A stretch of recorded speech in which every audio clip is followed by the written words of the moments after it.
Allen.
Committee will be in order.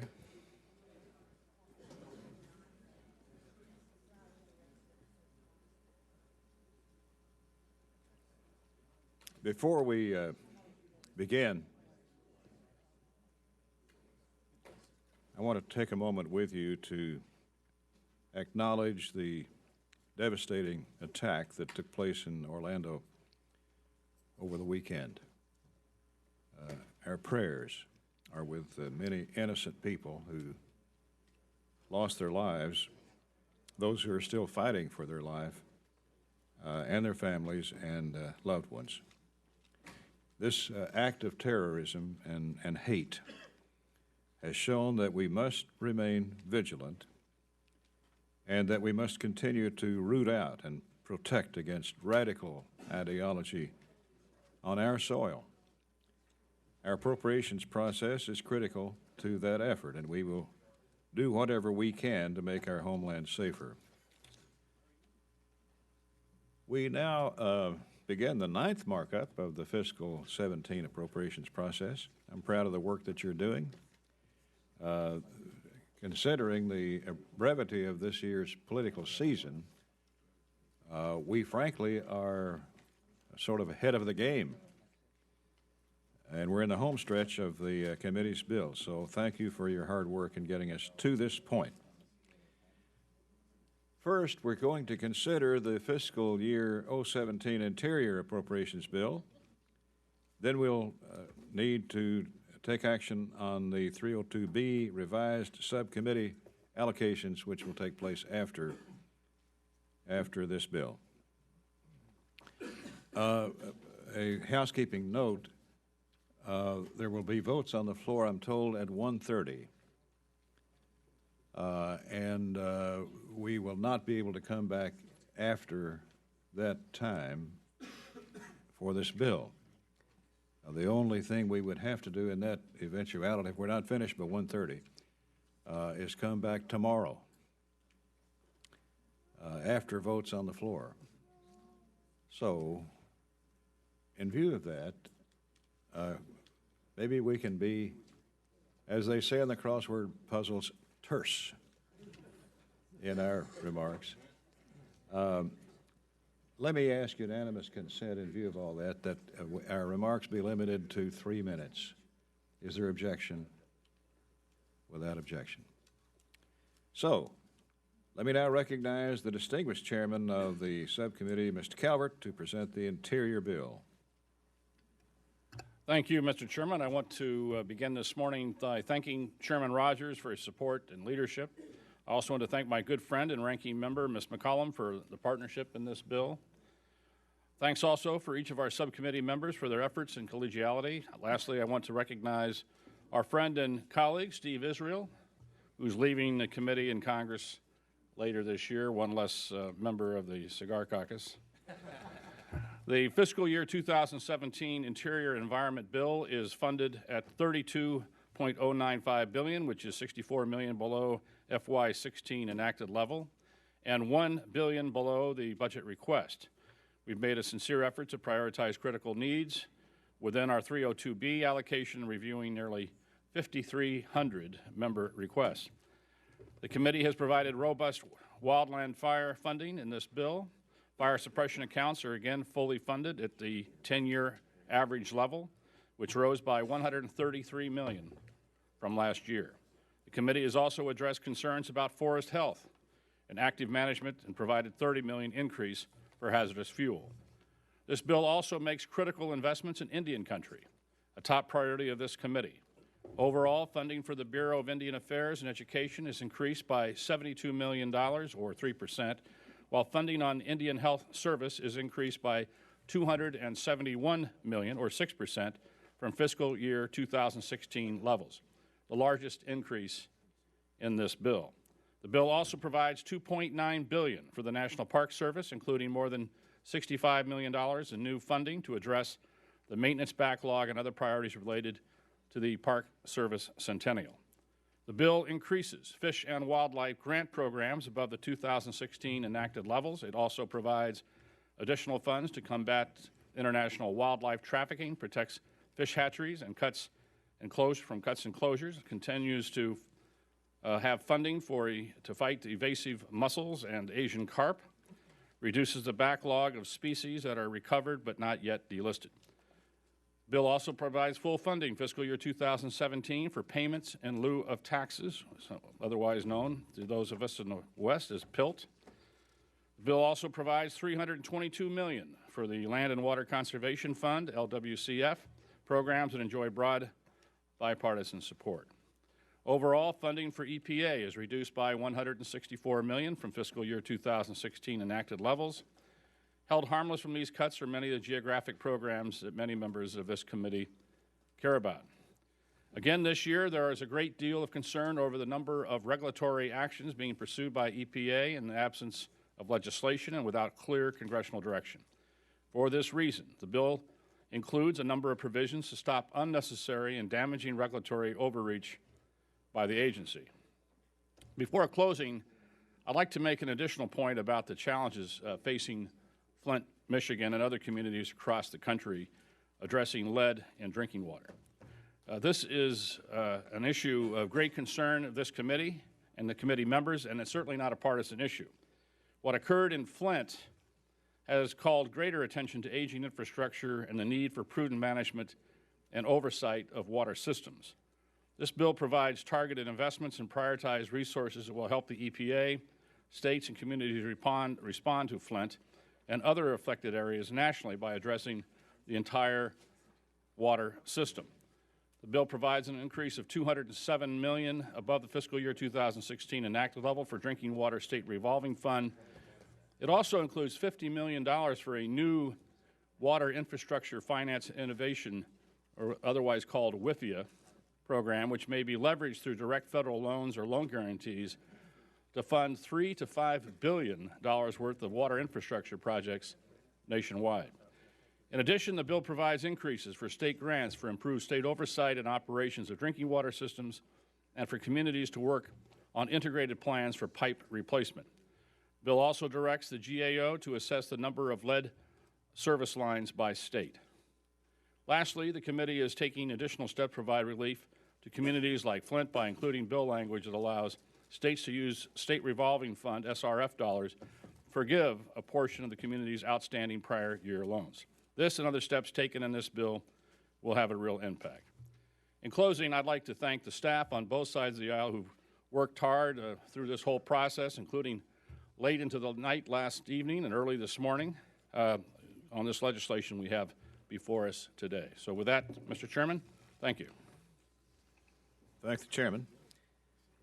I'll recognize the ranking member, Ms. McCollum, for her opening statement. Thank you, Mr. Chairman, and good morning. I'd like to thank the subcommittee chairman and his staff, along with the Democratic staff, for their open and collaborative approach, and as the chairman pointed out, their late work. And to Mr. Israel, who's a member of the subcommittee, but also a classmate, I'm just not ready to say goodbye yet, Steve. This subcommittee has a challenging portfolio of issues, and I commend the chairman's effort to find solutions in another difficult budget year. But despite these efforts, the majority's failure to adopt a budget resolution and this piecemeal approach to the subcommittee's 320B allocations this year made this work even more difficult. This lack of transparency has placed an entire committee at a disadvantage, and it has pushed us farther away from regular order. This year, the subcommittee held 14 budget hearings, 4 of which involved Native American Indians and Alaska Natives. The testimony provided 209 witnesses who clearly articulated the serious need for programs and services under this committee's jurisdiction. Unfortunately, the FY17 subcommittee allocation is $64 million less, $64 million less than last year's enacted level, which means the needs of many important programs vital to protecting our nation's cultural and natural resources will not be met as they far outpace this stagnant allocation. With a constrained top-line number, the difficult choices had to be made, and sadly, the majority cut important programs that protect America's public and conserve our natural resources. The most significant programmatic cut was to the Environmental Protection Agency, which was slashed by $164 million. This cut will impact the agency's ability to protect human health and the health of our environment, to ensure clean air and clean water for our families and for future generations. This year, the critical need of the EPA was unmistakable as our nation watched a tragedy unfold in Flint, Michigan, where children were poisoned by lead in their drinking water. So I find it difficult to reconcile the cuts recommended in this bill when we are facing such serious public health challenges in this country. Flint is in a combination of a weakening of the EPA through budget cuts, over-reliance of state agencies to manage federal environmental laws. All of our communities deserve and expect their government to provide clean water and basic public health policies. Especially in light of Flint, I must strongly object to the majority's decision to reduce funding for clean water by $394 million, which is 28% below the 2016 enacted level. Clean water and safe drinking water go hand in hand, and you cannot have one without the other. The residents of Flint were betrayed by their state government, and to this day they still do not have clean, safe drinking water available from their tap.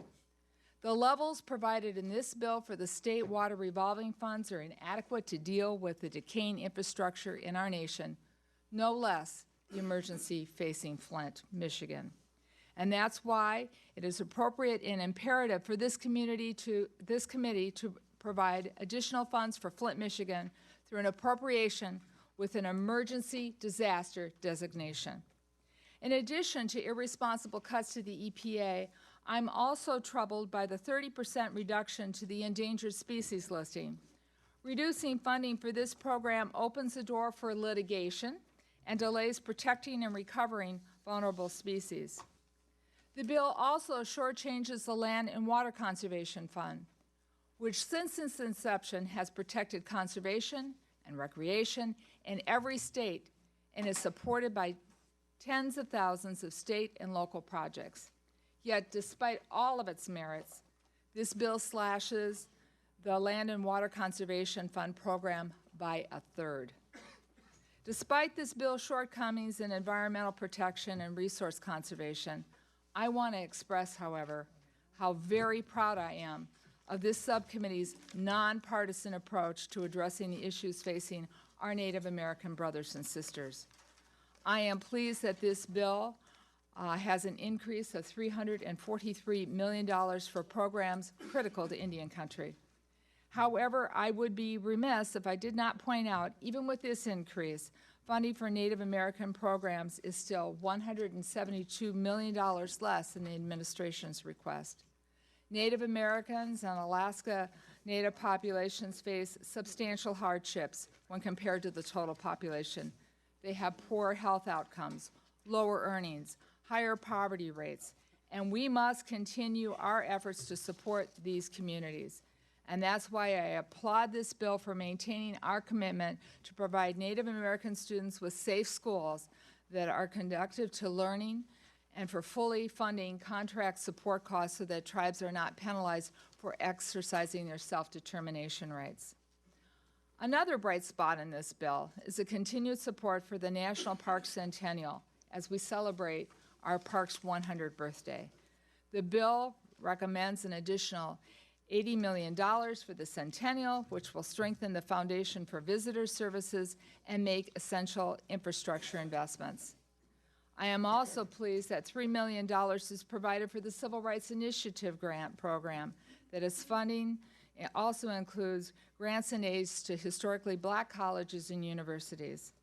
And I would like to take a second to thank the chairman for working with me to resurrect Save America's Treasures program.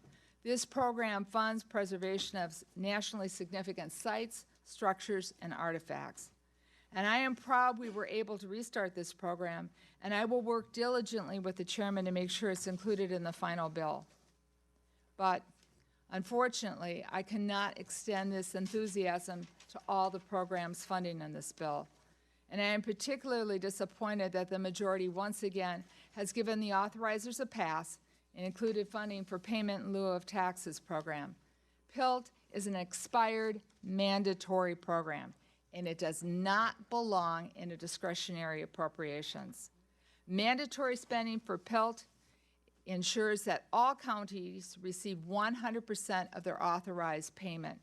Unfortunately, as long as we include it in our bill, authorizers have no incentive to do their job, and as a result, other critical programs are shortchanged. I'm also frustrated that the majority has effectively left $1.2 billion on the table by not adopting a common sense reforms championed by Chairman Simpson's wildfire disaster funding bill. Every member of the Interior Subcommittee is a co-sponsor of that bill, and yet once again the majority has balked, citing committee jurisdiction. Unfortunately, jurisdictional issues did not hinder the majority from including harmful legislative writers. I must express my strong concern and disappointment with 33 partisan writers in this bill. The number and outrageous nature of the writers included in this bill, in my opinion, pander to special interests at the expense of the public good. For example, this bill contains a provision that would reverse the safety improvements developed after the Deepwater Horizon tragedy. 11 lives were lost in that explosion. So I must express my dismay that this bill puts profits before big oil companies before worker safety. The veto bait provisions that seek to turn back protections for endangered species, restrict controls of greenhouse gas emissions, undermine clean water and clean air protections do not belong in this bill. I acknowledge and appreciate the efforts that have been made to accommodate many Democratic provisions in this bill. However, I cannot support this bill as it is currently drafted. Despite my current opposition, I promise you, Mr. Chairman, to work with you through this year's appropriation process so that we can have a bill that we can both vote for together. And with that, Mr. Chairman, I yield back. Thank the gentlelady. The fiscal 17 bill invests just over $32 billion in federal programs to help address critical current needs and to guarantee a brighter future for our country. This funding will promote the responsible use of our natural resources, fight devastating wildfires, and improve the quality of life for families across the country. The bill also stops many harmful and unnecessary regulations that destroy economic opportunity and kill jobs. As we make these investments in effective and necessary programs, it's important that we also take a look at what is not working within our federal government. Without a doubt, the EPA's regulatory agenda is not working, certainly not for coal mining communities, for American businesses and industries, or for hard-working Americans who rely on having good jobs and reasonable energy bills to take care of their families. Specifically, the bill prevents the implementation of the Water of the United States rule, new greenhouse gas emission standards for coal-fired power plants, and the stream protection rule. These rules, among others, would be harmful and expensive and run contradictory to our growth policy agenda. In all, I believe this is good legislation that the chairman and members have put together. It invests tax dollars in the right priorities, helps our nation thrive, and protects against the administration's job-killing regulatory policies. I want to thank Chairman Calvert and the members of the subcommittee and staff for their work on this bill. I encourage the committee to support it and send it to the floor. Ms. Loy. Thank you, Mr. Chairman, and thank you to Chairman Calvert, Ranking Member McCollum for your work on this bill. And I, too, wish Steve Israel the very best, but we have time yet. So you know we wish you well for the future. 3 days ago, the deadliest mass shooting in the United States history took place in Orlando. The murder of dozens of sons and daughters, brothers and sisters, and life partners is almost too heartbreaking to bear. The murderer was apparently ISIS-inspired, possibly mentally ill, and consumed with hatred against gay Americans. And I am sure we will learn more in the coming weeks about his history and possible motivations. But what is absolutely clear is that this individual never should have had access to a military-style assault rifle, or any gun for that matter. Year after year, I have offered amendments to allow law enforcement to block gun purchases by potential terrorists. Year after year, some of my friends have shown more concern about wrongfully denying a purchase than about a terrorist using the weapon to murder Americans. To me, that is ludicrous. This gaping loophole is putting Americans at severe risk, and it is only a matter of time before innocent Americans pay the price in lives lost. I recognize that decorum speaks against offering this amendment to the Interior bill, and that even if I did, the amendment would again fail. But be on notice that this issue is not going away. I only pray that it will not take another foreseeable tragedy to change minds. Now, turning to the bill before us, it would provide $32.095 billion for the Department of Interior and Environmental Protection Agency, a decrease of $64 million from the enacted level, and a staggering $1 billion below the President's request. As a result, serious shortcomings again include severe underfunding of the EPA, which protects public health and safety, with a cut of $164 million from already inadequate funding levels and decimation of the EPA's operating budget.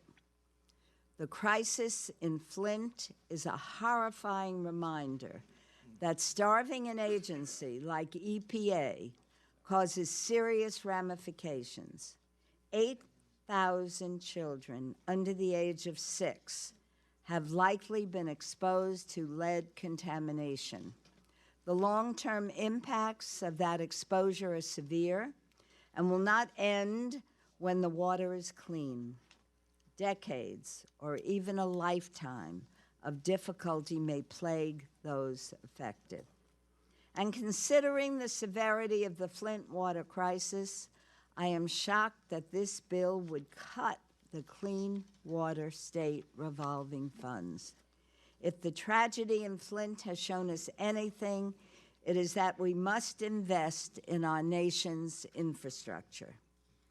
Perhaps the most concerning aspect of the bill is the inclusion of misguided and dangerous policy riders. These controversial riders, year after year, imperil the appropriations process. They don't belong in the appropriations process. This bill would block the administration's efforts to reduce greenhouse gas emissions. It would stop the EPA from implementing its lead renovation, repair, and painting rule, blocking EPA from protecting millions of at-risk children from increased exposure to lead. And once again, attack the Endangered Species Act, putting politics above science and jeopardizing the protection of precious species. Neither Democrats in Congress nor President Obama will agree to poison pill riders that cause harm to our environment or public health. These riders put the appropriations process at risk.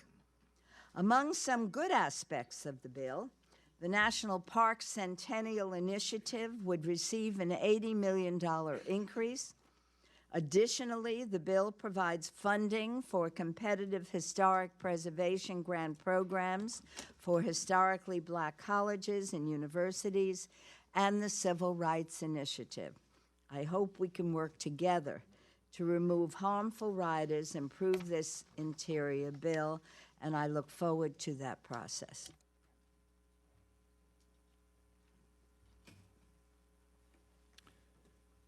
Thank the gentlelady. Is there further general discussion? Ms. Catherine? Mr. Chairman and members, I want to just merely thank Chairman Calvert and Ranking Member McCollum and my fellow Ohioans, Congressman Joyce and Ryan, for the work that we did in this bill relative to research on toxic algal blooms in our rivers, lakes, and oceans. I just want to report for the record that this past month, the USGS reported that approximately 1/3 of 1,161 lakes that were sampled across our country showed physical harm to both animals and individuals because of contaminants that are in these bodies of water. And we don't have technologies yet that can accurately detect and identify these developing toxins so we can prevent tragedies that are actually occurring in freshwater systems because of these toxic algal blooms. So my hope is that we can work as the bill moves forward to find the proper support to help the USGS advance this critical research, and I'll talk about this later, but obviously the city of Toledo, one of the major cities I represent, had its water systems shut down 2 years ago because these toxic algal bloom sediments got into the freshwater system and cost millions and millions of dollars of damage. So I just wanted to thank you, and I hope we can work on this as the bill moves forward, and I thank you very much for the opportunity to comment. Mr. Farr? Thank you very much, Mr. Chairman. I want to comment on the bill. I also have an amendment, but I'm not going to offer it. But I want to talk about was leaving Congress in my tenure on this committee. This is the one subcommittee I regret that I never was on, because I think it's probably one of the most important committees in Congress, subcommittees in our, because if you look around the nation, the best things that the federal government does are in this bill: National Park Service, Forest Service, and so on. I represent a lot of those federal agencies in my district, including NOAA, the ocean issues. And what I would just like to caution this committee on, and it comes to these riders and also an attitude, is that if we just cut, squeeze, and trim budgets without changing the law, and there I think Congress is really failing, is we don't really reorganize government. If there's one thing I've noticed over years is that the private sector is full of mergers and consolidations. We never see mergers and consolidation in the government agencies. We just have a whole bunch of silos. And if you start cutting the funds, what happens to the constituency that you represent when they want a project, whether it's an oil and gas project or whether it's a project, we have a big solar project, is you have to go through the environmental requirements of the state, local government, and federal government. And the problem is that you get to the federal government, and the law says they have to do the job. They just don't have the personnel to do it. So what is they tell these applicants who have deadlines, tax deadlines and other things, by the way, we can't service your permit for another year and a half. A $70 million solar project got into this problem. We had to get involved. We could not do anything except to beg with them to move that paper from the bottom of the pile to the top of the pile. They just didn't have the staff to do it. And if they had, so the point is, there's a rider in here, and you know I'm a champion of the oceans, and this rider just bugs me because it's in almost every report and thing, and nobody in this committee is responsible for it. It comes from one member of Texas who represents the oil and gas industry, who a former work employee of them, has no coastline in his district, and for some reason has a bug against the National Ocean Policy. Now, the National Ocean Policy is one of those things that really did merger and consolidation. It said get all your federal agencies to look in one stop and make things happen quickly. And by putting this language in that nothing can be done in spatial planning, we're not doing anything in spatial planning, but coastal states are, because we have a thing called rising seas. So people are really looking at what happens when the rising seas come up in Florida and California. They're beginning to incorporate that into zoning matters locally, not federally, but they've got to get help from the federal government because they have the information and technology.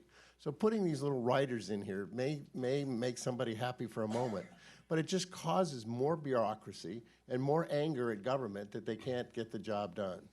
So I'm not going to offer the amendment, but I just wish my Republican colleagues would really, you want to run government like a business. Start merger and consolidation and start making the law work, not just cut, squeeze, and trim. Thank you. Chairman Cole. Thank you, Mr. Chairman. I just want to take a moment and thank both the chairman and the ranking member for the exceptional job they did again in Indian country. The largest increases in this bill are in really some of the poorest and most disadvantaged parts of the country, and that could not have happened without the chairman and the ranking member working so well together. I also want to thank the administration, which presented us with a very robust proposal. Now, to be fair to my chairman, it's worth noting that we spent more money than the administration proposed in 4 of the last 5 years. So I think that's been a bipartisan effort, by the way. And also be fair to my chairman, the administration also included in this budget, as it did every other budget it submitted, mandatory funding. And that just, we don't have any jurisdiction in those areas.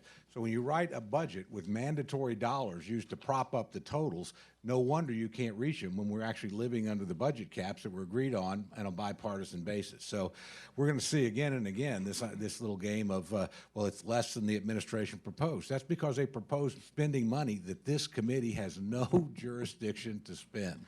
So, but again, the main point is the first point. What each of you accomplished in Indian country was tremendous in a difficult budget environment. I want to thank you both for it, and I know you'll continue to work together to that in the years ahead. So thank you, Mr. Chairman. Mr. Bishop. I thank the gentleman for yielding me this time. Let me first thank the chairman and ranking member for their hard work on this bill. I want to just take a couple of minutes to talk about some disturbing report language regarding the Eisenhower Commission.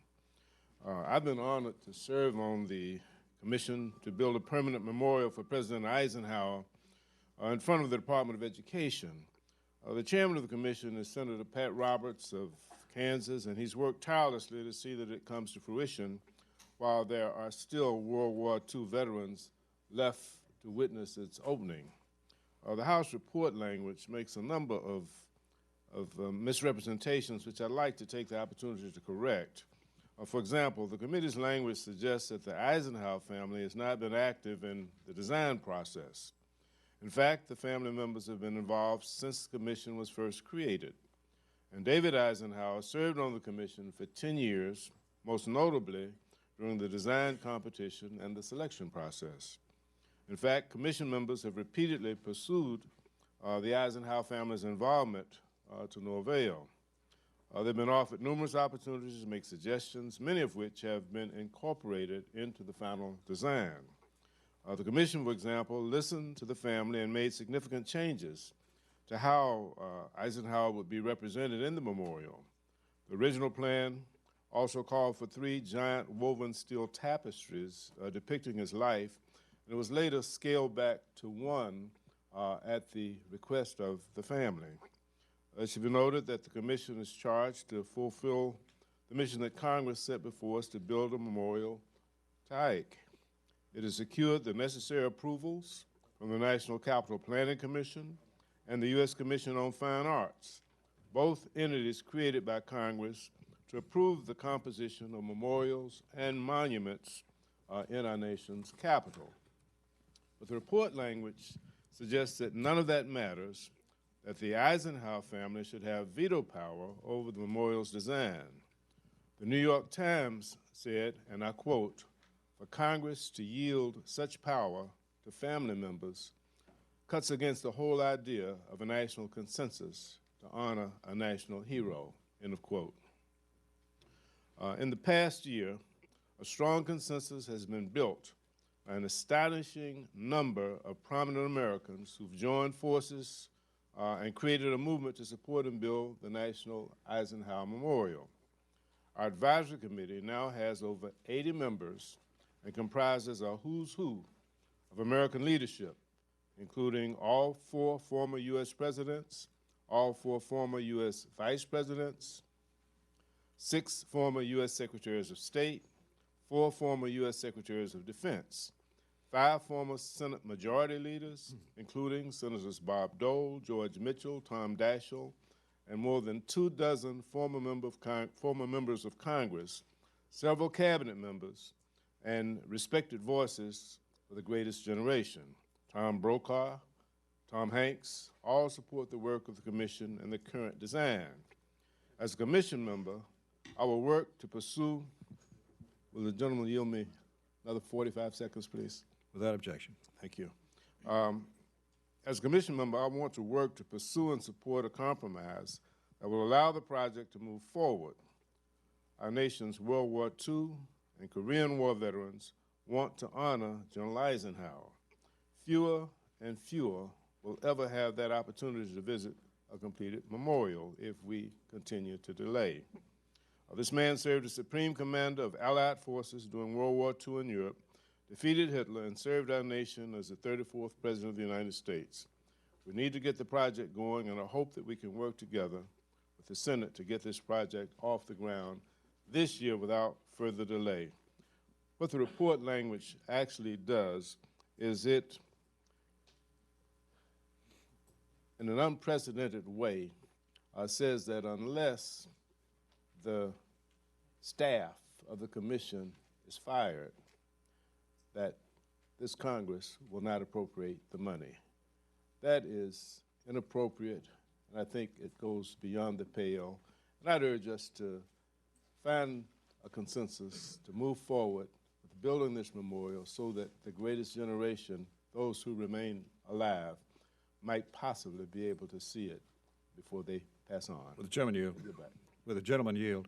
I do. This debate has been going on too long.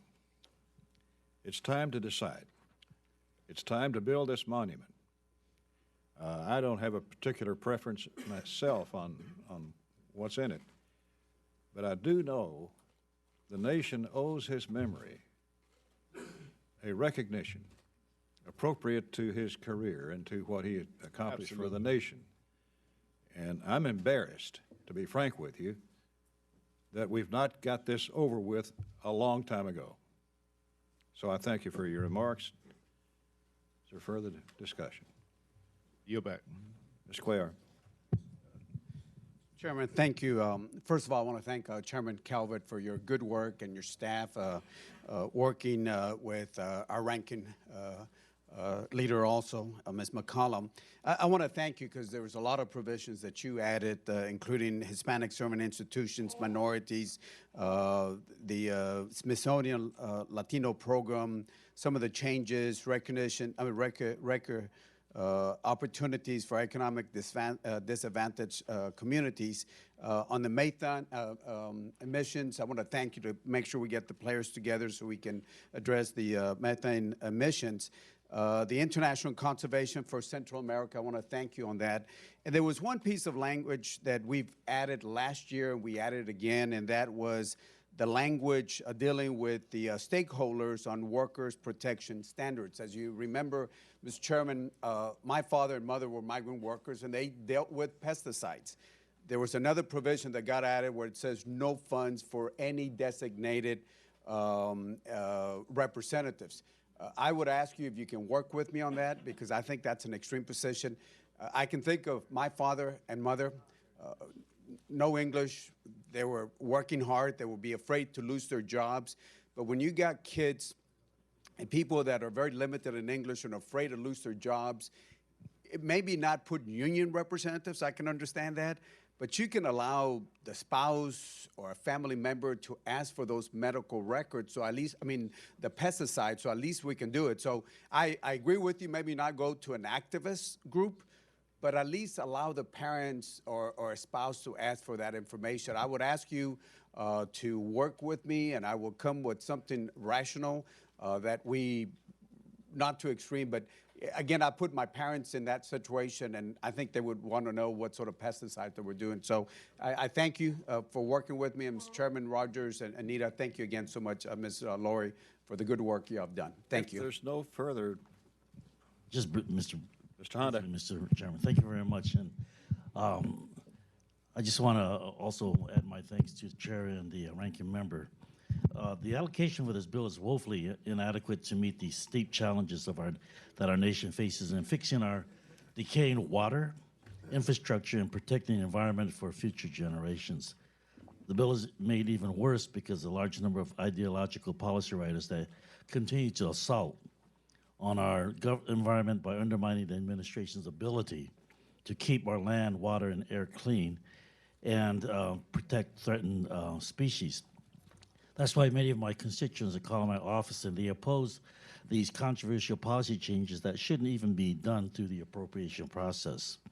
For example, mandating a program to expand fish hatchery programs in California does nothing to solve the underlying problems of drought, water management, and severe decline in natural fish populations. And once again, preventing agencies from coordinating to protect and manage our oceans is short-sighted.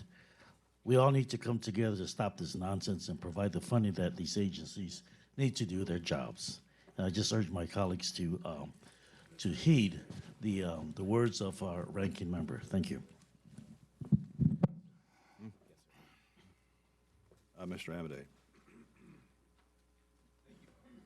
Mr. Chairman, in a bold leadership move, I am rising during this portion of our agenda to advise the clerk and the members of the committee that of the 4 amendments that I had planned to offer today, please disregard the first 3. That's in keeping with the timing thing. Thank you for the efficiency blue ribbon. What a hero. I do, however, Mr. Chairman, want to just talk about one that has raised a few eyebrows, and that was the one to defund the legislative affairs function at the Bureau of Indian Affairs and provide a little basis for that. As I hear my colleague, the ranking member, talk about substantial challenges faced in those communities and all the different issues that are related to that, and as those of you on the Interior Subcommittee will recall, a discussion during that meeting where we had been trying for months to get BIA to answer questions. Not give me the answer that I wanted, but just to get a response. And in fairness to Director Black, who met with me afterwards, it's like, hey, we're going to do better, we're going to do better. And so we meet, and then after several more months, we are told, for the issue that's ours, 2 months after the meeting, our tribe still does not have an answer to their question because BIA could not answer it because there was, and I am quoting, an internal conflict over the issue. And so, as we talk about, and I've heard you, Mr. Chairman, say many times, one of the key functions of this committee is oversight. Well, this isn't even oversight. This is just, hey, tell us what your policy is on this so we can go forward. And it's like, yep, King's X, we disagree.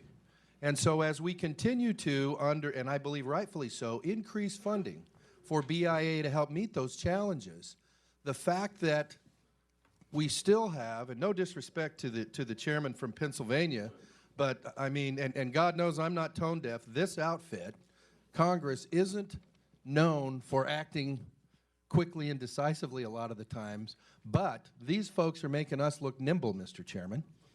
And so I would encourage everyone's continued, shall we say, razor focus on the responsiveness of this particular agency. And with that, Mr. Chairman, thank you for the time. And amendments, Amity Amendments 1 through 3 are still withdrawn. Thank you, good morning, and God bless America. What a hero, what a hero. Mr. Quigley. Mr. Chairman, I'll do my part for brevity and thank you and the ranking member and chairman of the subcommittees for their work on this bill, and particularly the $300 million mark for the Great Lakes Restoration Initiative, which is $50 million over the President's request. Thank you for your good work. Ms. Lee. I am associating myself with all of the remarks that we have made with regard to the funding levels. $64 million cut from current year's spending, falling short by $1 billion, unacceptable. Also, it's still a piecemeal approach to the 302 allocations. That's really made the funding level for this bill really almost dysfunctional. There are a couple of provisions in the bill that I want to highlight and thank both our ranking member and our chair for the $3 million competitive grant for historically black colleges and universities under the Historic Preservation Fund. This grant assists HBCUs in repairing historic buildings on their campuses, and it has not been funded since 2009. And I believe to complete this, we're talking about $25 million. So this mark is a step in the right direction, but we need to see how we can do more because these HBCUs deserve this. Also, this bill includes $65 million for the National Park Services operation, which will help fund the Park Centennial Initiative. It's imperative to increase access to our national parks and celebrate the 100 years of our national parks. So this is really a very positive development in this bill. Also, with regard to the Drinking Water State Revolving Fund, I'm glad to see this increase of $207 million, and $50 million more than the Water Infrastructure Program. But once again, I think you've heard this before, it falls short of providing all the necessary funding to address the Flint water crisis and to fix our decaying water infrastructure. Some of us were part of a congressional delegation that recently traveled to Flint, Michigan to listen to the residents of Flint regarding the horrendous impact of these government decisions that led to the poisoning of those children and families in Flint. The environmental injustice in Flint is an example of how many low-income communities of color are treated differently than affluent communities around the country. And so we need to fully fund what the Flint crisis really warrants in terms of our federal involvement. Cutting EPA by $164 million from the FY17 levels, this dramatic cut, it's going to harm our nation's ability to protect the health of our communities and our environment to ensure clean water for our children and families. So within the context of the Flint crisis, it doesn't make any sense to have a $164 million cut in this bill. Of course, the poison pill riders, as my colleagues have said, will roll back years of progress. And so I would just want to thank both the ranking member and our chair for trying to bring a bipartisan agreement to this bill, but there's some very, I think, serious problems with it. Thank you again. There being no further discussion in general, are there amendments? I have an amendment, Mr. Chairman. Mr. Chairman? Mr. Chairman, I have an amendment. Clerk will read. Amendment offered by Mr. I Calvert. ask that the clerk dispense the reading. Without objection.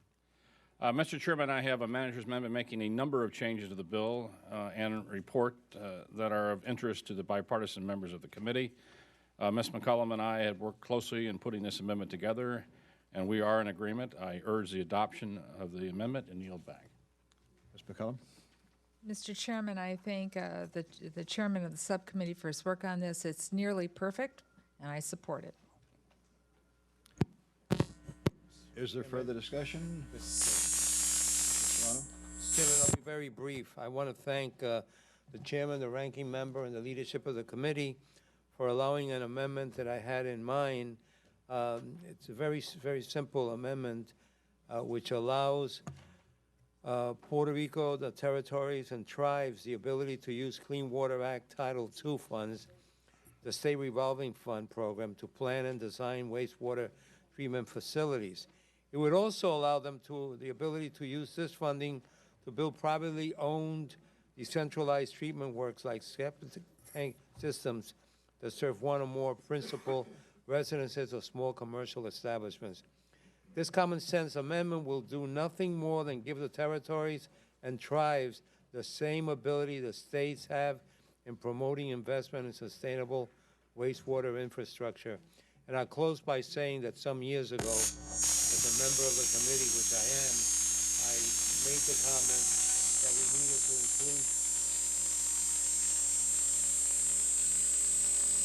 we needed to include the territories.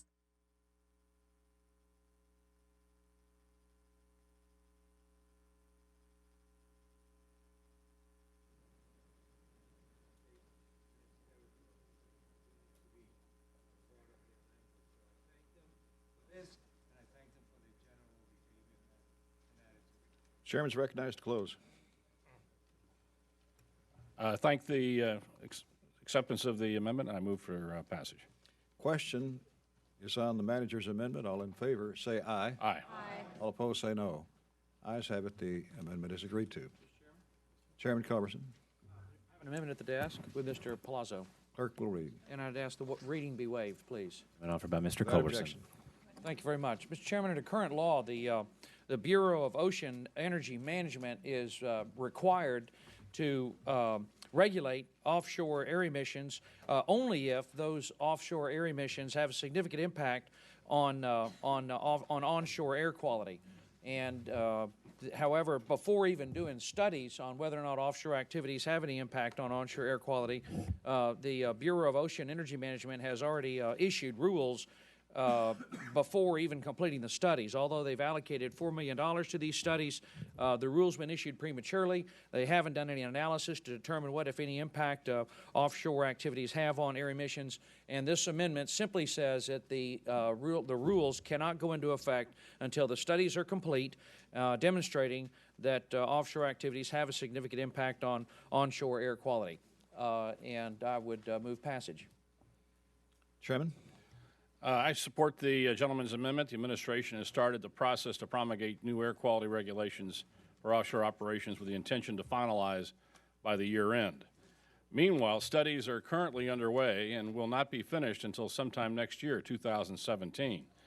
The Bureau of Ocean Energy Management has allocated nearly $4 million for studies to determine if there's any impacts to state air quality from offshore operations. This amendment, that's a good amendment, instructs the department to wait until these studies are finalized and restart only if the findings indicate there is a need for rulemaking. There is a regulatory process which should be followed, and there's a scientific process that should be followed. The administration cannot circumvent one for the expediency of another. And any president, future president, would need to follow the same rules. I urge support of the amendment. Ms. McCollum. Thank you, Mr. Chairman. I rise in opposition to the Culberson Amendment. This amendment, as we now know, would block the Bureau of Ocean and Energy Management's proposed rule that updates air quality regulations for offshore oil and gas operations. The Bureau proposed air quality regulations in April of this year. to update a 36-year-old regulation. The updated regulations reflect current science that has evolved over 36 years, and technology to more effectively ensure the protection of public health and the welfare of the affected states. The proposed regulations, and these are currently proposed regulations, will provide a framework that can more accurately account for the emissions of offshore oil and gas activity, effectively ensuring that those activities do not significantly harm the air quality of any state. This amendment would prohibit the Bureau from finalizing and updating these regulations. And I want to emphasize again, these regulations are 36 years old. There has been science and technology that's improved them. We should not interfere with the Bureau's rulemaking process, and I oppose this amendment. And Mr. Chair, with that, I yield back. Mr. Farr. This amendment is going to have an effect of making the environmental lawyers very happy, because when there's doubt, they get access to the courts, and the courts always err on the side of caution. And so this is one of those things I was talking about, where you just add a little tweak it here, and you think you're going to have a more income. All you're going to do is delay the interests of the oil and gas industry. And I'll tell you, in California, we have those measurements. We don't need to have studies. We know what the impact is. We can measure the air quality produced by China effect in California. And California, through its coastal zone management, has the ability to deny federal projects in the coastal zone. So I don't know what you're going to gain by delaying the decision making and updating scientific data. I think you're going to do more harm than good. Mr. Culberson is recognized to close. The amendment which Mr. Palazzo and I propose simply enforces existing law by compelling the agency to complete the studies that the law requires them to do before they can issue the rule. Find out what the science is, find out what air quality effect actually is before you move forward with the rule, and I urge members to join us in supporting the amendment. Question is on the Culberson amendment. All in favor say aye. Aye. All opposed say no. No. The ayes seem to have it. The ayes have it, and is agreed to. Oh, please yell. The clerk will call the roll. Mr. Adderholt. Mr. Adderholt, aye. Mr. Amadei. Mr. Amadei, aye. Mr. Bishop. Mr. Bishop, no. Mr. Calvert. Aye. Mr. Calvert, aye. Mr. Carter. Aye. Mr. Carter, aye. Mr. Cole. Aye. Mr. Cole, aye. Mr. Crenshaw. Mr. Crenshaw, aye. Mr. Cuellar. Aye. Mr. Cuellar, aye. Mr. Culberson. Aye. Mr. Culberson, aye. Ms. DeLauro. No. Ms. DeLauro, no. Mr. Dent. Aye. Mr. Dent, aye. Mr. Diaz-Balart. Aye. Mr. Diaz-Balart, aye. Mr. Farr. Mr. Farr, no. Mr. Fattah. Mr. Fleischman. Mr. Fortenberry. Mr. Fortenberry, aye. Mr. Frelinghuysen. Mr. Frelinghuysen, aye. Ms. Granger. Ms. Granger, aye. Mr. Graves. Mr. Graves, aye. Dr. Harris. Dr. Harris, aye. Ms. Hera Butler. Mr. Honda. Mr. Honda, no. Mr. Israel. Mr. Jenkins. Mr. Jenkins, aye. Mr. Jolly. Mr. Jolly, aye. Mr. Joyce. Mr. Joyce, aye. Ms. Captor. Ms. Captor, no. Mr. Kilmer. No. Mr. Kilmer, no. Ms. Lee. Ms. Lee, no. Mrs. Lowy. No. Mrs. Lowy, no. Ms. McCullum. No. Ms. McCullum, no. Mr. Palazzo. Mr. Palazzo, aye. Ms. Pingree. No. Ms. Pingree, no. Mr. Price. No. Mr. Price, no. Mr. Quigley. Mr. Quigley, no. Mr. Ridgel. Mr. Ridgel, aye. Mrs. Roby. Mrs. Roby, aye. Mr. Rogers. Aye. Mr. Rogers, aye. Mr. Rooney. Mr. Rooney, aye. Ms. Robo-Allard. Ms. Robo-Allard.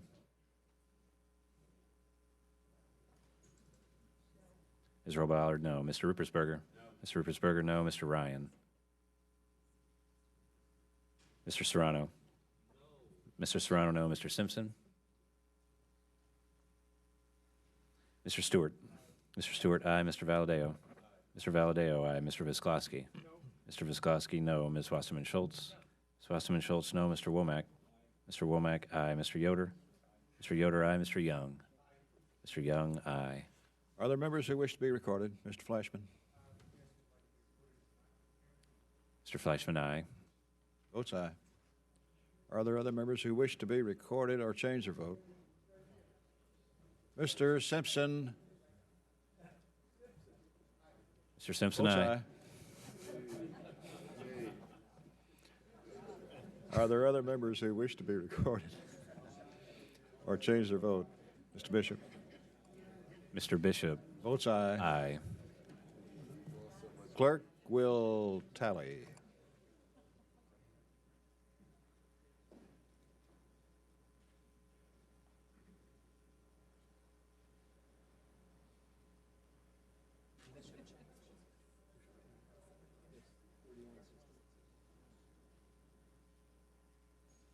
On this vote, the yeas are 31, the nays are 16. The amendment is agreed to.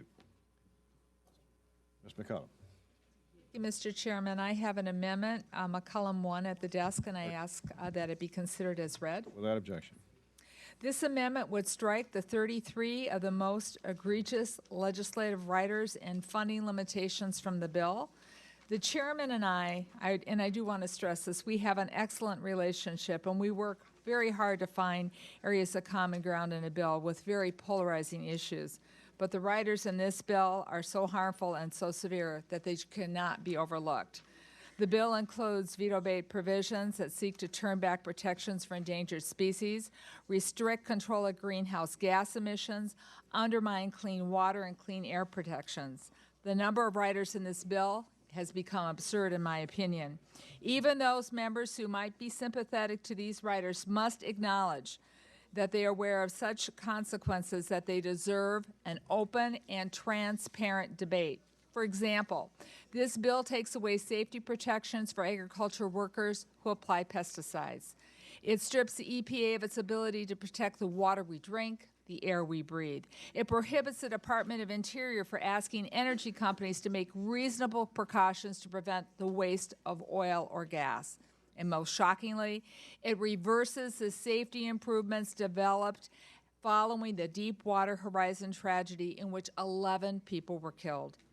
These provisions are too serious to jam into the back of an appropriations bill, and I ask my colleagues to support my amendment to strike these provisions and demand that the authorizers do their work. And with that, Mr. Chair, I yield back. Chairman Calvert. Thank you. And I rise in opposition to the gentlelady's amendment. This administration's appetite for new regulations and disregard for the will of Congress has left us with little choice but to block the President's overzealous regulatory agenda in this bill. I'm confident that our entire Republican conference understands both the danger of allowing the President to circumvent Congress and the devastating consequences to our economy and job creation if these new rules and regulations are approved. The actions we've taken to address the EPA's overreach and to reduce its budget not only help us meet the tight spending constraints under which we're operating, they help our struggling economy encourage job creators to invest and expand. That is why we've included these provisions in the bill, and that's why the language needs to stay in the bill. I strongly urge a no vote on the amendment and to strike these policy provisions. Thank you, Mr. Chairman. Ms. Lee. And I'd like to associate myself with the remarks of our colleague, our subcommittee ranking member, Congresswoman McCollum, and I want to thank you for this amendment. It would strike the terrible policy writers included in this bill. Once again, we're marking up a bill that undermines our air quality, land, water, and conservation funding that will impact all communities around the country, also in my state of California. This bill shamefully funds EPA at $291 million less than the President's budget, which would result in lower funding levels for our most critical programs, such as the Brownfields program. It also includes egregious policy riders that would block or weaken clean air protections, specifically the EPA's proposed limit on carbon pollution from existing power plants. And we know that too many families, particularly those, once again, in low-income communities and communities of color, already suffer from poor air quality. The dangerous cuts and anti-environmental riders included in this bill will just lead to more polluted air and less protected water. The bill also includes policy riders that block the protection of certain animals from the Endangered Species Act, such as revisiting the status of the sage grouse on the endangered species list. The sage grouse are a vital species to my constituents and to many constituents around this nation. The bill also would prohibit EPA from finalizing a rule on safe removal and renovation of lead paint at a time when our nation, especially families, once again in Flint, Michigan, need a full removal of lead base in our homes and workplaces. The importance of this rule cannot be overstated or understated. I know that spending bills are extremely difficult to pass without weighing them down with these very toxic policy riders, unfortunately. So we need this appropriation process to work in good faith, and I'm disappointed that this bill in front of us today really doesn't reflect that with these riders. Thank you, and I yield the balance of my time. Ms. McCollum may close. Thank you, Mr. Chair. Now, I have no illusions that our bills are ever going to be completely free of authorizing language, but I do believe that this bill goes too far. The Interior bill funds some very important programs, provides critical services, but we will only be successful in bringing it to enactment if this committee has the courage to resist, including many of these contentious riders. So I urge my colleagues to support this amendment so we have an clearing Interior bill to work with. With that, I yield back. I thank you, Mr. Chair, and I will be asking for a roll call. Question is on the McCollum amendment. All in favor say aye. Aye. All opposed say no. No. No seem to have it. The noes have it. The amendment is not agreed to. Roll call is requested. Clerk will call the roll. Mr. Adderhold. Mr. Adderhold, no. Mr. Amadei. Mr. Amadei, no. Mr. Bishop. Mr. Bishop, aye. Mr. Calvert. No. Mr. Calvert, no. Mr. Carter. No. Mr. Carter, no. Mr. Cole. Mr. Cole, no. Mr. Crenshaw. Mr. Crenshaw, no. Mr. Cuellar. Mr. Cuellar, aye. Mr. Culberson. Mr. Culberson, no. Ms. DeLauro. Mr. Dent. Mr. Dent, no. Mr. Diaz-Balart. Mr. Diaz-Balart, no. Mr. Farr. Mr. Farr, aye. Mr. Fatah. Mr. Fleischman. Mr. Fleischman, no. Mr. Fortenberry. Mr. Fortenberry, no. Mr. Feelingeisen. Mr. Feelingeisen, no. Ms. Granger. Ms. Granger, no. Mr. Graves. Mr. Graves, no. Dr. Harris. Dr. Harris, no. Ms. Hera Butler. Mr. Honda. Mr. Honda, aye. Mr. Israel. Mr. Jenkins. Mr. Jenkins, no. Mr. Jolly. Mr. Jolly, no. Mr. Joyce. Mr. Joyce, no. Ms. Captor. Ms. Captor, aye. Mr. Kilmer. Mr. Kilmer, aye. Ms. Lee. Ms. Lee, aye. Mrs. Lowy. Mrs. Lowy, aye. Ms. McCollum. Aye. Ms. McCollum, aye. Mr. Palazzo. Mr. Palazzo, no. Ms. Pingree. Aye. Ms. Pingree, aye. Mr. Price. Mr. Price, aye. Mr. Quigley. Mr. Quigley, aye. Mr. Rigel. Mr. Rigel, no. Mrs. Roby. Mr. Rogers. No. Mr. Rogers, no. Mr. Rooney. Mr. Rooney, no. Ms. Robo-Allard. Ms. Robo-Allard, aye. Mr. Ruppersberger. Mr. Ruppersberger, aye. Mr. Ryan. Mr. Ryan, aye. Mr. Serrano. Mr. Serrano, aye. Mr. Simpson. Mr. Simpson, no. Mr. Stewart. Mr. Stewart, no. Mr. Valadeo. Mr. Valadeo, no. Mr. Visklosky. Mr. Visklosky, aye. Ms. Wasserman Schultz. Ms. Wasserman Schultz, aye. Mr. Womack. Mr. Womack, no. Mr. Yoder. Mr. Yoder, no. Mr. Young. Mr. Young, no. Are there members who wish to be recorded? Ms. DeLauro? Votes aye. Ms. DeLauro, aye. Other members wish to change their vote or to register their vote? Clerk will tally.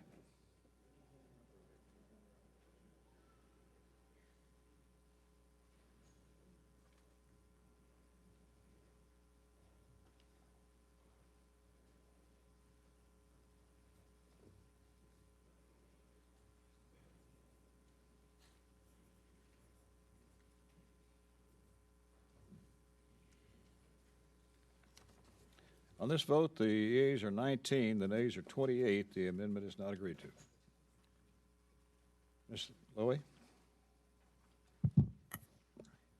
I have an amendment at the desk number 1, and Clerk I will ask read. unanimous consent to waive the reading. Without objection. Thank you, Mr. Chairman. My amendment would strike Section 429, which delays implementation of the EPA's lead renovation, repair, and painting rule. You can't think about lead without immediately thinking of the Flint water crisis. 8,000 children under the age of 6 have likely been exposed to lead contamination. The long-term impacts of that exposure are severe and will not end when the water is clean. Decades or even a lifetime of difficulty may plague those affected. Yet even as lead poisoning is a front-page news story, The majority ignores another threat from lead in paint.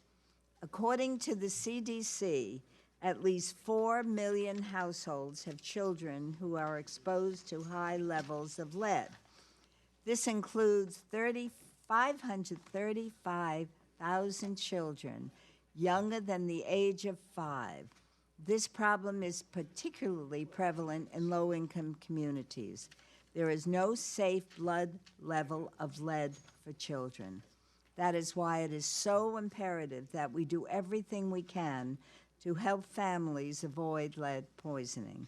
The EPA has proposed reasonable requirements for workers to train and follow lead-safe work practices. It is important to mention who the rule doesn't apply to: do-it-yourselfers or those making improvements to newer homes. Opponents argue that when EPA first proposed the rule back in 2008, the rule offered a training exemption for those contractors who used an EPA-approved test kit that meets specific criteria. There are now 3 EPA-recognized test kits available on the market. In light of the tragedy in Flint, it is unfathomable that this bill would actively strip one of EPA's tools for addressing lead paint in homes. If we do not remove this harmful rider, we are choosing to endanger the health of our children. I hope you will vote for the amendment. Chairman Calvert. Thank you, Mr. Chairman. I rise in opposition to the amendment. EPA's 2009 renovation rules set onerous standards for test kits that remain commercially unavailable.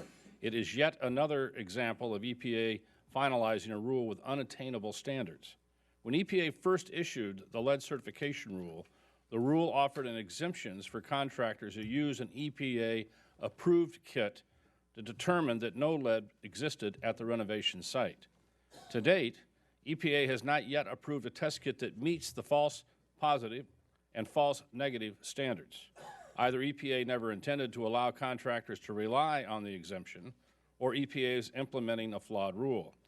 The language in the bill prompts EPA to finish what it intended to do 7 years ago: approve a lead test kit as an alternative to costly third-party lab testing so as to prevent delays and reduce the costs in home renovations. Otherwise, EPA should solicit formal public comment on alternatives. It's a simple, straightforward, common-sense language, and as such, I urge a no vote on the amendment to strike. Thank you, Mr. Chairman. Is there further discussion? Ms. McCollum is recognized to close. Thank you. Thank you. It's Ms. Lowy's amendment. I'm sorry. May I speak to it, please, sir? Thank you. Gentlelady is recognized. Mr. Chairman, I rise in support of the Lowy amendment, and this amendment would, as been pointed out, strike a provision of the bill that waives part of the EPA's lead renovation, repair, and repainting rule.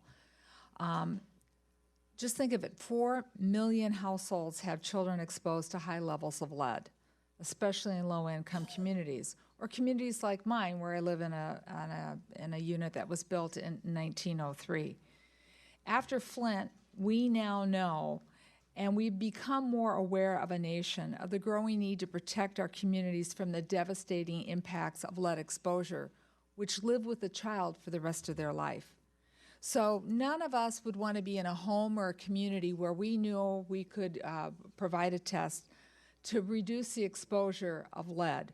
Now, the false positive, false negative, which has been brought up by my chairman, is something of concern. So I have spoken with contractors and people who work on this issue.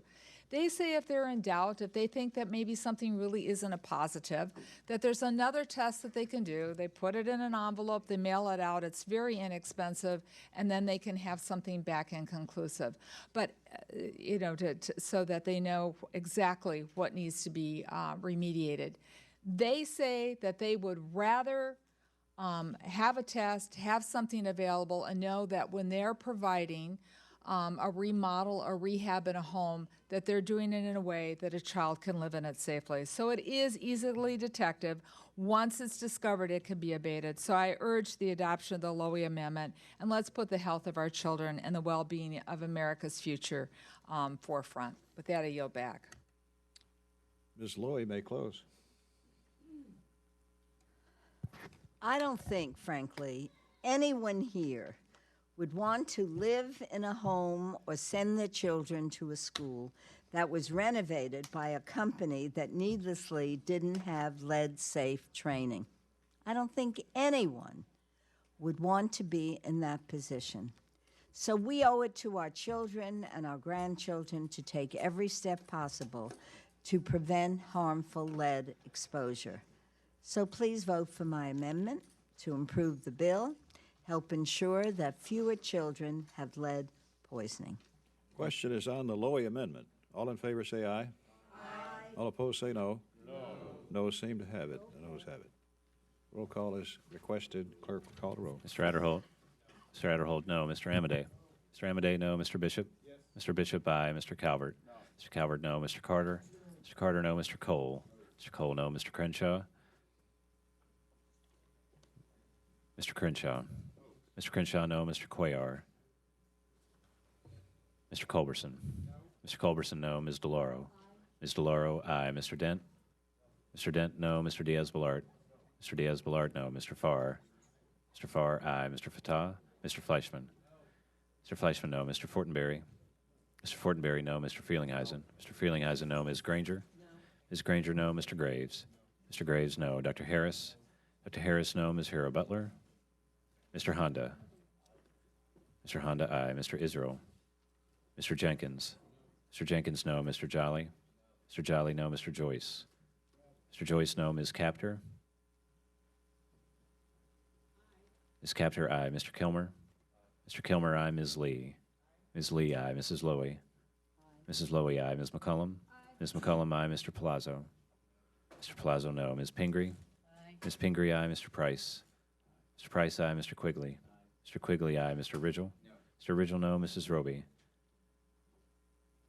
Mr. Rogers. Mr. Rogers, no. Mr. Rooney. Mr. Rooney, no. Ms. Robo-Allard. Ms. Robo-Allard, aye. Mr. Rupersberger. Mr. Rupersberger, aye. Mr. Ryan. Mr. Ryan, aye. Mr. Serrano. Mr. Serrano, aye. Mr. Simpson. Mr. Simpson, no. Mr. Stewart. Mr. Stewart, no. Mr. Valadeo. Mr. Valadeo, no. Mr. Visklosky. Mr. Visklosky, aye. Ms. Wasserman Schultz. Ms. Wasserman Schultz, aye. Mr. Womack. Mr. Womack, no. Mr. Yoder. Mr. Yoder, no. Mr. Young. Mr. Young, no. Other members who wish to be recorded, Mr. Cuellar? Mr. Cuellar, aye. Are there other members who wish to be recorded or change their vote? Clerk will tally.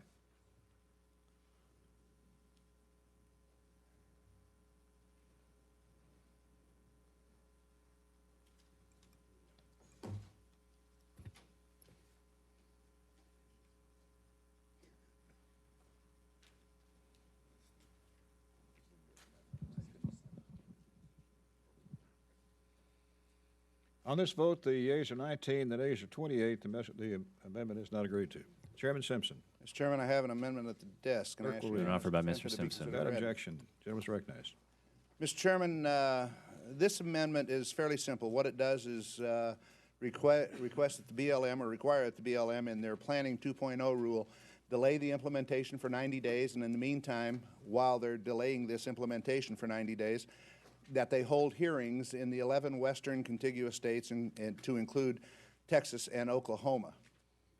The 2.0 planning rule is the new rule governing how it revises its land use plannings. Now, the Federal Land Policy and Management Act, FLPMA, requires that BLM provide for meaningful public involvement of state and local government officials, both elected and appointed, in the development of land use regulations. This requirement that it be provided is not discretionary, it's a requirement.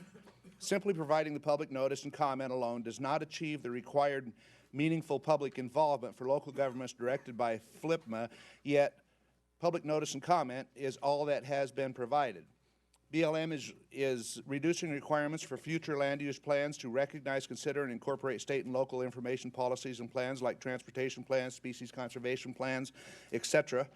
Specifically, the new rule will limit local government's input during the planning process to only official land use plans. Other data, information plans, policies will only be accepted in the newly conceived planning assessment phase, which is inconsistent with the FLPMA requirements that plans be consistent with local management plans. The proposed rule creates a new distinction between the plan components and a new implementation strategy, which is not subject to public notice, comment, or protest, and can be changed by BLM at any time after the plan is finalized with 30 days notice to the public. This could result in dramatic shifts in management without having to amend the RMP through an open process. We're not telling them scrap this plan. What we're saying is give us an additional 90 days for public comment and input, and hold a hearing in the affected 11 states and including Texas and Oklahoma. That's all this does. I would urge my colleagues to vote for this amendment. Chairman Calvert. I thank the gentleman for offering the amendment. This amendment essentially asks the Bureau of Land Management to allow additional time for comments and to hold a public hearing in the West. This is a fair attempt to address the concerns of those most affected by changes in the Bureau planning process. I support the amendment and encourage members to vote aye. Ms. McCollum. Mr. Chairman, at this time I rise to oppose the Simpson Amendment because the amendment would delay the Bureau of Land Management's rule that establishes procedures related to land use. And most of the regulations governing BLM were used in planning are more than 30 years old. So this does need to be updated. At the time 30 years ago, they weren't designed to meet the challenges of the natural resource managements of the 21st century. Because of the pressures on the BLM-administered public lands, there's been increased management conflicts, as we hear about all the time in this piece of legislation. The land-using permit process has encountered unexpected delays, increased legal expenses, and expanded legal changes. So we need to refresh and we need to update. Now, on average, BLM's land use plans take more than 8 years to complete at a cost of more than $1 million to develop. To respond to these challenges and to modernize the BLM's land use planning process, the BLM formally launched Planning .20 initiative in 2014. This amendment would delay that proposed rule.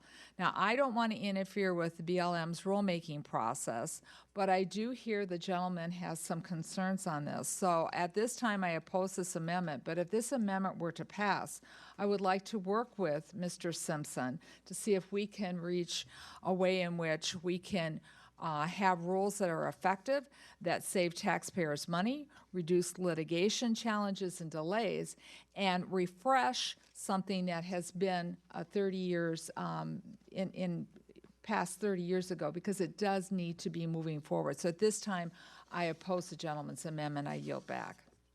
Chairman Simpson may close. Thank you, Mr. Chairman. I agree with everything the gentlelady said except her opposition to the amendment.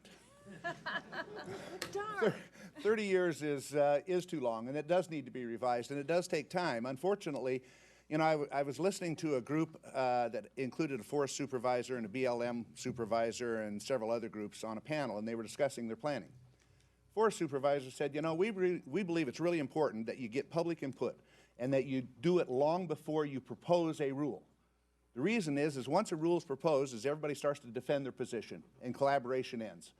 So it takes the Forest Service on average, or it took them about 4 to 5 years to do their plan. BLM is trying to rush this through too fastly without the appropriate public input that's necessary. As you said, they started in 2014, it's been 2 years. They're trying to do it twice as fast as the Forest Service did it. And all we're saying, we're not, you know, after 30 years, you'd think 90 days would not be a problem. We're saying delay this for 30 days, or for 90 days, and hold a public hearing and get the input from the public in those states that are affected. That's all we're saying. So I would urge my colleagues to vote for this amendment. Question is on the Simpson amendment. All in favor say aye. Aye. All opposed say no. No. The ayes have it. The amendment is agreed to. Mr. Kilmer. Thanks, Mr. Chair. I have an amendment at the desk, Kilmer number 2. Clerk will read. Amendment offered by Mr. Kilmer in the committee report. I ask unanimous Without objection, consent reading is dispensed with. Thanks, Mr. Chairman, and thanks to the chairman and ranking member and staff for the hard work on this bill. This amendment would increase the Puget Sound Geographic Program to $32 million to allow the EPA to implement the Puget Sound Action Agenda. I don't have an offset for this amendment, so I'll be withdrawing, but I do want to highlight the value of this investment. In my neck of the woods, we have been blessed with a few extraordinary icons, the Mount Rainier, the Olympics, an amazing coastline, and one of those blessings is Puget Sound, which is America's largest estuary by volume. It is glorious, and I invite all of you to come and visit. It's really a tremendous sight. I'm a delightful host, I promise. But it's beyond a great tourist attraction. It's part of who we are in our region. It's part of our culture. When you visit, I'll introduce you to Native American tribes who have lived on the Sound for time immemorial, and for whom it's been a source of food and clean water and culture and livelihood. I'll introduce you to workers and business leaders whose jobs depend on the Sound. It is an extraordinary driver of jobs, literally billions of dollars in economic input for our region. It's been a destination for families, for those who want to fish or dig for clams or go shrimping, as I did with my 10-year-old daughter, Sophie. But it's also a body of water that's at risk. It has seen significant degradation in water quality and habitat. We've seen species in decline. And as glorious as it looks from the surface, it's really sick below the surface. So that's why this funding's important. It's central to our recovery efforts, not just for protecting the health of our water, but because it will protect the livelihoods of the people that depend on it, and because it's needed to step up to our trust responsibility for tribes whose treaty rights are at risk. We've got an amazing partnership in our state with environmental leaders and tribes and business leaders and civic leaders, Democrats and Republicans. What we don't have is the funding needed to tackle this challenge. And so I know we're operating under tight caps, and I appreciate the tough decisions that Chairman Calvert and Ranking Member McCollum and others have had to make in this bill. But I just plea that we can continue to work together to ensure adequate resources are dedicated to this vital account in the future. And with that, Mr. Chairman, I thank you, and I withdraw the amendment and yield back. Amendment is withdrawn. Is there further amendments? Ms. Lowy? Mr. Chairman, because the House is yet to mount, this is number 2. I ask unanimous Clerk will consent read. to waive. Without objection, the reading is dispensed with. Mr. Chairman, because the House is yet to mount a full and complete defense against the Zika virus, I rise to offer an amendment to provide $1.9 billion in emergency supplemental funding. With every day that passes, more people become infected with Zika, more infants are at risk of microcephaly and other devastating birth defects. The news is getting scarier. When I offered this amendment last week, 341 American pregnant women had contracted Zika. A week later, the number is up to 372, of which 206 cases are pregnant women living in the continental United States. Last week, the World Health Organization, citing no available vaccine and lack of adequate mosquito control efforts, recommended that women in Zika-affected countries delay pregnancies. This unprecedented action is meant to protect tens of millions of parents from having babies born with birth defects and brain damage, which can cost $10 million to treat in each case. It's been 4 months since the President requested an emergency supplemental, and summer is upon us. With every day of inaction, the lives of more newborns are at risk, and the long-term costs of this public health emergency increase. Last week, my friends, Chairman Rogers and Cole, spoke of partially addressing Zika in a fiscal year 2017 labor HHS bill. We simply cannot wait until October at the earliest to fully address this threat. And even if the labor HHS bill was a realistic vehicle to combat Zika, we know the bill will not be enacted by October 1. We don't even have a subcommittee allocation or a markup date yet. Moreover, I'm concerned the labor HHS bill will be riddled with riders and unworkable funding levels that will impede our ability to enact a bill into law and further delay a full Zika response. For instance, while the WHO is urging women to delay pregnancies, if the labor HHS bill again proposes eliminating funding for Title X family planning, that would send a terrible message to the women of Florida, Texas, and the Gulf states who are at risk of Zika. If we're going to move forward with a labor HHS bill then wasteful, unnecessary riders and political culture wars must be set aside. Sadly, I doubt they will, and this delay will only put us further behind, risk lives, increase the costs of addressing Zika instead of passing the full supplemental today. So, if we don't meet the demands of Zika directly, we will face its costs for years to come. Let's work together to address the seriousness of this threat with the response that it needs. $1.9 billion emergency request. I rise in opposition to the gentlelady's amendment. As I've said many times, we are as concerned as anyone else about this disease, especially since it affects some of our most precious and vulnerable populations. In fact, I think we led the first congressional delegation visit to Brazil back in February when this problem first began to appear. And we spent a lot of time with Brazilian officials as well as Center for Disease Control officials who had already been dispatched to Brazil. And we continue to monitor it. And that's why we introduced and passed early on the bill to provide $622.1 million available immediately for the rest of this fiscal year to fight this disease. That's on top of the $589 million that our committee, including Chairman Cole and Chairman Granger and myself, wrote to the President and said, look, you've already got, I think it's $4 billion at that time, of monies that were not being used for Ebola and which clearly could have been used by the appropriations of the Ebola money 2 years before. That money could and should be used. That's what we urged them to do, and they, thankfully, sent $589 million of that money to the fight on Zika. Then the $622 million that the House passed. Chairman Cole and Chairman Granger both have also said, if there's more money needed in fiscal 17, we'll put it in the bill.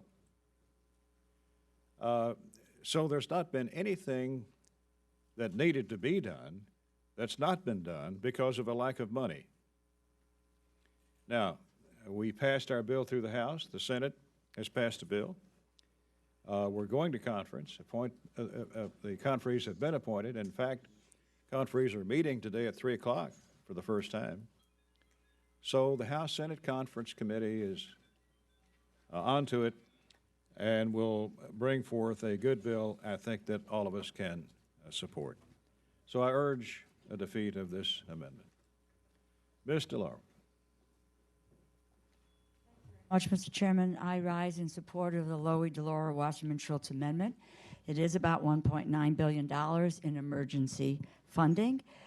It would fully fund the President's February request for the Department of Health and Human Services and the Department of State to respond to the threat posed by the Zika virus. As my colleague, Mrs. Lowy, has pointed out, this continues to be a very serious public health emergency. Last week, nearly 2,000 confirmed cases of the Zika virus in the United States and its territories. 372 of them are pregnant women, and 1 person has died. USA Today editorial board published an editorial a few weeks ago, and I quote, "Congress fiddles, Zika spreads." And it's true. Every time we stand up to fight for Zika funding, the numbers have climbed. And this summer, we were going to see those numbers grow more and more. In New Jersey, recently saw the first baby born of Zika-related microcephaly. Typically, microcephaly occurs in 0.02% to 0.1% of all U.S. births. But the Washington Post reported that among Zika-infected pregnant women, that risk is as high as 13%. There's new analysis of CDC data from the Center for American Progress. Estimates that more than 2 million women will potentially be at risk of Zika.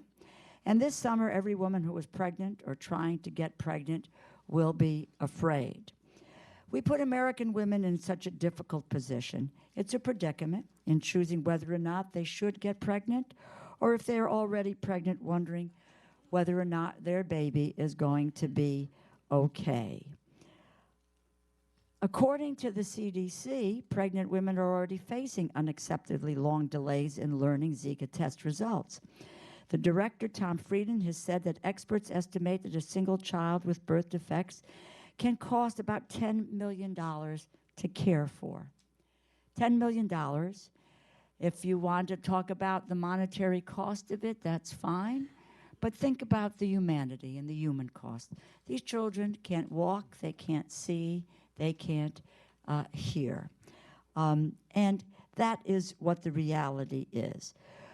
Let us listen to the experts in the field. They have told us that they need $1.9 billion. And let's fund their request. I would just say to the chairman, also the chairman and the chairman of the Labor Rate Subcommittee and Mrs. Granger have talked about replenishing the money taken for Ebola and reprogrammed, but nowhere have we seen that we're going to back and fill for that money. That does not appear in the House numbers at all. We ought to be able to listen to the experts and do what we believe is right. Why did we delay? Why did we wait? That will be the question we ask ourselves. I thank you, Mr. Chairman. Mr. Washington-Schultz.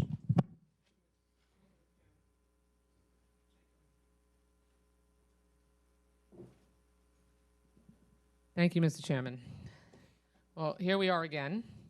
Predictably, there are more Floridians and more Americans with Zika than there were last week when I stood in this same spot to support this amendment. We now have more than 172 people in Florida who have been hit by Zika, including pregnant women.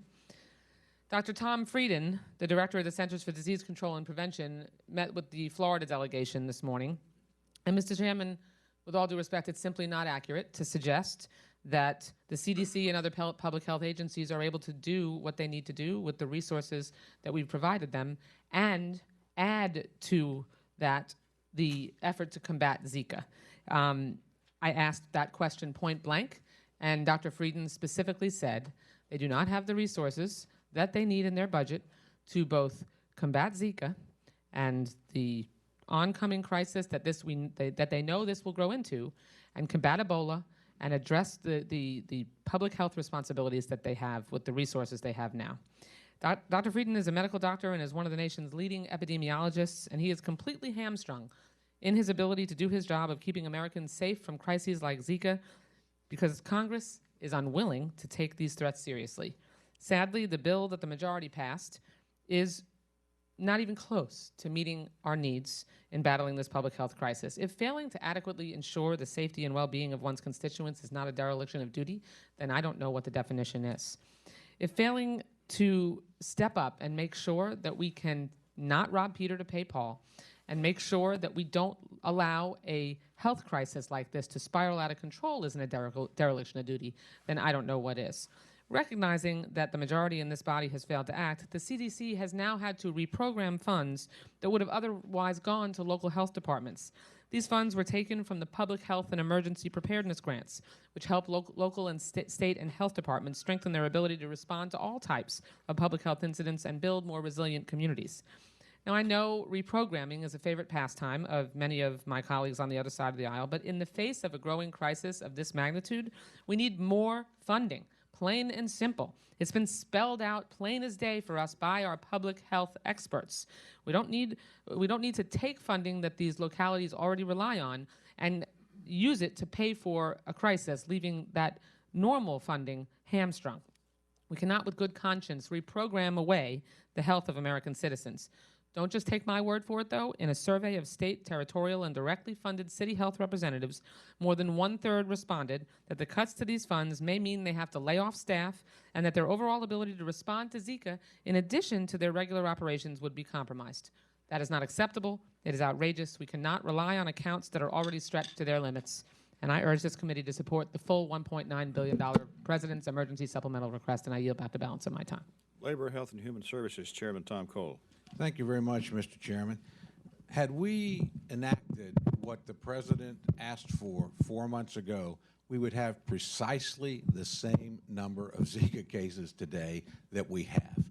Because everything that has needed to be done has been done since the day that you urged the president to actually use the money on hand to respond. So this suggestion that reacting differently 4 months ago would have somehow changed these sad numbers we hear today is disingenuous at the best.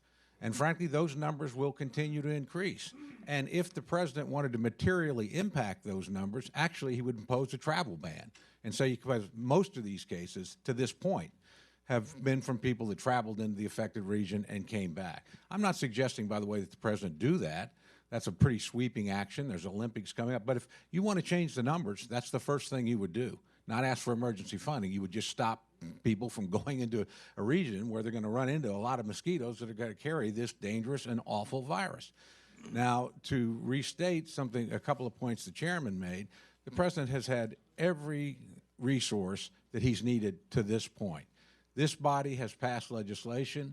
The Senate has passed legislation. We are in conference today, literally today, to talk about additional funding. In addition, as will shortly be apparent, we actually will have hundreds of millions of dollars in the Labor H bill for next year to deal with this issue. I'm sure my colleague, Ms. Granger, will probably have additional resources in hers. The only thing at issue here is, do you want to pay for it, or do you just want to add it to the national credit card? That's the only issue here, because everything has been done. And frankly, as you look at where the money is coming from and the various pots of money, it essentially adds up to about the same every single time. It's just one set of it is paid for and one set is not.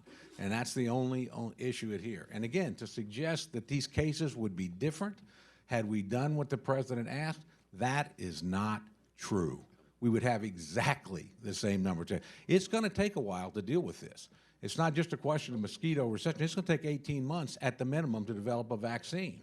It's going to take many months to develop the diagnostics. That's why the chairman in his, frankly, bill that moved across this floor actually advance funded NIH, if you look at it, for all of next year to work on that vaccine. So let's do, as my good friend from New York suggests, work together. We all have the same concerns, but let's try and do it responsibly within the budget that we have. It is indeed an emergency, and when you got an emergency in your household budget, you know, you take the money that you need and take care of it right now, but you do it within your budget. So that's the only issue. Yield back, Mr. Chairman. Mr. Price. Mr. Chairman, I rise in support of the amendment, and I've been listening to this very carefully, and of course it's been a recurring debate. I would love to be reassured by what we're hearing from the full committee and subcommittee chairman, and I certainly hope they're right about the conference committee and the kind of outcome we might expect out of the conference committee. But I just have to say, just honestly, I'm not reassured, and I think we need to confront this honestly and, as best we can, overcome the divisions we've experienced thus far. This is a baffling and disturbing debate to me, I just have to say. I was concerned enough about this weeks ago, as I said to my colleagues last week. I convened a conference in the Research Triangle area, bringing in active researchers and bringing in agency personnel, and we had a good day of discussions. And I just have to say, if anybody's claiming that everything that has needed to be done has been done, that all the needs have been met, the only reason for that is because the researchers themselves and the agencies have scrambled, have moved money around. I heard from the University of North Carolina researchers how within the university budget, within the research budget, they've had to take money here, money there. Yes, they've done their duty. They've risen to the occasion, but not because of any help from us. And the agencies have similarly scrambled to move money around and to fill this gap. That's to their credit. But I don't see in any way how it reflects positively on the action this body has taken. There are so many problems with the approach that we're taking here. The delay. the uncertainty. It is not good enough to wait for the 2017 bill. There is great uncertainty as to what these budgets are going to look like and what can be done. The offsets, taking money out of the Ebola accounts or wherever they can find it, that's not acceptable either. So I hope we can do better than this. It's an honest difference. I will grant that. And I'd love to be reassured, but I'm not. So I want to support Ms. Lowy's amendment. We know this is coming. Looking back, I can't imagine that what this committee and this Congress has done will appear in any way to be adequate. More likely, I think, we will ask ourselves, what were they thinking? Chairman Calvert. Mr. Chairman, we're all committed to combating this disease. This is not a partisan issue. The House has recently passed legislation, as you described, provide immediate funds for this fiscal year to combat the disease. We're all concerned about the spread of Zika. We all take this seriously. We just differ on how we're going to get it done. I support Chairman Rogers and Chairman Cole's approach, and I certainly recommend a no vote on this amendment. Thank you. Is there further discussion? Ms. Lee. Of course, I rise in support of Mrs. Lowy's amendment. A couple of things I'd just like to add. First of all, I think it is really important to understand what our health officials are saying, what CDC, Dr. Frieden is saying. We're not the experts. We don't know what it takes really to combat this virus, and I prefer deferring to them. You know, they know this is such a dangerous moment, given the fact that the outbreak has spread from Brazil to 26 countries, and it's estimated that it's going to spread to nearly all countries in the Western Hemisphere. And so let's listen to what CDC is saying. Also, we need to remember that the World Health Organization declared the Zika virus as a public health emergency. I think that was 4 months ago in February. And finally, let me just say, once again, we've done war emergency supplementals countless times without robbing Peter to pay Paul. And yet here on this very terrible emergency that we're faced with, we continue to drag our feet on this public health crisis. This funding can't wait any longer, so we need to act now and pass Mrs. Lowy's amendment. Thank you. Dr. Harris. Thank you, Mr. Chairman. I'm going to echo what you, Mr. Chairman, said and the chairman of my subcommittee said. You know, what the House action, and when it passed your bill, H.R. 5243, is actually the right action to take. You know, this amendment, Lowy number 2, has a strange thing written across the top. It says equals Zika on the top. I don't know who penciled that in, but that must be new math, because I have the text. I have the entire text of H.R. 5044. This is not about Zika. The House bill was about Zika, because it says that money was for Zika. This bill, numerous times through, it says it's for Zika, other vector-borne diseases. Remember I mentioned last week there are 16 other diseases with literally 1 billion people in the world who have those vector-borne diseases, or other infectious diseases. There are a lot of infectious diseases in the world, and related health outcomes. Now, interestingly, in this bill, on page number 2, it has other related health outcomes after the word other infectious diseases. Further on in the bill, it has other related health outcomes after only the Zika part. So actually, this creates slush funds that actually are different depending on which pool you're putting it into. This bill is not equal to Zika. The House bill was equal to Zika. It was $100 million for global health. It was over $100 million to much over $100 million to CDC, over $100 million to NIH for Zika. Not for whatever else they cook up at NIH or CDC or the president who gets hundreds of millions of dollars in this bill 5044, but for Zika. We ought to be laser focused. I would suggest that if the proponents of this bill really wanted to deal with Zika, they wouldn't stick it on an appropriations bill that isn't going to be enacted probably till the end of the year. They would have voted for your bill, Mr. Chairman, which would have already been funded, and those funds would already have been going to those related agencies. I yield back.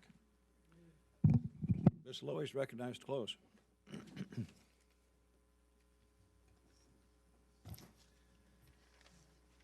although I have enormous respect for my good friend from Oklahoma, and we have spent hours at the National Institutes of Health.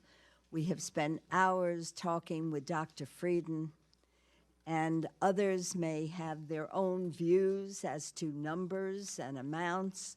When Dr. Frieden says to me, the request is $1.9 billion to combat this disease, this is an extra.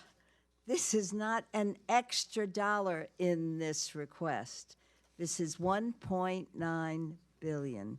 So it's Dr. Frieden's request that I am honoring because I am so concerned. And just to repeat the numbers again, as of June 8th, 1,996 Americans have been infected with Zika, 691 travel-associated cases in the continental United States, 1,301 locally acquired cases in Puerto Rico and the territories.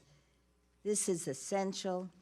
We don't have a day to waste. A full Zika response is needed urgently, and I ask for support for my amendment. Question is on the Lowy amendment. All in favor say aye. Aye. All opposed say no. No. No seem to have it. The noes have it. Roll call is requested. Clerk will call a roll. Mr. Adderholt. Mr. Adderholt, no. Mr. Amadei. Mr. Amadei, no. Mr. Bishop. Mr. Bishop, aye. Mr. Calvert. No. Mr. Calvert, no. Mr. Carter. Mr. Carter, no. Mr. Cole. Mr. Cole, no. Mr. Crenshaw. Mr. Crenshaw, no. Mr. Cuellar.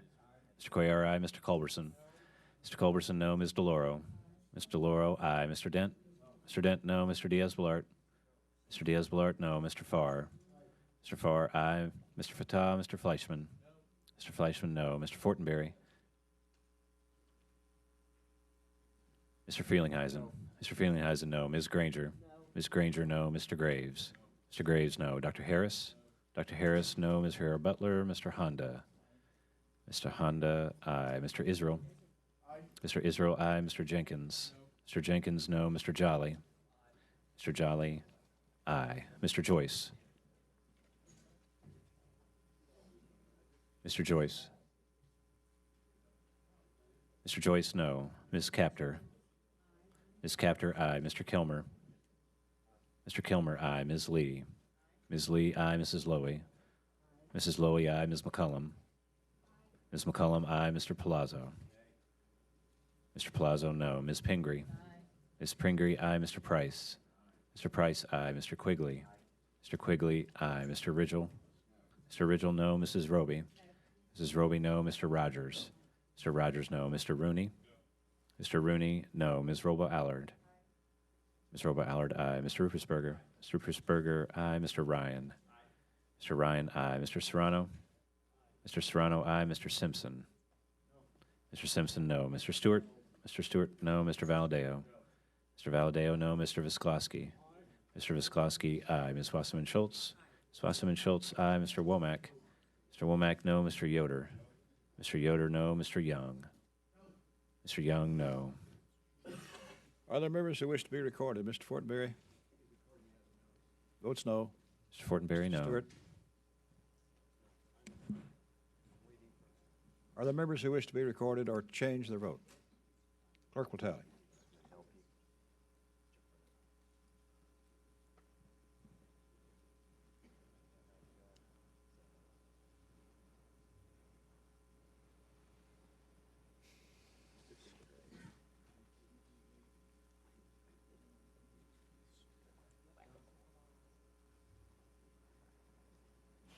On this vote, the yeas are 21, the nays are 28.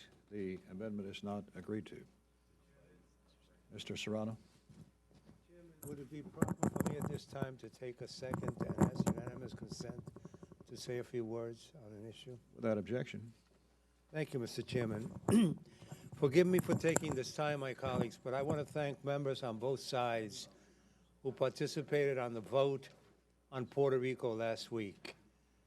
This fits this conversation because Puerto Rico is not just suffering from a fiscal crisis, but it's got other issues.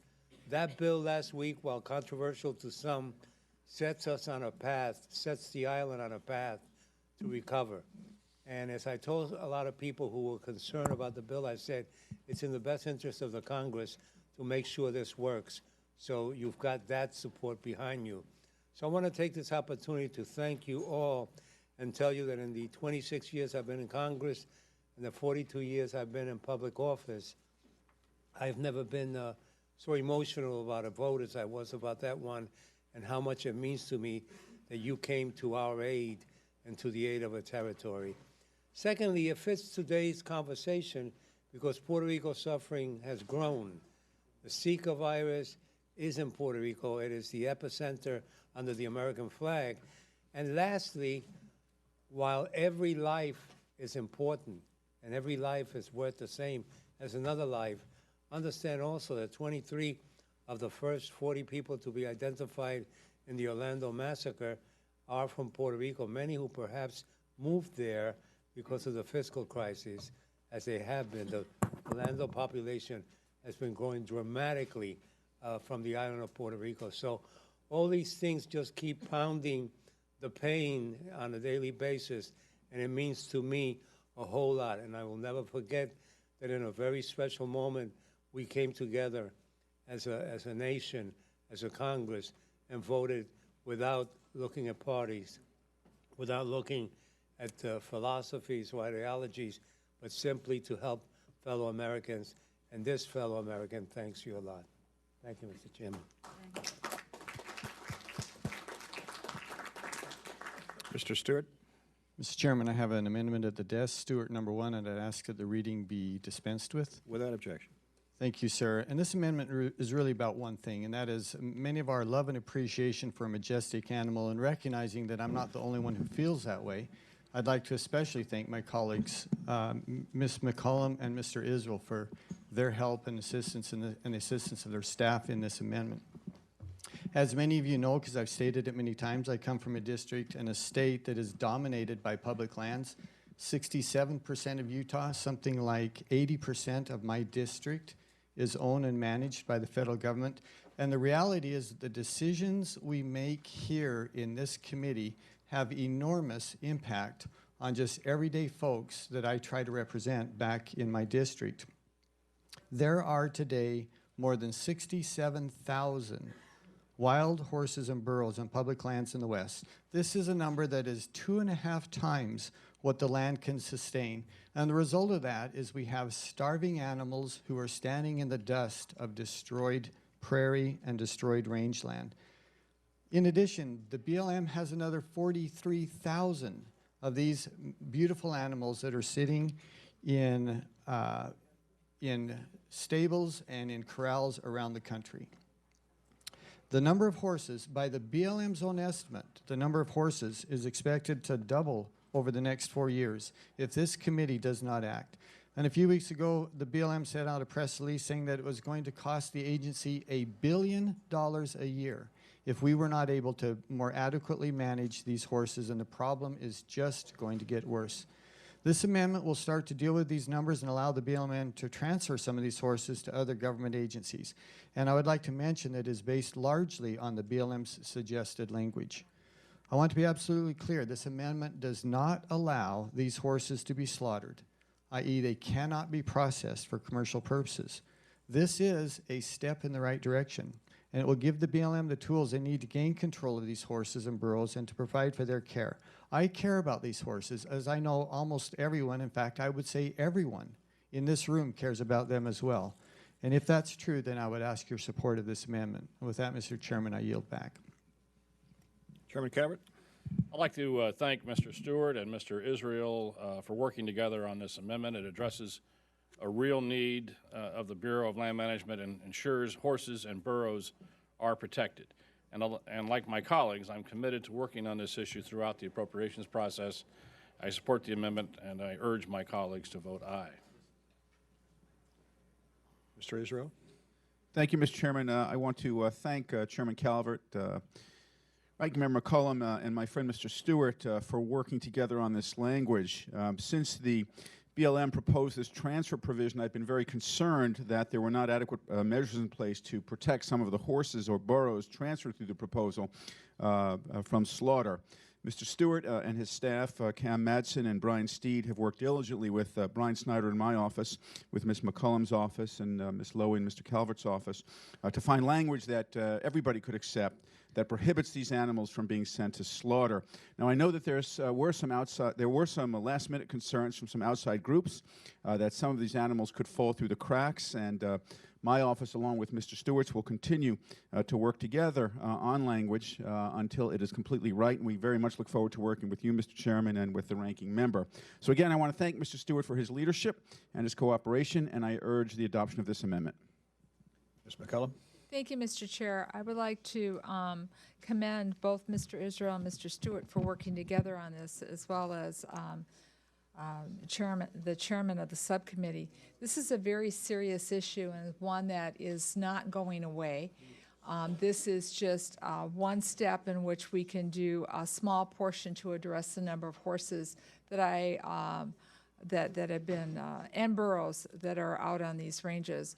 And Mr. Stewart and I were talking the other day, and so, Mr. Chairman, I really think a group of subcommittee members bipartisanly should go out and inspect what's going on with these grazing lands, see what's happening with these animals, so we can come up with a long-term strategy, not only to manage the lands properly, but to make sure that these animals are treated with the dignity that they deserve. And with that, I yield back. Mr. Stewart's recognized to close. Again, my thanks to the subcommittee chairman, the full committee chairman, Mr. Israel, and the ranking member, Ms. McCollum. This is a bipartisan solution. Everything else that the BLM is proposing will only nibble on the edges of this problem. They do have some studies, they do have some plans, but they are long-term. We'll have hundreds of thousands of horses before they're able to take any action that will actually be effective. And we appreciate the bipartisan support for this. And again, we urge our colleagues to support the amendment. Thank you. The question is on the Stewart amendment. All in favor say aye. Aye. All opposed say no. The ayes have it. The amendment is agreed to. Ms. Capter? Yes, Mr. Chairman, I have an amendment at the desk, please, and I ask Clerk will read. Amendment offered by Ms. Capter. reading be dispensed. Without objection. The ladies recognized. Mr. Chairman and members of the committee, my amendment would restore $394 million to the Clean Water State Revolving Fund by moving the same amount from the PILT account from the discretionary to the mandatory arena. All of you know how important fresh water is. In fact, there are bottles of it in front of each of us today. I represent technically more water than land, I guess they say, in the district that was drawn in Ohio. And as such, I face it every day. And I'm very aware of what is happening to it. If we look at the funding that is proposed for 2017, only 1 year in the last 20 years have we allocated less in real terms for the clean water and drinking water state revolving funds combined than we have in this bill. The trend is down, down, down. Each of you should have a graph in front of you that shows what's happened with our infrastructure investment in clean water over the last 40 years. It isn't a pretty picture. The amendment that I'm proposing will not completely correct the challenge that we face, but it at least moves us in the right direction. The overall figures show only about 4% of the money that's available for clean water investment in our country is federal. And you probably know from the districts you represent, you see your local mayors, your local counties having to increase people's utility costs, community by community, as they struggle to find a way to pay for clean water at the same time as the aging system, as well as environmental challenges in freshwater systems such as algal blooms threaten and literally harm Americans. We've seen it in Flint, we've seen it in Toledo, we've seen it outside of Youngstown. It's not a pretty picture. EPA estimates we should be spending about $35 billion a year for safe water infrastructure. And the other thing that's changed when you look at the chart is that when I first got to Congress, the federal government was paying 75% of the cost of these water-related investments. That is now down to 50% or less, depending on how the state revolving fund is handled in the individual states. The U.S. Conference of Mayors report to us that local spending on water systems has been forced to double just in the last few years.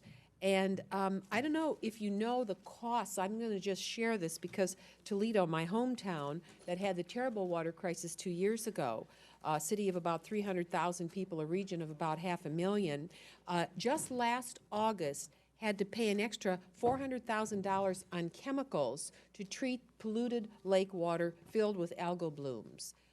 In addition, the water crisis cost the city government over $200,000 in cleanup costs alone, and the region faced a $58 million upgrade to the city's water supply system. This is true in places all across our country. So I ask my colleagues, please support our amendment. We seem to find money to build dams in Afghanistan and water systems in Iraq. Can't we find an additional $394 million that would not make us whole, but would meet some of the reality that we face in community after community across this country? I ask for support of the capital amendment and reserve any remaining time. Chairman Calvert. Thank you, Mr. Chairman. I rise in opposition to this amendment. We're only dealing here with discretionary money, and so this amendment would cut $394 million from the PILT program, which most everyone in this room receives some monies back to their states and local communities through the PILT program. I also like to point out, as much as we all would like to see more water, more money for water infrastructure, we're significantly higher than the President's request for the state revolving fund.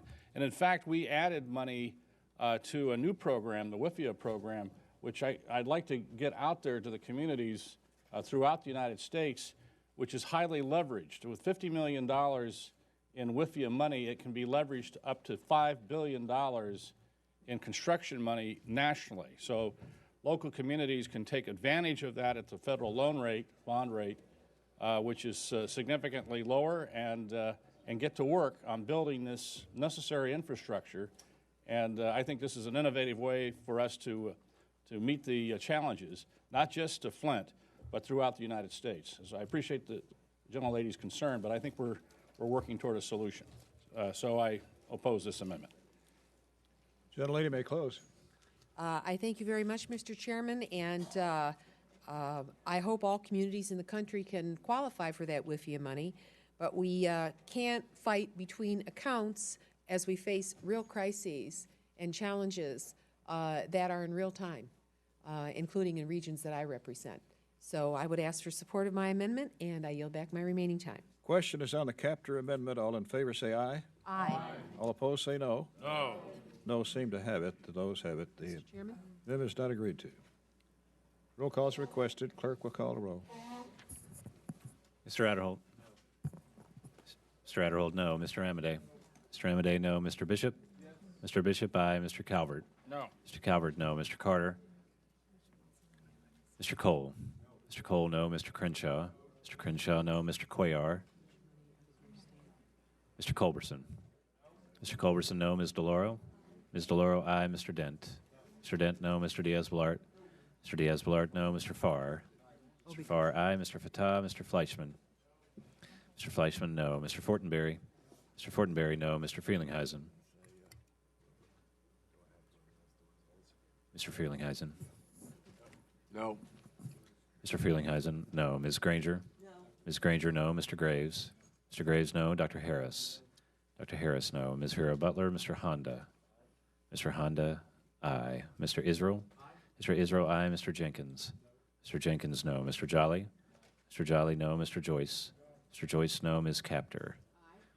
Ms. Capter, aye. Mr. Kilmer? Mr. Kilmer, aye. I'm sorry. Mr. Kilmer, no. Ms. Lee? Ms. Lee, aye. Mrs. Lowy? Mrs. Lowy, aye. Ms. McCullum? No. Ms. McCullum, no. Mr. Palazzo? Mr. Palazzo, no. Ms. Pingree? Aye. Ms. Pingree, aye. Mr. Price? Mr. Price, aye. Mr. Quigley? Mr. Quigley, aye. Mr. Ridgel? Mr. Ridgel, no. Mrs. Roby? No. Mrs. Roby, no. Mr. Rogers? Mr. Rooney. Mr. Rooney, no. Ms. Robo-Allard? Ms. Robo-Allard, aye. Mr. Rupersberger? Mr. Rupersberger, aye. Mr. Ryan? Mr. Serrano? Mr. Serrano, aye. Mr. Simpson? Mr. Simpson, no. Mr. Stewart? Mr. Stewart, no. Mr. Valadeo? Mr. Valadeo, no. Mr. Visklosky? Mr. Visklosky, aye. Ms. Wasserman Schultz?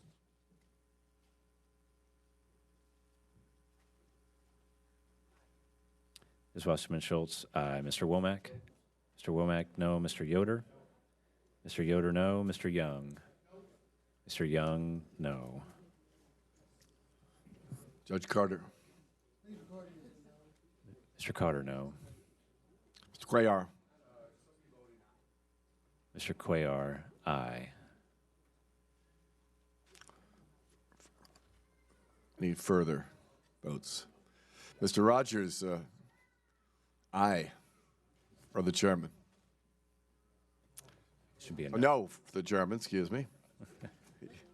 Mr. Rogers, no. Yeah.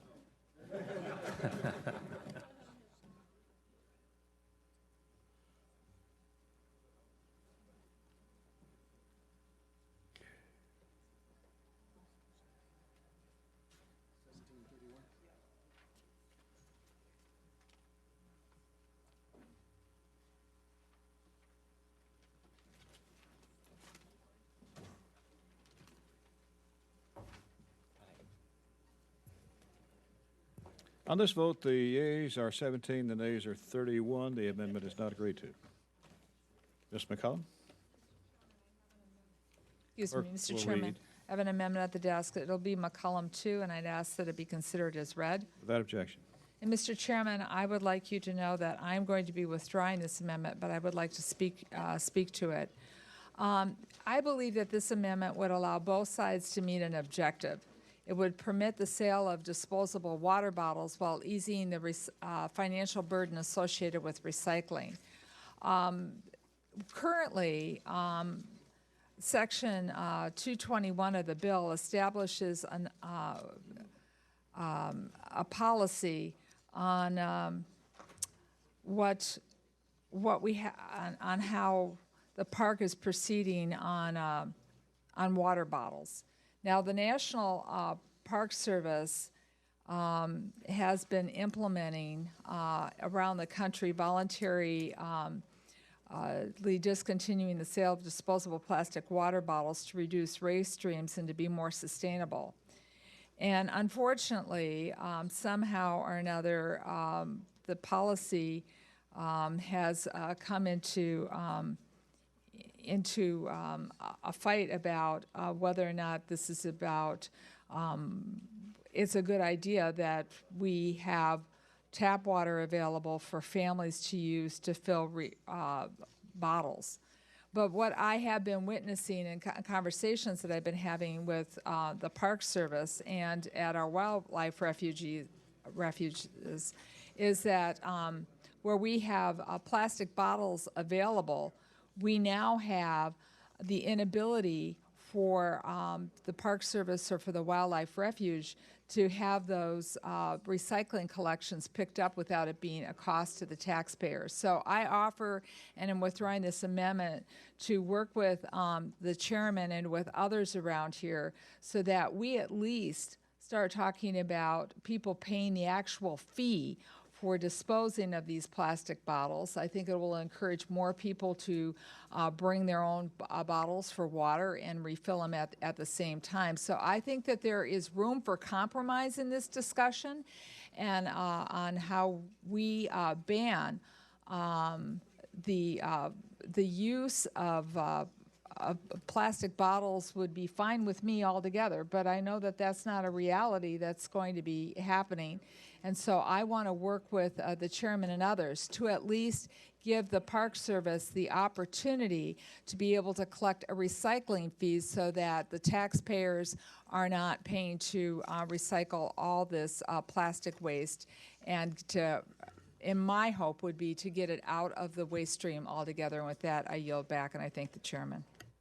Chairman Simpson. Well, Mr. Chairman, speaking for Mr. Calvert, I appreciate the good ladies' willingness to withdraw the amendment and work with us on this issue. It is more complicated than just bottled water. While the Park Service's rules deal with banning the sale of bottled water in national parks, it doesn't deal with all of the other plastics and bottled soda drinks or vitamin drinks or whatever. And unfortunately, it looks like they're going to ban the sale of the healthiest form of hydration in the national parks. So it's something that needs to be discussed with the Park Service and try to work out the differences between the two, but we look forward to working with the good lady, and I appreciate her withdrawing the amendment. Without Chairman Calvert.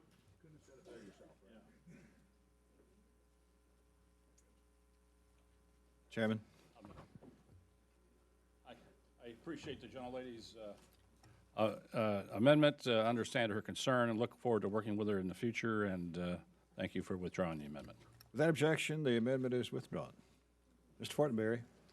Chairman, I have amendment of the desk, Fortenberry, number 2. Clerk will read. Can we dispense with the reading? Amendment offered by Without Mr. objection, reading is dispensed with. Mr. Chairman, now that we're considering amendments to be withdrawn, I am offering this and going to withdraw it, but I thought it was important to highlight the concern here. This was an attempt to find additional monies for the Land and Water Conservation Fund. Everyone in the room here significantly benefits back home from this fund, which is derived from oil and gas revenues. It uses our resources to plow money back into resources for communities that promote hunting and fishing, restoration, conservation, environmental projects, as well as important, recreation opportunities for families. It is a widespread benefit across the nation, and it's unfortunate that in our tight budget times that we're having some difficulty getting these numbers to where I think they ought to be. I've discussed this with the chairman. I appreciate his sympathies in this regard. I know he is favorably disposed toward trying to consider how we move the fund upward in a more robust fashion. But I'm going to leave it to his good discretion to do that down the line. But again, I thank you, Mr. Chairman, for our conversation. And with that, I withdraw the amendment. Amendment is withdrawn. Mr. Chairman. Mr. Simpson. Could I speak on the amendment before he withdraws it? I just want to thank the gentleman. I just want to thank the gentleman for his work on the Land and Water Conservation Fund. A lot of times people in the West think the Land and Water Conservation Fund is just used by the federal government to purchase more land, and so they have some concerns with it. I would say that if anybody has those concerns, they ought to come to Idaho and see what we've done with the Land and Water Conservation Fund and the preservation it's made for hunting and fishing and other types of lands. And I appreciate the committee and the chairman's work in trying to put as much money as we can into the Land and Water Conservation Fund. It's authorized for like $900 million. But obviously we don't have those types of resources, but I appreciate your interest in this and others' interest in this. I would also say the Land and Water Conservation Fund is one of those funds that hasn't been reauthorized yet. And I would encourage the committee of jurisdiction, as we have in so many programs within this bill, to look at the reauthorization of a variety of these programs where the authorizations have expired and address some of the concerns that people have. So appreciate the gentleman's offering the amendment and withdrawing it. Thank you, Chairman Simpson. Mr. Farr. Chairman, I rise in support of this effort and to suggest to the chairman that when you work with the reauthorizers of that fund, of the oil and gas fund that comes into the U.S. Treasury, only 14% of it's earmarked for, and the rest of it just goes into the general fund. It is, the concept was that as you're depleting a federal resource, the offshore oil, that the revenue from that would be used to renew resources and share that with state and local governments. It's a terrific program, but I think it's way underfunded for the purposes of what it was intended. And I would suggest to you that you really look at raising the amount of revenue that you take from that account, because there's a lot more there. You're only authorized to use 14% of it, and there's no public policy for that percentage. So I support your effort, and I think you ought to continue to increase it. Without objection. So, Mr. Chairman, may I also just speak briefly? Thank you. I also just want to thank the gentleman for offering this and just echo the positive comments about this important program. I agree with the notion that this has helped with hunting and fishing opportunities, with parks and trails, with boating and recreational access. In the town where I live, the Ed and Boat project literally would not have been preserved, would not have happened but for the Land and Water Conservation Fund. And that's been a huge driver of maritime tourism and the maritime economy in our neck of the woods. So this is just a big win-win, and I appreciate the gentleman for putting this forward and hope that we can see Congress move forward on this. Without objection, the amendment's withdrawn. Ms. McCollum? Mr. Chairman, I have amendment number 3, McCollum, at the desk. Without objection. And I ask that it reading is consider dispensed being read. Mr. Chairman, this amendment would provide critical resources to address the man-made catastrophe in Flint, Michigan, where children are poisoned by the lead in their drinking water. This amendment would provide $385 million to ensure that drinking water supply does not contain lead. These funds would be available for replacement, repairs, and upgrades to the drinking water system, as well as optimization of corrosion control technologies. The funding is provided under an emergency designation, which is necessary and appropriate. When you have the National Guard delivering drinking water to homes, it is an emergency. During the energy and water markup, Ms. DeLaura and I offered an amendment to include emergency funding for Flint.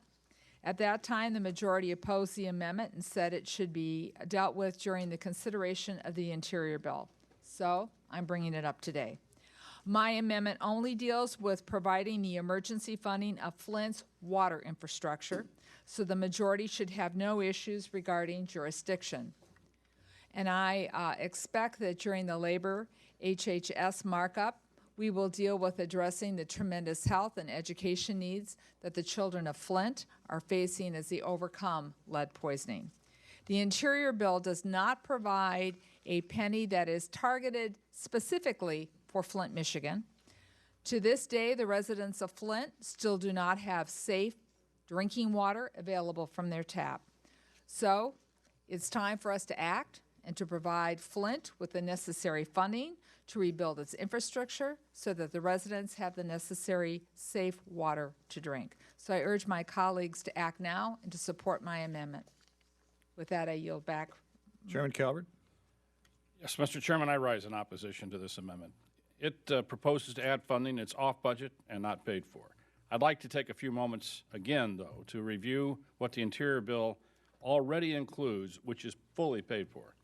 $2.1 billion for the Clean Water and Drinking Water State Revolving Fund account, including an increase of $207 million over the FY17 for the Drinking Water SRF and $70 million above what the President requested. $50 million for the new Water Infrastructure Finance and Innovation Program, WIFIA, which may be leveraged to fund an estimated $3 to $5 billion worth of water infrastructure projects, and by the way, that's nationwide. This is $30 million above what the President requested, and this is leveraged by most estimates 60 to 1 by most bonding agencies. $107 million for state grants for improved state oversight and operations of drinking water systems, a $7.71 million increase as requested, and $6.5 million for communities to work on integrated plans for pipe replacement. And the bill includes new language that allows states to provide relief of prior debt in areas with elevated levels of lead in drinking water. The federal government resources provided in this bill are on top of what the state of Michigan is proposing to do. In May, the Michigan State Senate passed a fourth supplemental bill that would send $128 million to Flint for fiscal 2016. Three previous supplemental bills passed in October, January, and February, totaling then $67 million. Finally, the state of Michigan will receive $84.8 million via the Clean Water Drinking Water SRF in January 2016, which they can direct to Flint. Resources are being provided to Flint and elsewhere to address this lead in drinking water issue. And finally, this amendment is not paid for, so I would ask the gentlelady potentially would withdraw the amendment. If not, I must oppose the amendment. Mr. Washington-Schultz. Thank you, Mr. Chairman. Mr. Chairman, here, and my colleagues, this is another example where this committee and this House has failed to act on a public health crisis. first in Flint, then on Zika.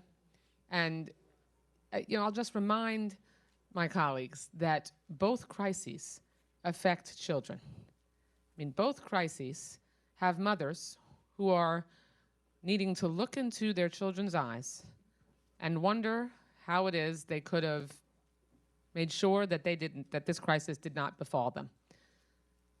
That avoidance, that ability to protect those children is on us.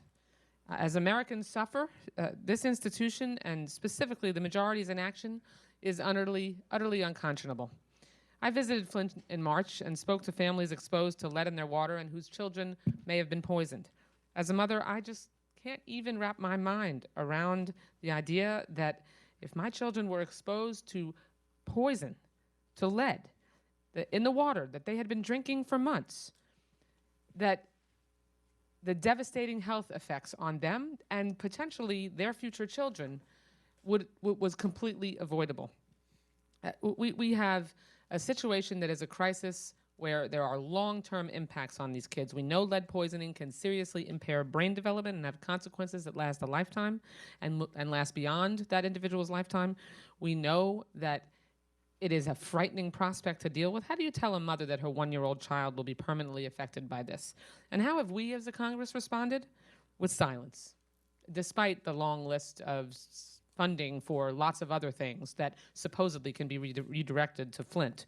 We've stood idly by as this community suffers. Safe drinking water is a basic human right, a right every American deserves. The failure of Michigan state government, I might add, to properly test the water, its recklessness with human life, and the failure of this Congress to make sure that we properly invest in water infrastructure, environmental protections, and crucial health safeguards is unfathomable and downright criminal. While Michigan state government is responsible for this tragedy, that does not negate our responsibility to act. It is our job as representatives to step up and support this community in need. Ranking Member McCollum in my amendment, which takes parts of Representative Kildee's Families of Flint Act, provides emergency funding to address this crisis. We must fund the necessary repairs of Flint's water infrastructure and replace that which has been corroded and allowed lead to leach into the water system. We must support the EPA in establishing a rigorous inspection regime to make sure that the water is truly safe to drink and continues to be so going forward. And finally, we must call on Michigan state government to match what the federal government is willing to provide. As a mother, I know I see no other option. We must act, and we must protect our nation's most vulnerable, our children, and we have failed to do that. With that, I'll urge our colleagues to support mine and Representative McCollum's amendment. I yield back. Mr. Lauro. Thank you, Mr. Chairman. I rise in strong support of the McCollum-Wasserman-Schultz amendment. It is emergency funding for Flint. I've held out for a very long time that we have 3 public health emergencies in the USTA. One is the opioid crisis, one is Flint, and one is the Zika virus.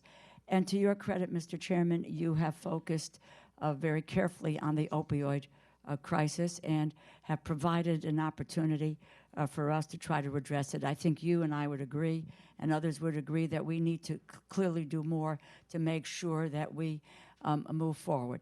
But I would also say that with regard to Zika, and we've had our conversations about Zika and what the view is as to whether or not we've adequately responded. My view is that we haven't, and others' view is that we have. But I would just single out Flint for a moment, because I think there has been just no focus on the Flint crisis, the extent to which that crisis really needs to be focused on, because we are talking about 9,000 children.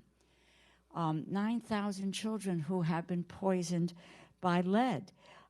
It is really horrifying, and there has been negligence that has led this to this point, and that negligence is unconscionable. It's a man-made crisis. This was caused by so-called, quote, cost-saving measures, delayed responses, outright lies that have endangered families and have endangered kids.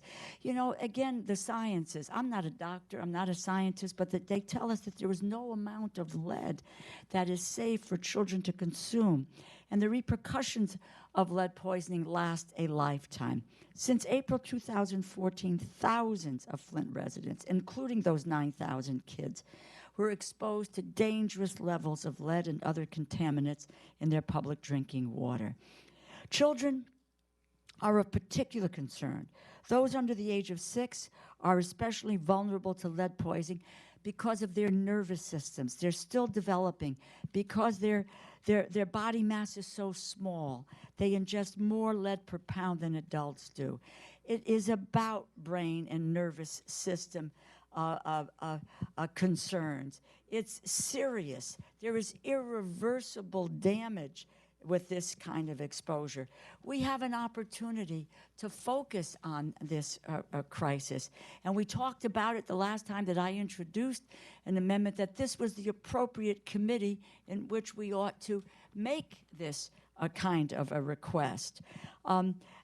We need to try to right some of the wrongs that have existed in Flint through infrastructure repair, wraparound services for Flint. I understand what the chairman says. That money may or may not be used for that purposes. We can't guarantee that, but in this committee, we could guarantee that we would do something about Flint. We owe it to these children to make these repairs, to provide those services, to at least to provide some sense that we can help to mitigate against this terrible crisis. I urge my colleagues to please support this amendment. Thank you, Mr. Chairman. Ms. Lee. This is such an important amendment. I rise to support it and just add a couple of things to what has been said.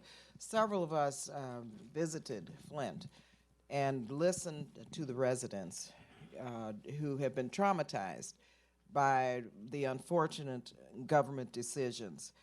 We heard from individuals who have not been able to take a bath or shower because of the poison in the water.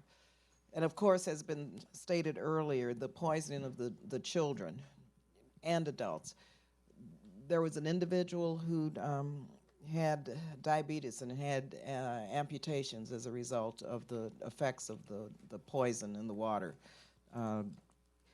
It was appalling. It is appalling what is taking place. And I've been involved, and many of us have been, in environmental justice issues over the years as it relates to low-income communities and communities of color. And I can tell you one thing, this never would have happened in an affluent community anywhere in the United States. And so we owe this community a heck of a lot. The children of Flint and their families, they're facing a tragedy and an emergency of an enormous proportion. It is an emergency. We should take the high road. It would show our commitment to respond not only to this emergency as Americans, but to the unbelievable historic difficulties that this community has faced with regard to the lack of infrastructure, the lack of clean water, no jobs, also the stress that it has caused in terms of the families and the children. The mental health issues are enormous.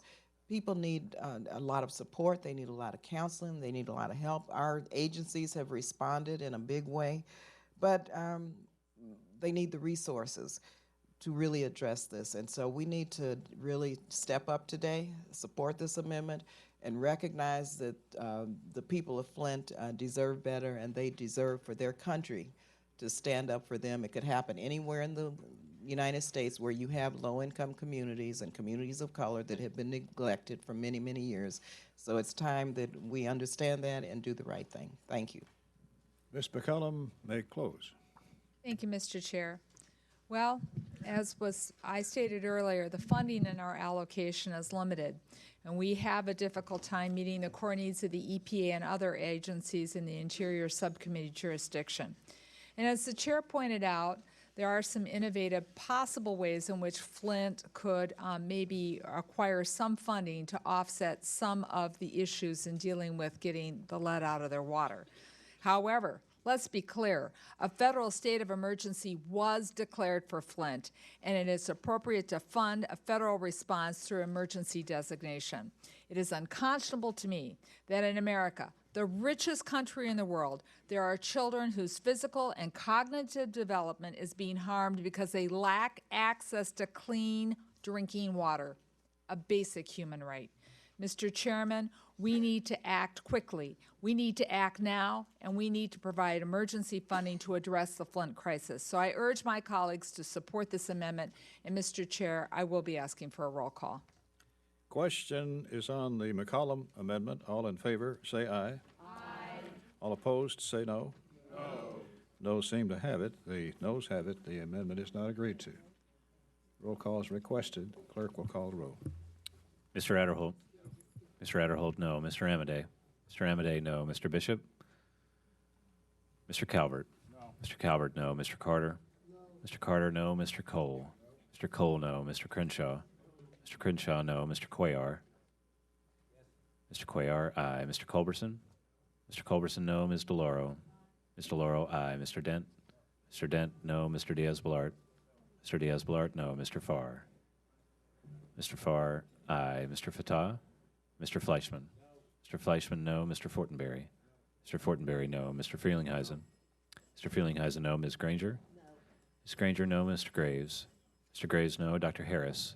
Dr. Harris, no. Ms. Hera Butler. Mr. Honda. Yes. Mr. Honda, aye. Mr. Israel. Yes. Mr. Israel, aye. Mr. Jenkins. No.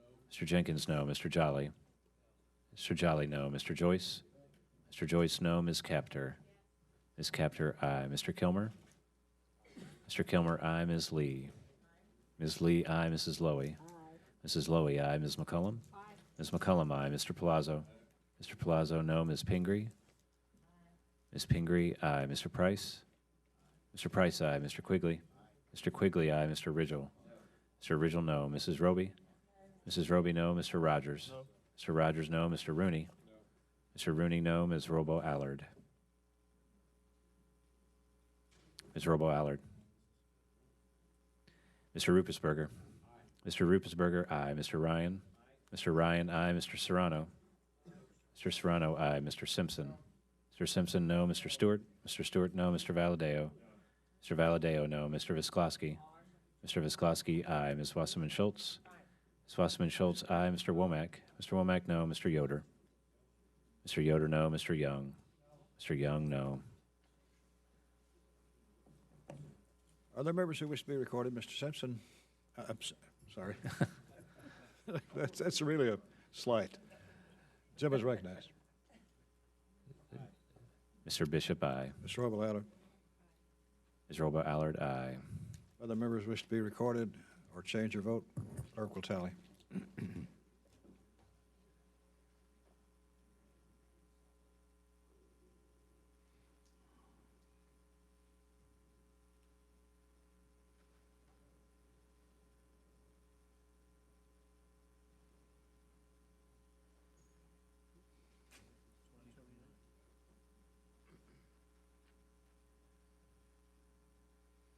On this vote, the yeas are 20, the nays are 29. The amendment's not agreed to. Mr. Chairman Adderholt. An amendment. Clerk will read. Amendment offered by Mr. Adderholt. Ask unanimous Page 1. consent. Without objection, the reading is dispensed with. Mr. Chairman, this is the fourth year in a row that brought this amendment before the committee. Over the past 3 years, it's had a positive impact on the manufacturing jobs in America. By passing the amendment over the past 3 years, we have retained good manufacturing jobs right here in America, and actually facilities that have seen an uptick in jobs that, as a demand for domestic manufacturing, have increased. Also, there are examples that we've seen because of this that jobs are coming back from overseas, referred to as reshoring. In order to take advantage of this domestic preference that's in this language. The alternative would be to bring in steel and iron made overseas, and it's many times offered at prices below market or even below the cost of manufacturing. And you may ask, why would a country do that? They're trying to create jobs in Russia and China, and even if that means the government has to subsidize the process.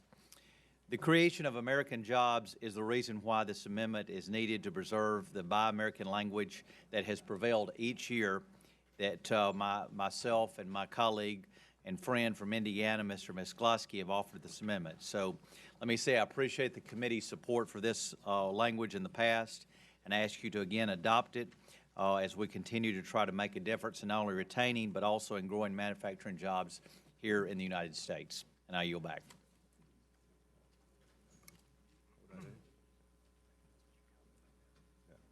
Chairman Calvert. Thank you, Mr. Chairman. Thank you, Mr. Chairman. I rise in opposition to the gentleman's amendment. I know when you rise up to talk about an amendment that says "Buy America," your chances aren't great. But let me talk about this a little bit. We need to think of Buy America provisions as pro-U.S. jobs, and it's not simply that simple. Many U.S. companies have global processes. Many products originate in the United States or shipped beyond the U.S. border for value-added process and return to the United States for additional manufacturing, distribution, and sale. The Buy American language in this amendment has been narrowly interpreted by the administration. As a result, the amendment before us will promote some U.S. jobs at the expense of others. And we end up having a process debate about whether U.S. workers are melting and pouring or hot rolling iron and steel in America. Instead, we need to focus on the best way to create long-term, high-paying jobs that will be rooted in the American economy. The language in the base text seeks to level the playing field for all U.S. manufacturing jobs. I appreciate the gentleman is offering his amendment based on his constituents and their jobs. And I included language in the base text in order to support my constituents and jobs in my congressional district and area in Southern California. We need to adopt policies that foster innovative thinking and economic growth for all rather than just adopt restrictive policies that promote some opportunities for a few. Today, everyone is able to vote to support American jobs one way or another. A no vote on the amendment supports the base text and levels the playing field for all U.S. manufacturing jobs. The U.S. manufacturing industry is already feeling the costs of EPA's heavy-handed regulations. They don't need to be further hampered by additional requirements that drive up their costs. The gentleman's amendment also goes a step too far and strikes report language that was enacted in the FY17 omnibus related to what coatings can be applied. This is an issue of importance to certain members of the committee, and I would ask for commitment from the gentleman to work with us at least on a mutual agreement solution for later in this process.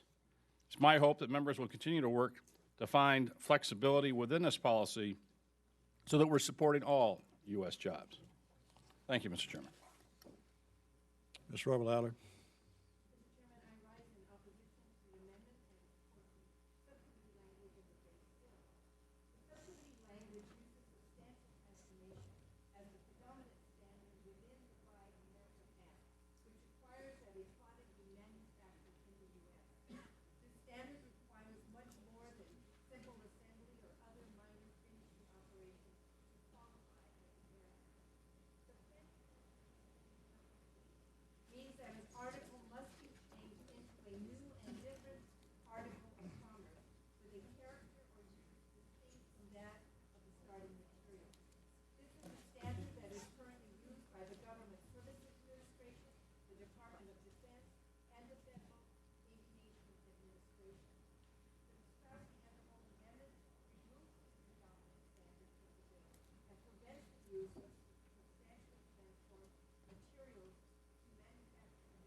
language in the bill maintains the protections against illegally dumped Chinese goods that is the current law. Adhering to the Subcommittee predominant standards is critical to many steel producers and workers in my district and in other parts of the country. For example, in my district alone, the over 250,000 tons of steel that is substantially transformed into American products by American workers in American businesses no longer qualify as American. If this amendment were to pass, steel producers and several manufacturers that support at least 8,000 American workers will continue to be at competitive disadvantage because this amendment essentially shuts them out of being able to supply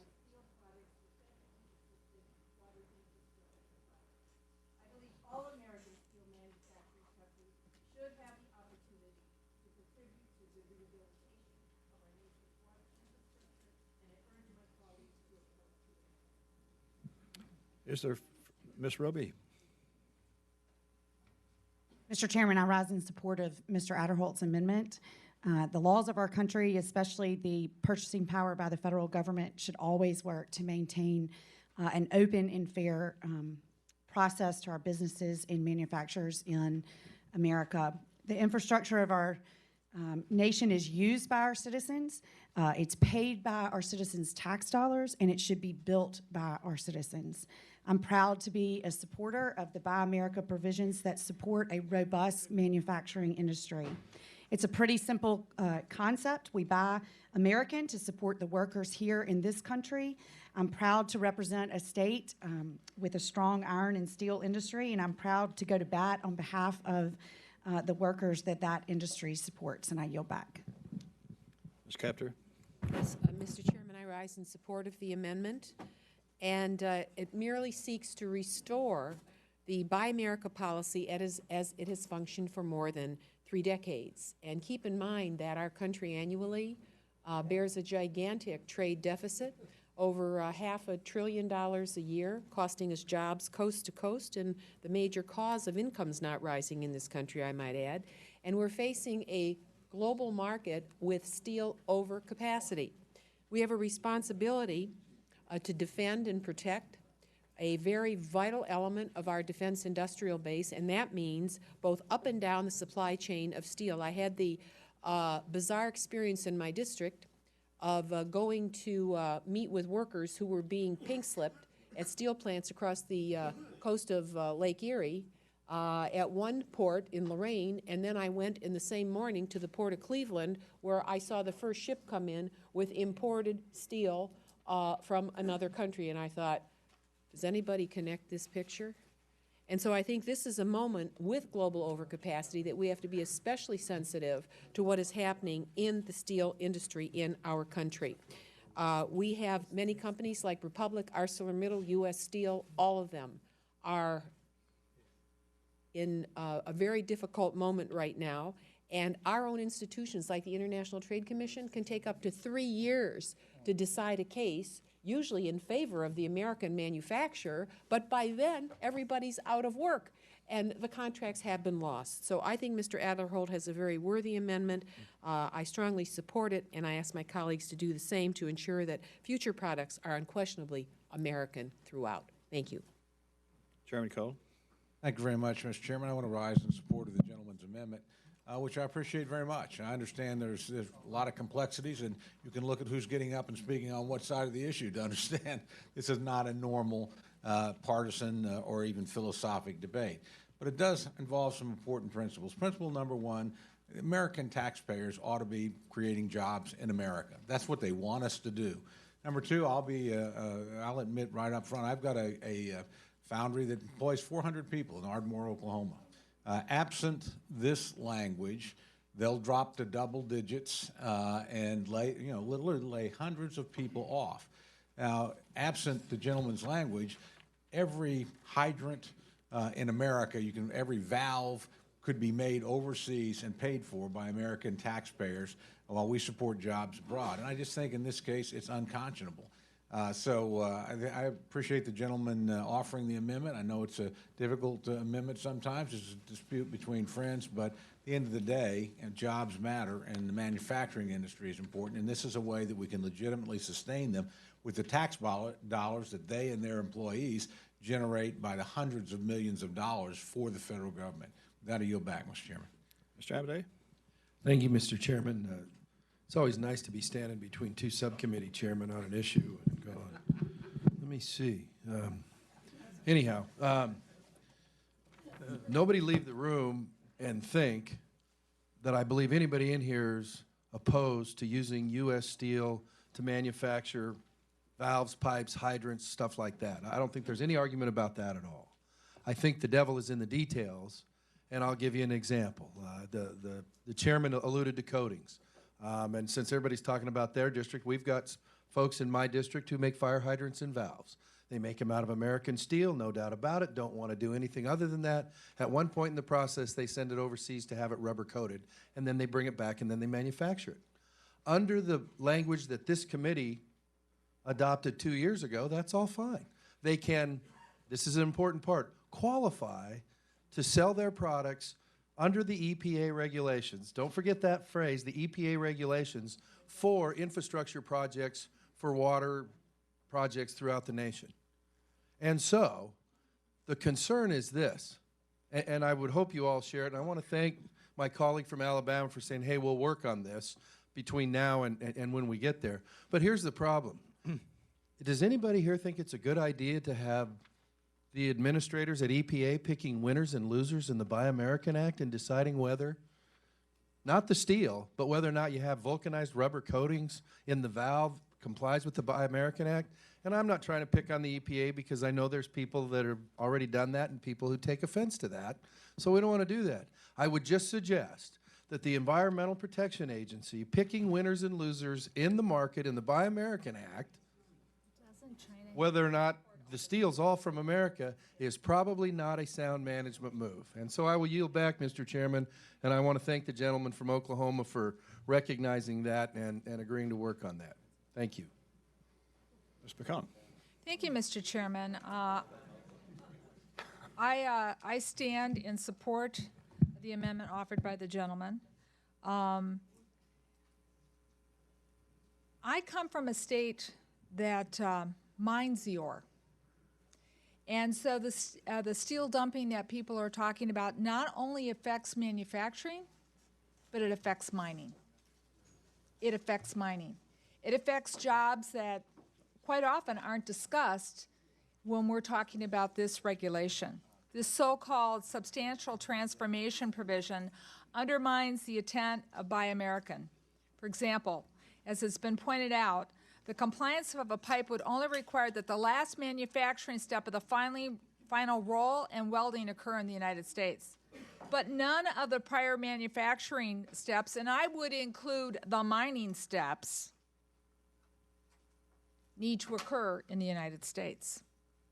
This provision should be removed because I believe it threatens the opportunity to have increased jobs among iron and steel and miners in this country. And with that, Mr. Chairman, I strongly support this amendment, and I yield back. Mr. Visklewski. Thank you, Mr. Chairman. I rise obviously in support of Mr. Adderholt's amendment, and my preference would be to, if you would, put it into context. I would agree with Chairman Calvert that our focus should be on the long-term creation of high-paying, good jobs. The best way to start is not to lose the ones that we have. Additionally, the chairman did suggest this is for the few at the adverse impact on the many. That is not necessarily correct. There are many fewer people making steel in the United States today, but this is not simply those engaged in the actual manufacturing of the product. It's those, as Ms. McCollum said, who mine the ore. It's those who mine that coal that you need to make a ton of steel in the United States of America. And the fact is, over just a 6-year period of time, I would enumerate the context of the damage that has been done by unfairly traded steel that we're trying to help compensate for. L-Tech Specialty Steel went bankrupt in New York. Geneva Steel in Utah went bankrupt. GS Industries, Inc. went bankrupt in North Carolina. Freedom Forge went bankrupt in California. Precision Specialty Metals in California went bankrupt. Metals USA in Texas went bankrupt. Sheffield Steel in Oklahoma went bankrupt. Huntco Inc. went bankrupt in Missouri. National Steel went bankrupt in Illinois. Calumet Steel went bankrupt in Birmingham Steel went bankrupt in Alabama. Bayou Steel in Louisiana. Kentucky Electric Steel in Kentucky. EvTech Mining in Minnesota. Wharton Steel in West Virginia. Republic Engineering in Ohio. Rouge Industries in Michigan. This is not a self-inflicted wound. The fact is there are more than 600 million excess tons internationally today that you couldn't use to make a bolt. On a good day, if we poured every ounce of steel in the United States of America, we would pour 110 million tons. To put that in perspective, people are exporting their unemployment to the United States, and no one makes a ton of steel more efficiently than a worker in the United States of America at 1.9 million, or 1.9 hours per ton. There has been references to the narrow interpretation of the standard by EPA, the concern about EPA's cavalier attitude, but I would point out to my colleagues that this standard has been in place for 4 years. There are waivers. There are waivers in case there is an inconsistency with public interest. There are waivers if there is not a sufficient supply. There are waivers if the cost is extreme. And what has happened, if I could ask for 2 additional minutes, Mr. Chairman. Without objection. Thank you. Waivers have been asked for over this 4-year period of time. There have been 6 waivers nationally granted by EPA. There have been 35 specific Buy America provisions that have granted waivers by EPA on drinking water and clean water. We have 11 waivers that have been denied. There are 8 pending. And a final point I would make, I understand the pricing policy here, but as was mentioned, is pricing that undercuts the domestic market. We have margins at the International Trade Commission being argued today that have been determined by Congress because you have products made in Japan that are worth $171 being sold in the United States for $100. Essentially in China, $350 sold for $100. And these are findings by the Commerce Department. China, $300 for $1. When there's nobody left, what do you think happens to that price? So I would ask that you support Mr. Adholt's amendment. Chairman, I appreciate the additional time. Mr. Farr. Thank you very much, Mr. Chairman. I never thought I'd rise in this committee on the side of Mr. Amadei on an argument that is very confusing, but it's wonderful to sort of hear your technical analysis, because I think the rest of the story, this is one of those arguments, if you didn't know anything about it, you find out both sides are right. But we really have 2 domestic preference standards in the U.S. One is called Buy American, and the other is Buy America. Buy American was adopted by Congress in 1933 as a predominant standard. It's used by the Department of Defense. The GSA applies to all military bases. That fact applies to all the steel used in the construction of congressional buildings and courthouses and so on. It's the U.S. steel producers and manufacturers both meet this standard.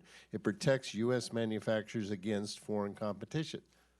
But this, then in 1983, a new provision called Buy America was adopted by the Federal Highway Administration. It requires that the steel be melted in the United States. And this is the provision that we're hung up on today, because the EPA has interpreted that you cannot use in water lines and other things where the EPA is involved in it, steel that isn't melted in the United States. We have a company in California, not in my district, and Mr. Calvert talked about that.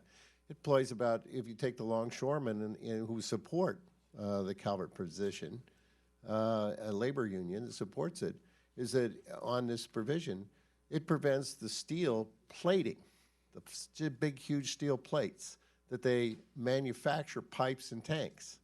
And the problem is, because of this EPA determination, we actually had a lawsuit by a company in California that made tanks, water tanks, for a buyer in Texas.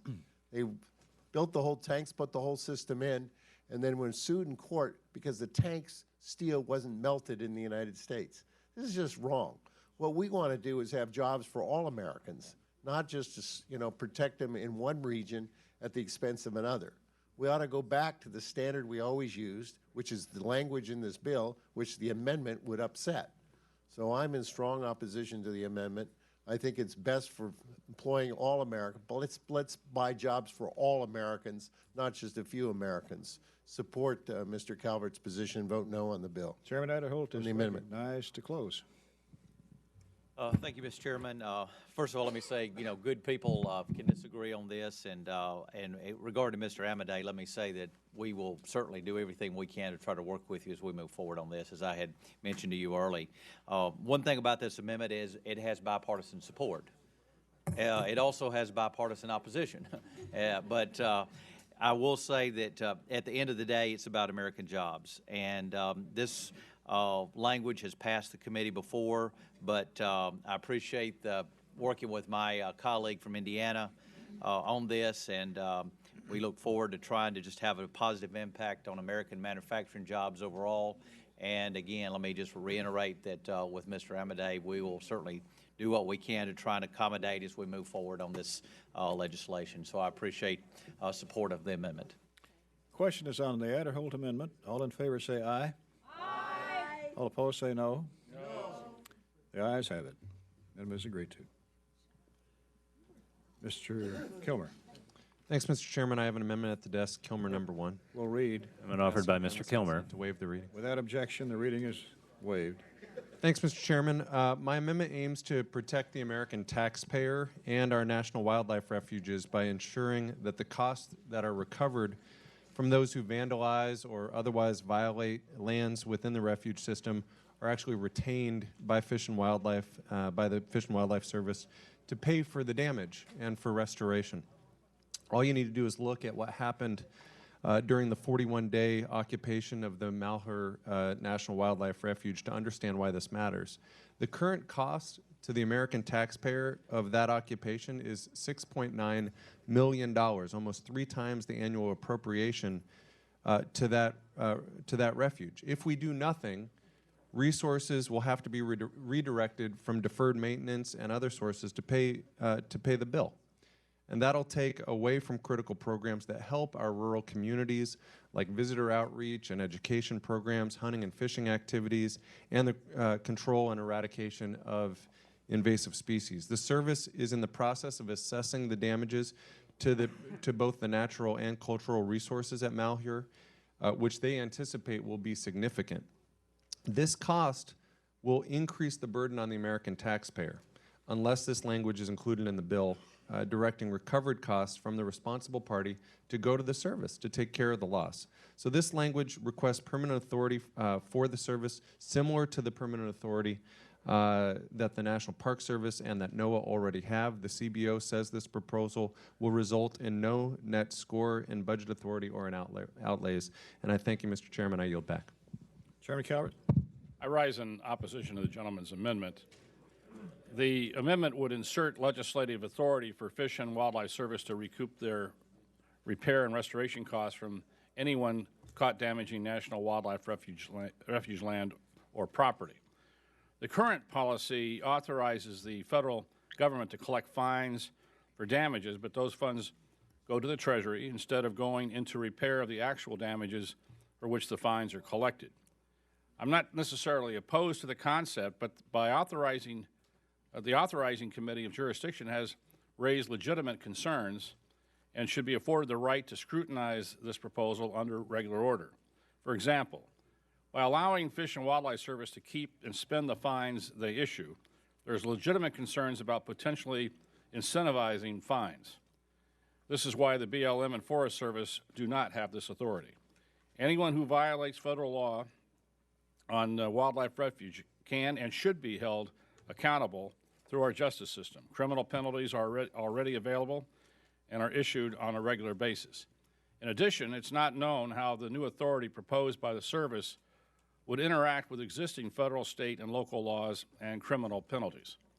This is a sensitive issue for many Westerners, an issue that needs to be carefully examined by the authorizing committees before we act. So for that reason, I would ask no on this amendment. Ms. McCollum. Thank you. Mr. Chairman, I rise in support of this amendment.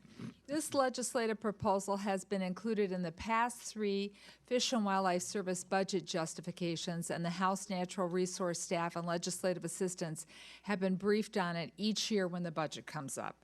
The testimony before the House of Natural Resources by Fish and Wildlife, March 19th, 2015, from Director Dan Ash, and on March 22nd, 2016, from Deputy Director of Operations Jim Kurth, has also highlighted this legislative proposal.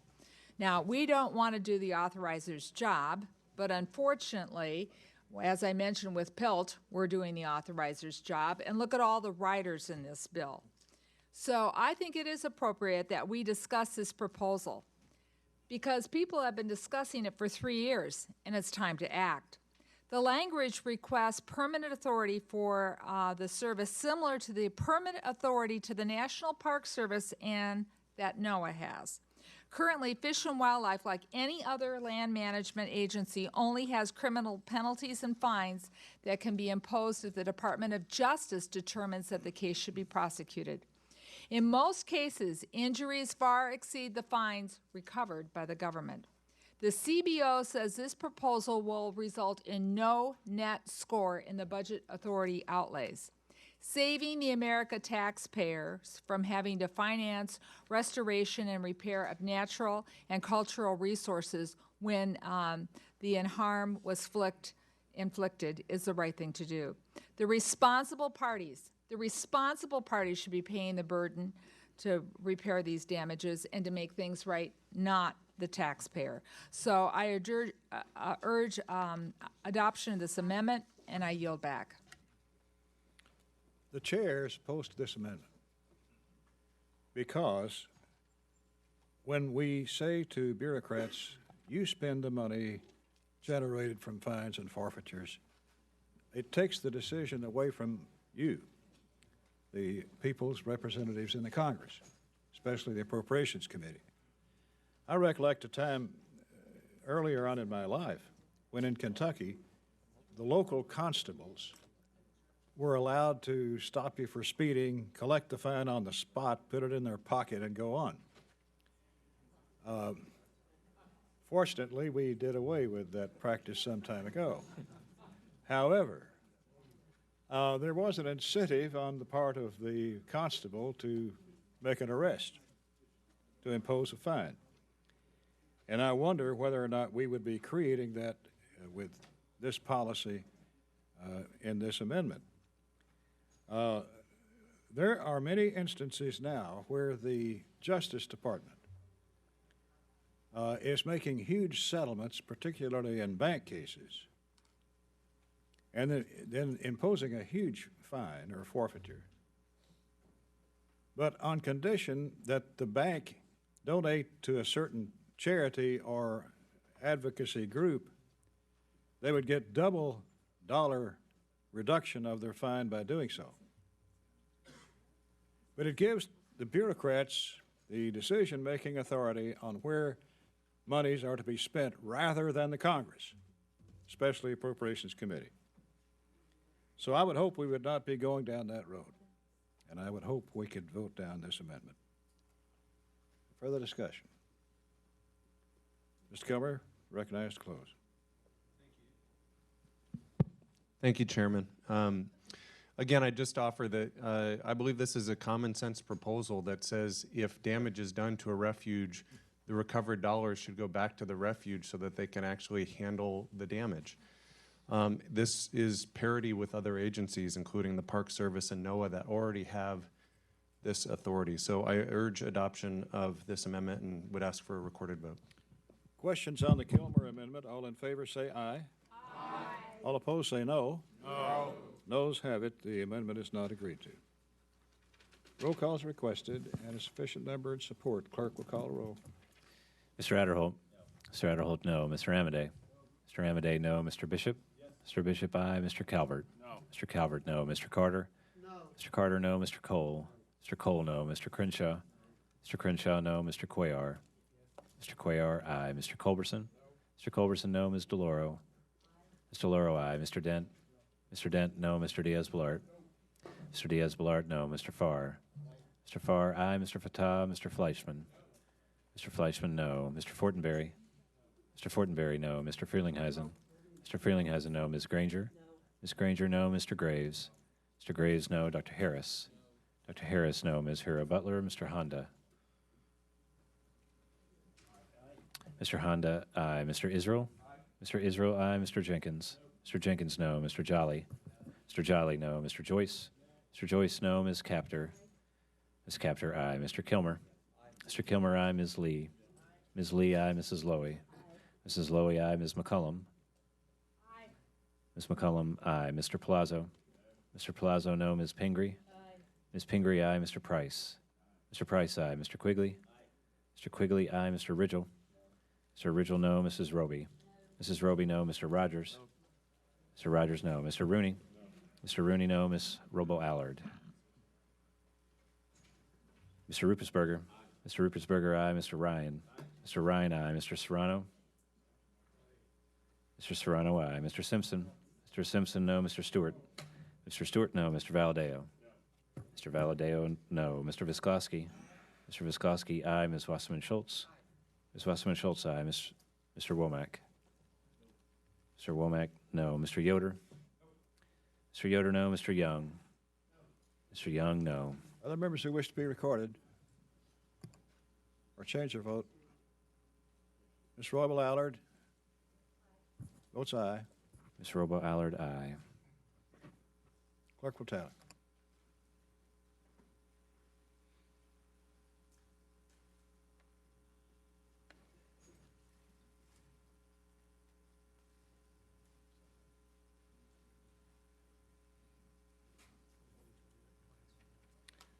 On this vote, the ayes are 20, the nays are 29. The amendment's not agreed to.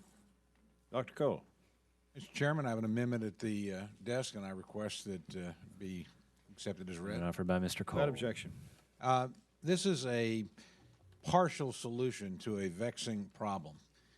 In 1887, Indian tribes had about 148 million acres of land in the United States. By 1934, that had shrunk to 48 million.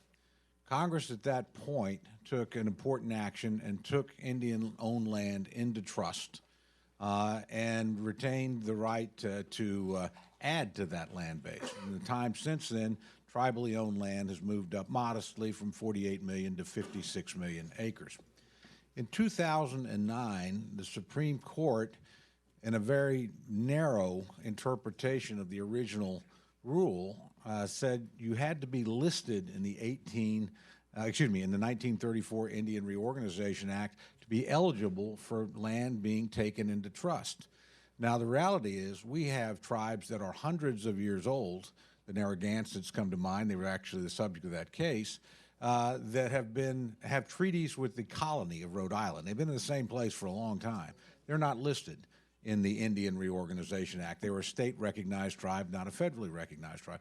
We have tribes that have come into existence since then, or been recognized since then, that have land bases that everybody assumed were appropriately in trust. Indeed, for 75 years, Republican secretaries of the Interior and Democratic secretaries of the Interior assumed they had the right to do this, and it was so recognized.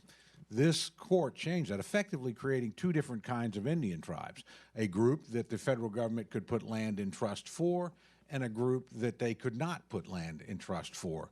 And in many cases, those tribes already owned land. What happened is not surprising. The tribes that were not listed immediately became subject to lawsuits by states and localities for taxes. Now, everybody always assumes this is about gaming. Over 98% of the land, by the way, we're talking about here, is not used for any gaming purpose whatsoever. It's housing, it's economic development, it's very traditional use of lands. It's sacred sites in some cases. So, if I had my way, we would fix this all the way to the current date. The administration actually would like us to do that. And this committee in 2010 did do that. I actually made this offer to fix this in the Interior Appropriations bills. The Democratic majority thought this is a good way to do it, actually respected that full fix. We passed it across the floor of the House, couldn't get it through a Democratic Senate at the time. Since then, Ms. McCullum and I both have bills that deal with this that would go all the way up to the President. That would be my preferred solution. However, there is another committee that has jurisdiction in this matter. It's Natural Resources. And so we've been working with them to get to at least a partial solution and protect as many tribes and as much Indian land as we can. So in an agreement with the Natural Resources Committee, working very closely with the chairman of the subcommittee, we all sat down and they were willing, they have our legislation, they have Ms. McCollum's legislation, my legislation, which we would both like to be dealt with. I would be thrilled to support a bill. But we could at least persuade them to go up to 2009, which is the point of the Supreme Court decision, and say anything taken into trust before then is protected, is not subject to lawsuits. Now, we would still have to deal with it going forward. I would continue to support legislation that would do that. But if we can take a lot of tribes and a lot of Indians out of harm's way and frankly end this legal limbo in which many, many tribes are trapped and which they're spending millions of dollars to protect themselves in litigation, we should do so. So with that, Mr. Chairman, I would propose the adoption of the amendment. Chairman Calvert. Thank you, Chairman. I rise, obviously, in support of the gentleman's amendment. This subcommittee is constantly working to correct disparities in Indian country, not only because it's the right thing to do, but because it stretches limited appropriations further so that we can fix up more schools, hospitals, and roads. In 2009, the Supreme Court created this disparity, which is described by Tom, and by granting exclusive land rights to tribes formerly recognized by the federal government before 1934 as opposed to those recognized later.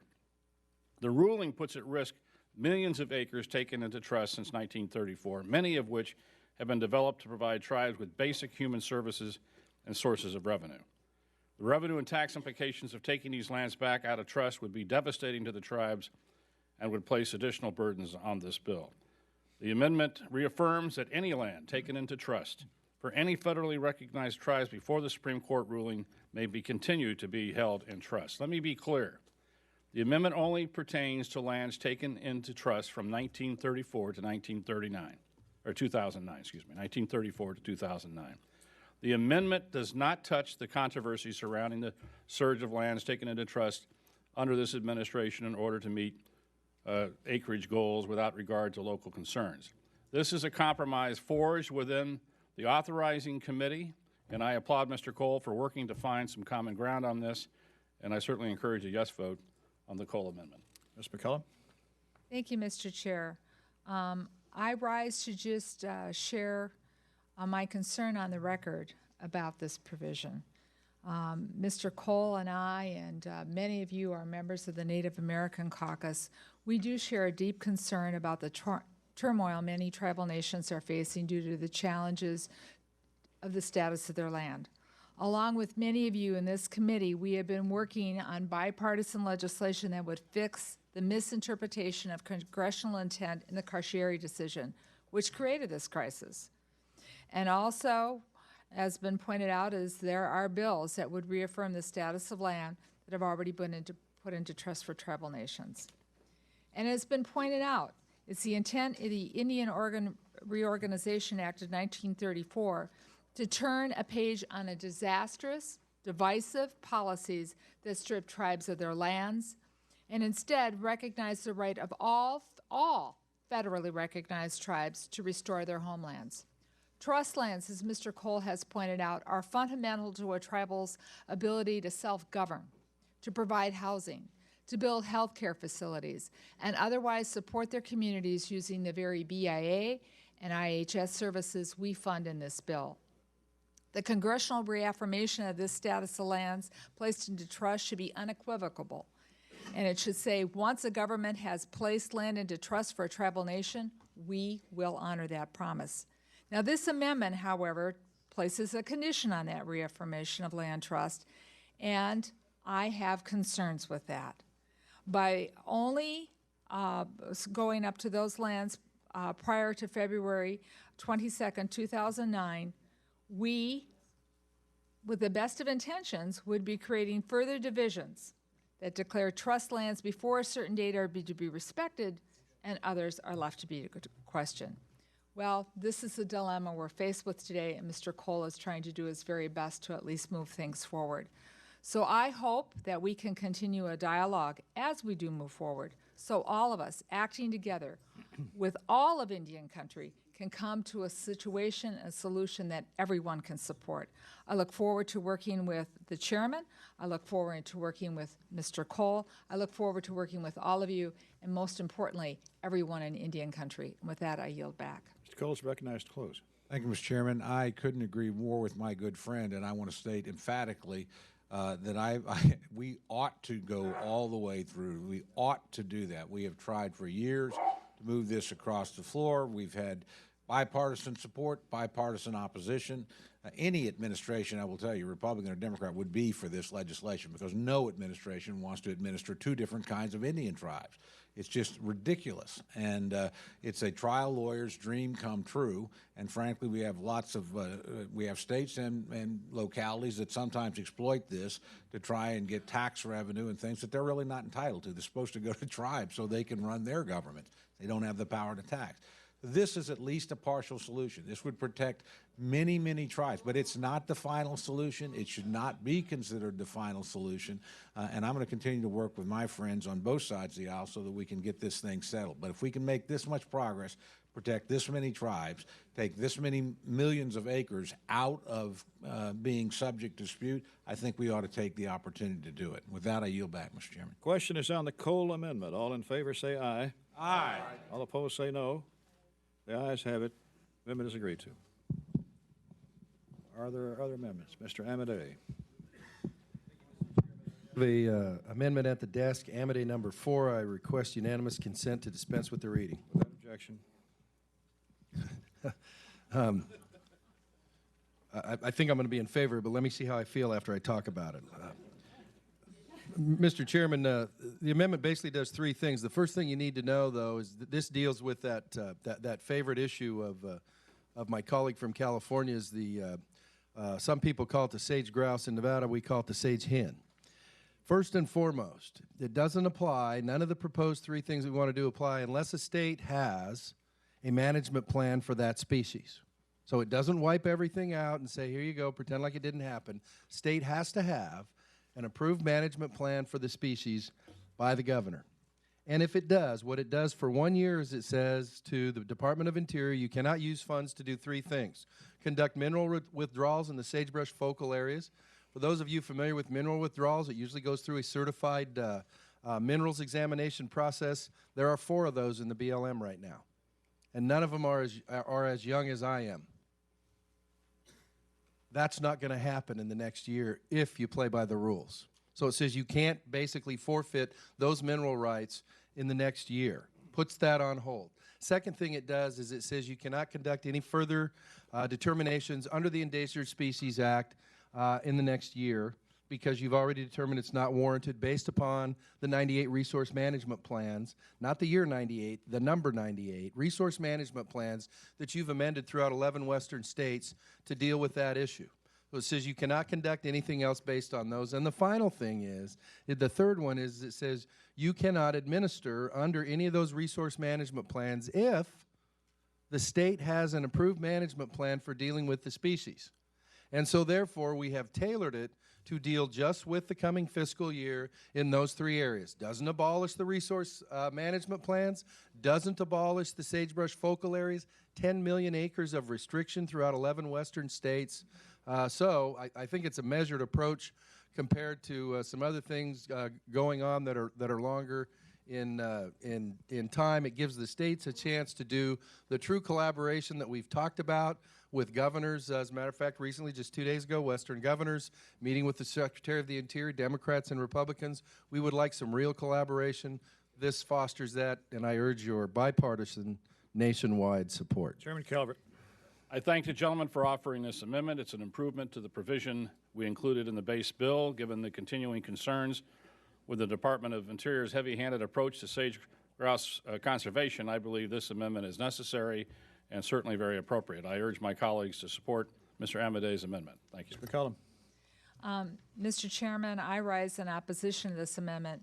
Mr. Amadei, I'll say sage hen to show that I listened carefully to what you did say. However, what you're doing is effectively repealing major federal land management statutes like the Federal Land Management Policy, the Management Act, the National Forest Management Act by subordinating federal authority to undefined state use plans. Now, I want to be clear what this amendment does, folks. This amendment makes governors of states the sole deciders of how U.S. public lands and national forests will be managed.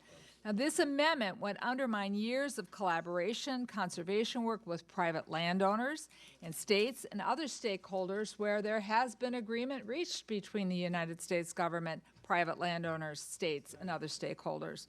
So we've worked really hard on it with our conservation partners, and there's much more work to be done. But I would urge strongly the defeat of this amendment. With that, I yield back. Mr. Amadei is recognized to close. Thank you, Mr. Chairman. Yes, it would make you listen to governors. My colleague, ranking member, is absolutely correct. And I would just point out one more thing, that as part of FLIPMA, you're supposed to, I believe there are some provisions in that law that says you're supposed to actually talk to those people, governors, whether it's a guy or a girl, a Democrat or Republican. They're kind of important people in the land use process. And so the fact that most of these plans totally ignored what those people, Democrats, Republicans, in that land use process, ignored the input of those state plans, I think it's appropriate to toss our state counterparts a little bit of love, not a lot, because if it was a lot, it would read different. And so I urge your support. Thank you, Mr. Chairman. I yield back. Question is on the amendment offered by the gentleman from Nevada. All in favor, say aye. Aye. All opposed, say no. No. The ayes have it. The amendment's agreed to. Chairman, I'm not clear on that. I'd like a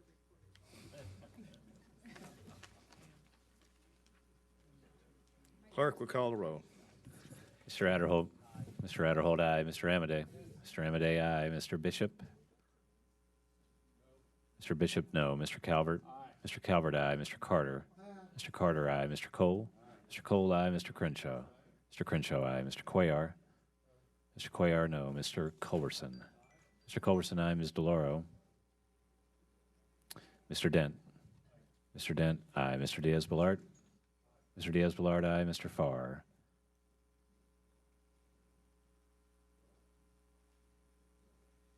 Mr. Farr, no. Mr. Fatah, Mr. Fleischman. Mr. Fleischman, aye. Mr. Fortenberry. Mr. Fortenberry, aye. Mr. Frelinghuysen. Mr. Frelinghuysen, aye. Ms. Granger. Ms. Granger, aye. Mr. Graves. Mr. Graves, aye. Dr. Harris. Dr. Harris, aye. Ms. Hura Butler. Mr. Honda. Mr. Honda, no. Mr. Israel. Mr. Jenkins. Mr. Jenkins, aye. Mr. Jolly. Mr. Jolly, aye. Mr. Joyce. Mr. Joyce, aye. Ms. Capter. Ms. Capter, no. Mr. Kilmer. Mr. Kilmer, no. Ms. Lee? Ms. Lee, no. Mrs. Lowy? No. Mrs. Lowy, no. Ms. McCullum? No. Ms. McCullum, no. Mr. Palazzo? Mr. Palazzo? Mr. Palazzo, aye. Ms. Pingree? No. Ms. Pingree, no. Mr. Price? Mr. Price, no. Mr. Quigley? Mr. Quigley, no. Mr. Ridgel? Mr. Ridgel, aye. Mrs. Roby? Mrs. Roby, aye. Mr. Rogers? Aye. Mr. Rogers, aye. Mr. Rooney? Mr. Rooney, aye. Ms. Robo-Allard? Ms. Robo-Allard, no. Mr. Ruppersberger? Mr. Ruppersberger, no. Mr. Ryan? Mr. Ryan, no. Mr. Serrano? Mr. Serrano, no. Mr. Simpson? Mr. Simpson, aye. Mr. Stewart? Mr. Stewart, aye. Mr. Valadeo? Mr. Valadeo, aye. Mr. Visklosky? Mr. Visklosky, no. Ms. Wasserman-Schultz? Ms. Wasserman-Schultz, no. Mr. Womack? Mr. Womack, aye. Mr. Yoder? Mr. Yoder, aye. Mr. Young? Mr. Young, aye. Other members who wish to be recorded, Mr. Israel? Votes no. Mr. Other Israel, no. members? Ones wishing to change votes. Clerk will tally. While the clerk is tallying, let me remind you again. We have votes, they tell me, at 1:30. We must finish this bill before we leave town. The only option we have if we don't finish by 1:30 is tomorrow, your travel day. So, can I beg of you to be brief in your remarks for all of our benefit? Ms. DeLauro, how do you wish to be recorded? Votes no. Ms. DeLauro, no.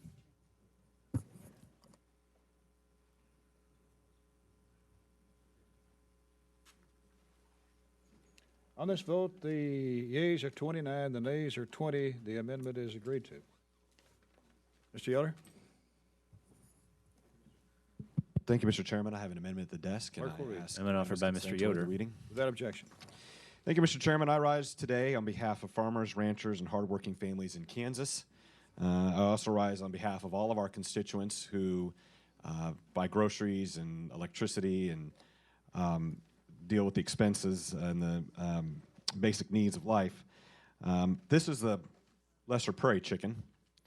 It's found mostly in Kansas, some in Texas, New Mexico, Oklahoma, and Colorado. And Kansas and the other 4 states have taken a really leadership effort here in trying to preserve and increase the population of the lesser prairie chicken. We have a locally driven, area-wide plan in Kansas, along with the other states, that's called the Lesser Prairie Chicken Range-Wide Conservation Plan. And it's been pretty successful. In 2014, we saw a 20% increase in the species. In 2015, we saw a 25% increase, and this is due to the conservation plan and to the fact we're receiving more rainfall. It's been raining more in western Kansas, and that has led to a population explosion in the lesser prairie chicken. Yet in 2014, the United States Fish and Wildlife Service listed the lesser prairie chicken as threatened, which stunted economic growth across the Midwest in a misguided effort to save a bird that was unjustifiably listed, and we must ensure that this does not happen again. My amendment offers a simple limitation amendment that would prevent the lesser prairie chicken from being relisted under the Endangered Species Act.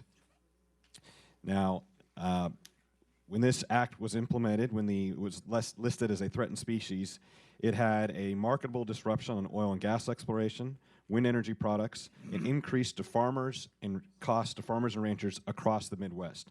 This hits all of us in the pocketbook, increase the cost of doing business in America.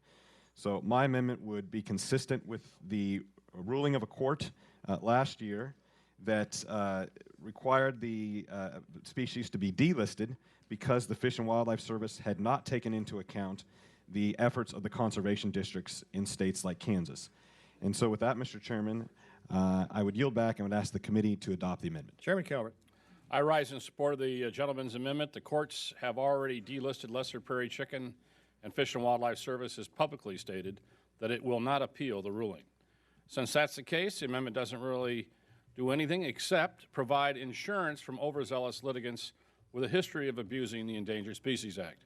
Therefore, I encourage a yes vote on the amendment. Ms. McCollum. Well, thank you, Mr. Chairman. I rise in opposition to this amendment, but there's one thing we all agree on. We don't need the amendment because the service is not treating the lesser prairie chicken as a species protected under the ESA because of the 2014 ruling by the U.S. District Court for the Western District of Texas.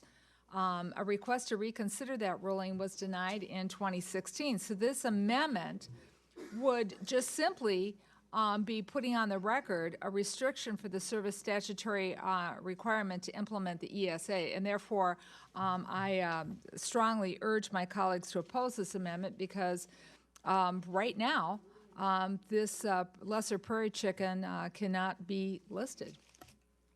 Mr. Yoder, may I close? Thank you, Mr. Chairman. As the ranking member stated, this is the status quo. So if you're voting no, you're voting against the status quo. If you're voting yes, you're going to vote to support the fact that Kansans and these other states should have the right to avoid this being listed. You're supporting farmers and ranchers. You're supporting hardworking people that don't need the weight of this federal government coming down upon them next year or the year after. And so right now we're in a good spot. But tomorrow or the next day, the Fish and Wildlife Service could again put this amendment, put this species back on the threatened list. We don't want that to happen. My constituents have been grousing about this issue. And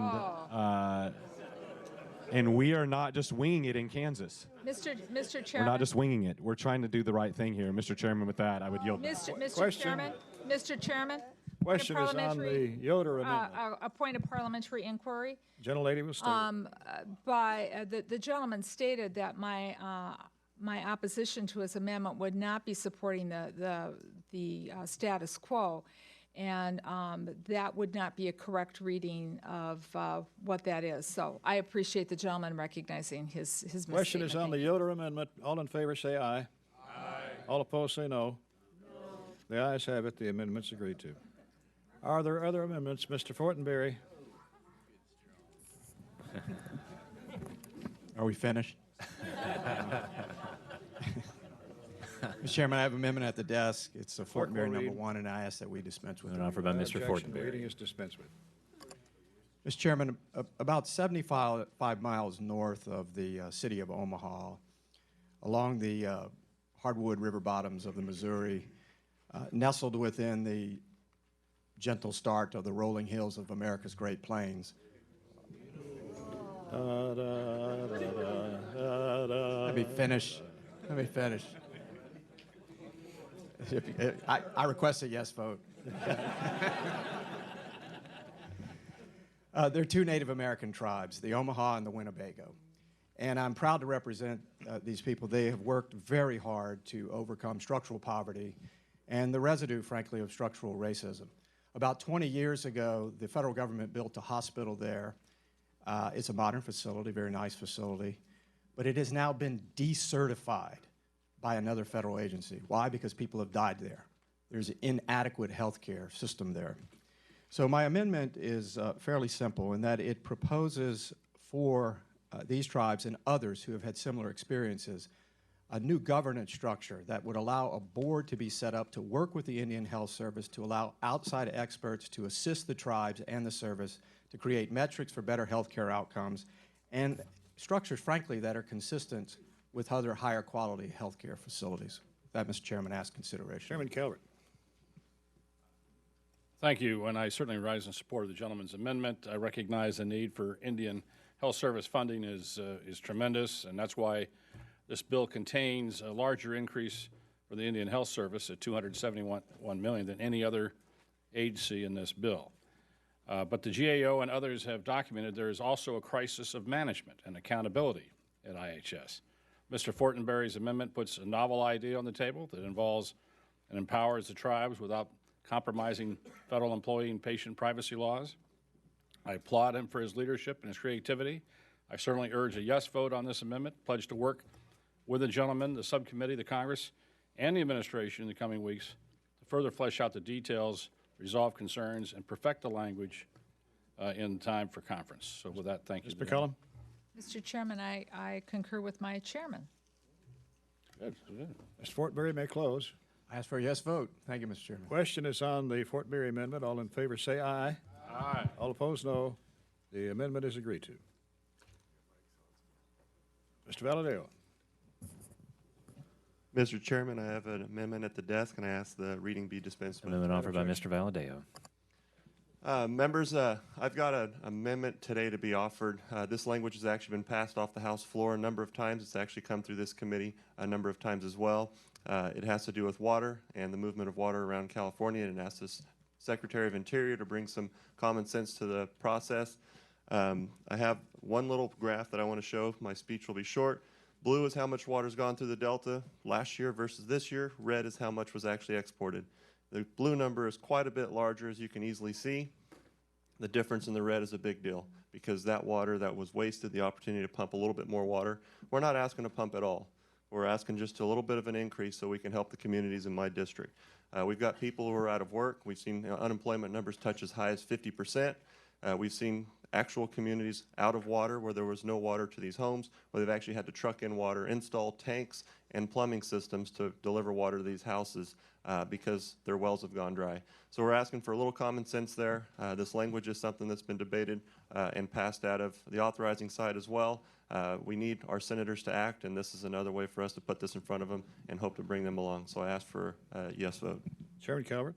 This is, for those of you who have been following this issue, know I've been involved somewhat in this also. It's an emergency situation that demands immediate response. There are communities that have no water.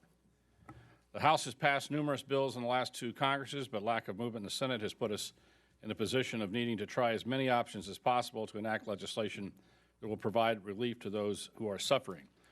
As I was pointed out, unemployment in the San Joaquin Valley in California, one of our nation's most agriculturally productive regions, is hovered at about 40%. Can you imagine that? 40%. And rather than asking for government handouts, farmers are just simply asking for water to allow them to do their jobs and feed our nation. 500,000 acres have been fallowed in the last year. Some of the largest producers have been forced to fallow tens of thousands of more acres. In late March, my friend and Senator Feinstein publicly stated her disapproval of the administration's use of environmental regulations to divert water. She's called on BOR, the Fish and Wildlife Service, and National Marine Fisheries Service to maximize pumping in the Sacramento-San Joaquin Delta to the maximum extent allowed under the Endangered Species Act. We're not talking about removing the Endangered Species Act.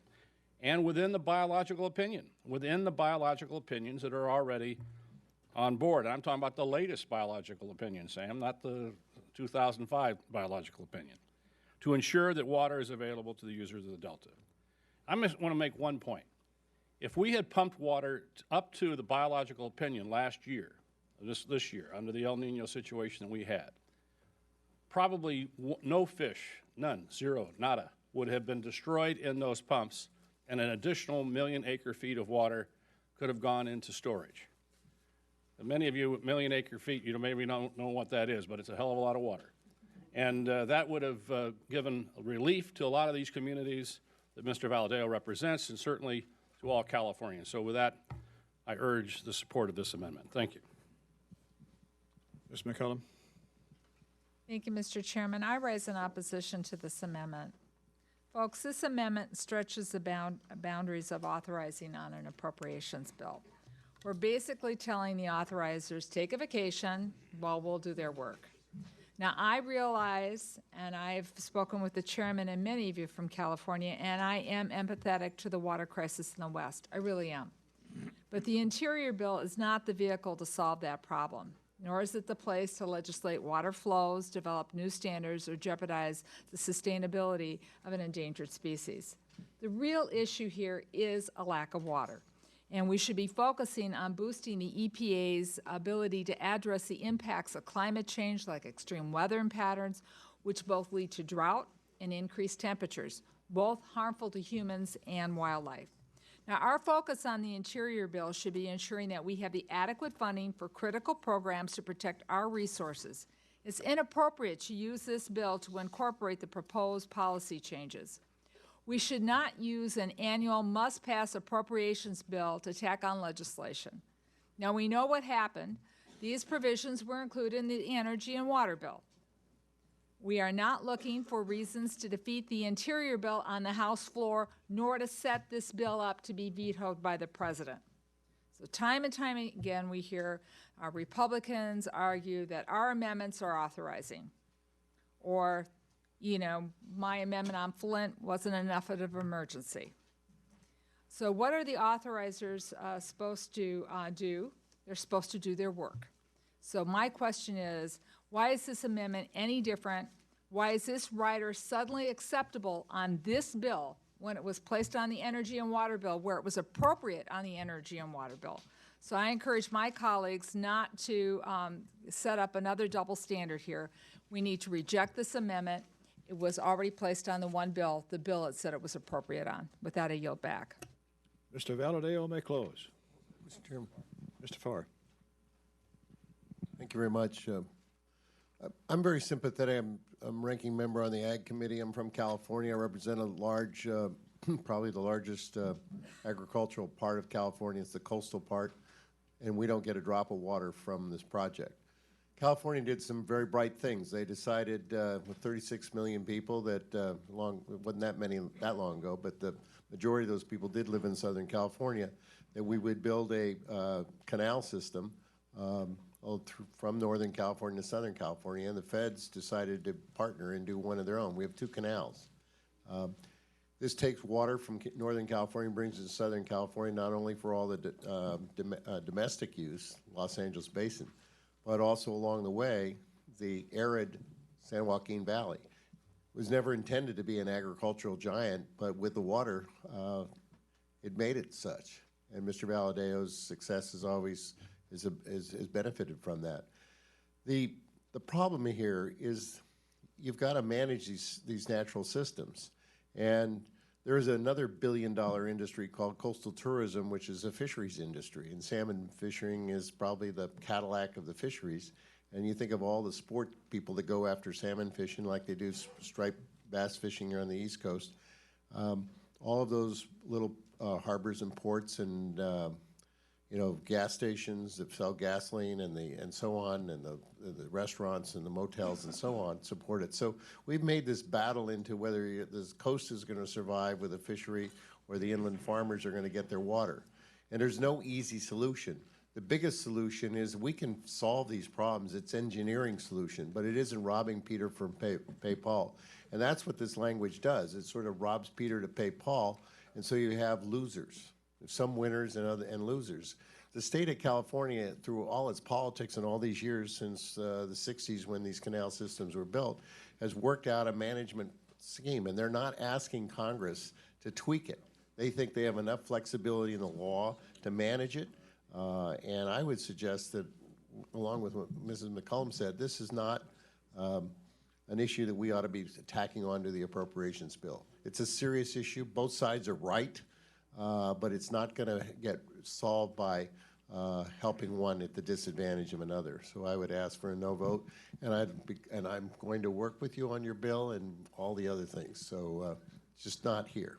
Mr. Valadeo may close. So I think I have to start with the map, because there are 2 water districts in your district that actually do receive water from the Central Valley Project, and it's something that we could easily bring to your attention, and I will be happy to.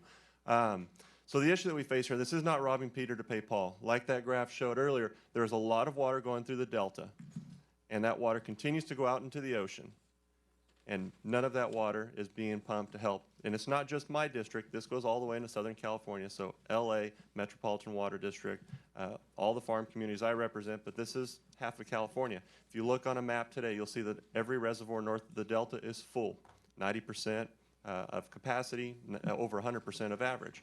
There is a lot of water up there, and I support building infrastructure to help the communities up in Northern California, but if we don't have the ability to move some of that water and bring some common sense into the way that we manage those pumps, this is just going to continue to get worse every year. And so again, I'm asking for some reasonable conversation on this and some reasonable approach to this. And this language here is actually the product of a lot of negotiations with our Democrat senator from California. Unfortunately, she wasn't able to follow through in the Senate, but we've got to keep bringing it to her and giving her the opportunity to actually deliver on this. So thank you, and I yield back. Question is on the Valadeo amendment. All in favor say aye. Aye. All opposed say no. No. The ayes have it. The amendment is agreed to. Is there, Mr. Stewart? Mr. Chair, I had my hand up back here. I'm sorry you didn't see it. Roll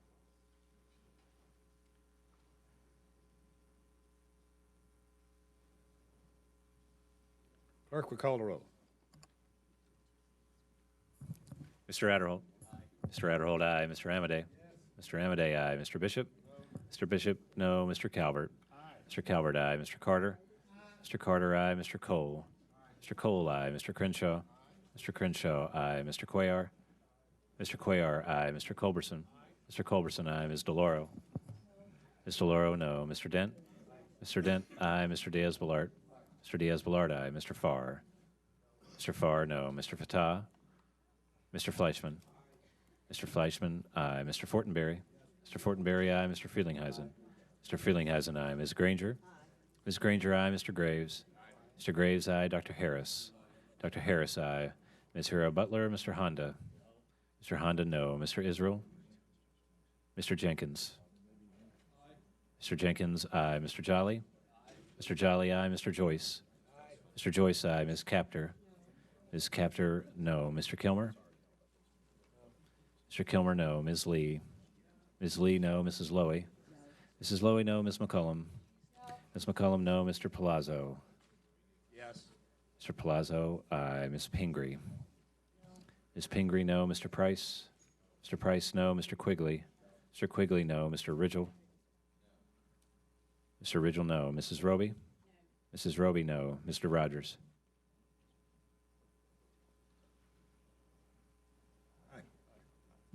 Mr. Rogers, aye. Mr. Rooney. Mr. Rooney, aye. Ms. Roba Allard. Ms. Roba Allard, no. Mr. Ruppersberger. Mr. Ruppersberger, aye. Mr. Ryan.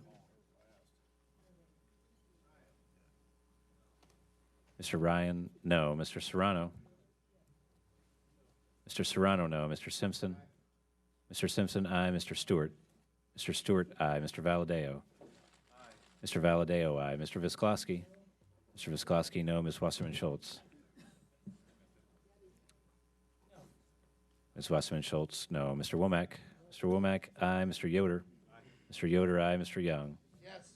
Mr. Young, aye. Other members who wish to be recorded or change their vote? Ms. Roby? No. Vote is aye. Mrs. Roby as a no. Votes aye. Mr. Ridgel, Mr. Israel? aye. No. Votes no. Mr. Israel, Are there other members who No. wish to be recorded or to change their vote? Clerk will tally.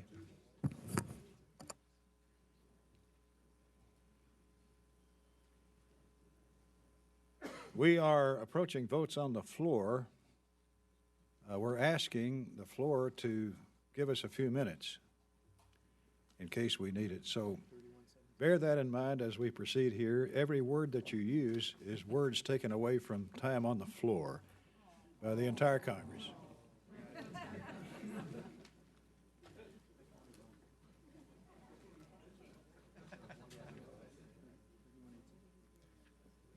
On this vote, the yeas are 31, the nays are 18. The amendment is agreed to. Mr. Stewart? Mr. Chairman, I have an amendment at the desk, Stewart number 2, and I ask that the reading be dispensed with. Without objection. In an intense desire not to come back tomorrow, though we have enough food here at my table to certainly last us until tomorrow. Mr. Chairman, my amendment is simple. It would simply prohibit a national monument being designated in certain limited counties where there is significant local opposition. It is similar to an amendment that was passed on the floor last year. It also has the support of the Western Caucus. I want to begin by stating my strong support for our nation's public lands. When I first left the Air Force, I had the opportunity to live virtually anywhere in the country. And I chose to live in Utah partly because of our beautiful public lands there. I love to ski and hike and rock climb. I want to protect these lands and preserve them for my children and grandchildren, as once again I think almost everyone in this room does. Some 20 years ago, one of the largest national monuments was designated in my districts. And Utahns had very little input to this. They literally woke up one morning and the president at the time, President Clinton, from Arizona, he didn't even come to Utah to announce this, created a 1.9 million acre national monument in my state. And let me tell you what the result of that has been. Public decisions made by the federal government can make or break rural counties. Last year in my district, there was an economic declared by Garfield County because they are simply losing their schools. There are so many families that are moving out, they can no longer sustain even one single school. The closest school that the children have to bus to is in some cases an hour and a half away. And you can imagine what that does. Does any family want to move to a county where there is no local school? Would any family move to a county where they couldn't educate their children? And can any family stay if there's no jobs? And that's what they're left with. I could elaborate more, Mr. Chairman, but I won't in the interest of time. But this is devastating for local communities. It's devastating for hardworking Americans who have no other choice. And when these lands are taken from them and every other job is taken from them, and they're promised that tourism will come in and replace that. But you can't support a family working for $12 an hour from May until September. You just can't do it. And all of these other jobs are then taken away from them. It's killing these counties, it's killing jobs, it's killing schools. I would ask for member support and unanimous vote on, or a positive vote on this amendment. Chairman Calvert. I'd like to thank the gentleman for offering this amendment. I would understand his concerns about it. The Antiquities Act provides the president with great latitude to designate national monuments. When it was enacted in 1906, that made sense. I am not sure of that today. In fact, I know it doesn't. If anybody you want to ask somebody's opinion about making monuments, ask Don Young. He'll be happy to fill you in about what happened to Alaska. Ideally, I'd like would like our colleagues on the authorizing committees to look at updating this law for the current and future presidents to carefully consider the implications of any designation. In the meantime, we have this amendment today, and I certainly support it full-heartedly. Ms. McCollum. Mr. Chairman, I rise in opposition to this amendment. This amendment would prohibit the President of the United States from designating national monuments under the Antiquities Act of 1906. The Antiquities Act provides the President with the authority to designate national monuments in order to protect objects of historic or scientific interest. Both Republican and Democratic presidents have used this authority to increase the protection of specific federal lands. The amendment inappropriately restricts the President's ability to declare national monuments in specific parts of the country. Now, I understand the gentleman has specific concerns related to the possible designation of a national monument in his state, but including this poison pill rider in the bill is not the solution. My understanding is that there are people on both sides of this issue, and they all deserve to have a voice heard in the process, and by voting for this amendment, we would cut that voice off. And in fact, I recently received a letter from 5 southwestern tribes expressing their concerns with the congressional efforts to block the President from using the Antiquities Act to protect sacred ancestral lands. In their letter, and I quote from it, "For the first time, a coalition of 5 sovereign tribal nations have joined together to advocate directly to the President for use of the Antiquities Act to protect our sacred ancestral lands from destruction with the proposed Bear Ears National Monument." End of quote. This historic Bears Ears Intertribal Council Coalition is supported by 21 additional tribes and pueblos and the National Congress of American Indians. We need to consider to be able to hear their voices, all voices, and not just cut them off with this rider. Also last week, the Washington Post published an article that said some Westerners regard the conservation efforts as a federal overreach, and the idea of Bears Ears as national monument has produced warning signs of a possible armed insurrection. Well, in my opinion, this rider possibly escalates that conflict by choosing sides, and it has no place in the Interior Appropriations bill. This amendment goes against 100 years of American tradition to protect the nation's cultural and natural resources. The Antiquities Act represents an important achievement in progress of conservation and preservation and efforts of the United States. Congress should not stand in the way. Ms. Pingree? Thank you, Mr. Chair. I rise to oppose the Stewart Amendment, although I do want to recognize my friend from the committee and appreciate his very different thoughts on this, but I appreciate the work that he does and the work of our subcommittee. I also just briefly want to thank Mr. Calvert and Ms. McCollum for the work that our committee did. We often work very much in a bipartisan way across the aisle, and I appreciate being able to participate as a member of this committee, but I do not agree with this amendment. It's, I think, somewhat arbitrarily aimed at a very small group of states. If you look at the amendment, it's just a few states, and it's a few counties within those states. One of them is one county in the state of Maine, Penobscot County, and I have concerns about this particular language. As we've already heard, Congress gave President the right to create a national monument over 100 years ago. Since then, the President has used that authority to create national monuments like Yellowstone, Grand Canyon National Park, and in my own state, the Acadian National Park. Just during this administration, an independent business study of 10 communities where the administration has created a national monument found that hundreds of jobs have been created. And in my state of Maine, we have a very unique opportunity that would be stopped by this amendment.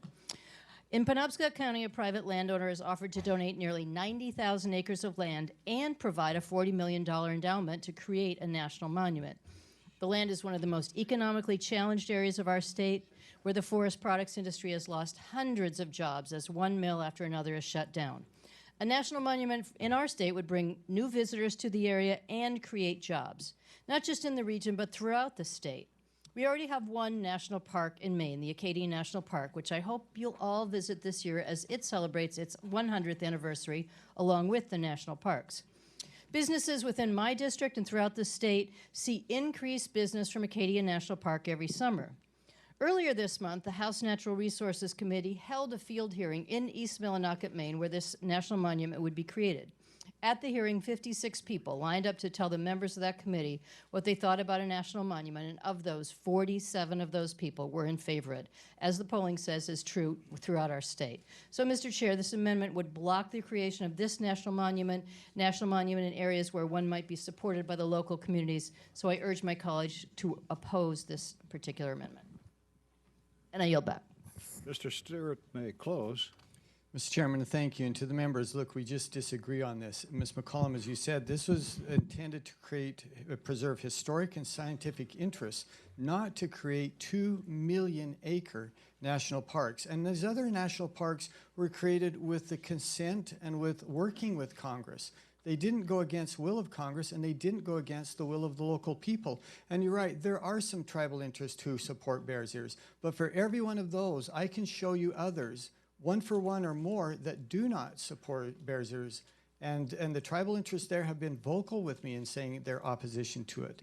Finally, there is this. My state is controlled nearly 70% by the federal government. We're about to lose another 2 million acres, all without the consent of the people, without working with Congress, by the stroke of a pen of a president who has never come to the state and asked the people what they think. For those reasons and others, again, I ask for your support on this amendment. Question is on the Stewart amendment. All in favor say aye. Aye. All opposed say no. No. The ayes have it. The amendment is agreed to. Roll call is requested. The clerk will call the roll. Mr. Adderholt. Mr. Adderholt, aye. Mr. Amade. Mr. Amade, aye. Mr. Bishop. Mr. Bishop. Mr. Calvert. Aye. Mr. Calvert, aye. Mr. Carter. Aye. Mr. Carter, aye. Mr. Cole. Mr. Cole, aye. Mr. Crenshaw. Mr. Crenshaw, aye. Mr. Cuellar. Mr. Cuellar, no. Mr. Culberson. Mr. Culberson, aye. Ms. DeLauro. Ms. DeLauro, no. Mr. Dent. Mr. Dent, no. Mr. Diaz-Balart. Mr. Diaz-Balart, aye. Mr. Farr. Mr. Farr, no. Mr. Fatah. Mr. Fleischman. Mr. Fleischman, aye. Mr. Fortenberry. Mr. Fortenberry, no. Mr. Frelinghuysen. Mr. Frelinghuysen, aye. Ms. Granger. Ms. Granger, aye. Mr. Graves. Mr. Graves, aye. Dr. Harris. Dr. Harris, aye. Ms. Hura Butler. Mr. Honda. Mr. Honda, no. Mr. Israel. Mr. Israel, no. Mr. Jenkins. Mr. Jenkins, aye. Mr. Jolly. Mr. Jolly, aye. Mr. Joyce. Mr. Joyce, aye. Ms. Capter. Ms. Capter, no. Mr. Kilmer. Mr. Kilmer, no. Ms. Lee. Ms. Lee, no. Mrs. Lowy. No. Mrs. Lowy, no. Ms. McCullum. No. Ms. McCullum, no. Mr. Palazzo. Aye. Mr. Palazzo, aye. Ms. Pingree. No. Ms. Pingree, no. Mr. Price. No. Mr. Price, no. Mr. Quigley. Mr. Quigley, no. Mr. Ridgel. Mr. Ridgel, aye. Mrs. Roby. Aye. Mrs. Roby, aye. Mr. Rogers. Aye. Mr. Rogers, aye. Mr. Rooney. Mr. Rooney, aye. Ms. Robo-Allard. Ms. Robo-Allard, no. Mr. Rupersberger. Mr. Rupersberger, no. Mr. Ryan. Mr. Ryan, no. Mr. Serrano?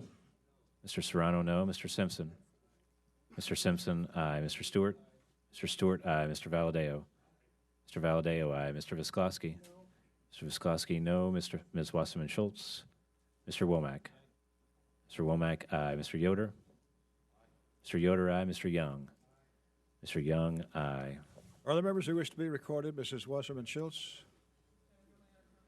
Gentlelady is not recorded. Votes no. Mr. Bishop?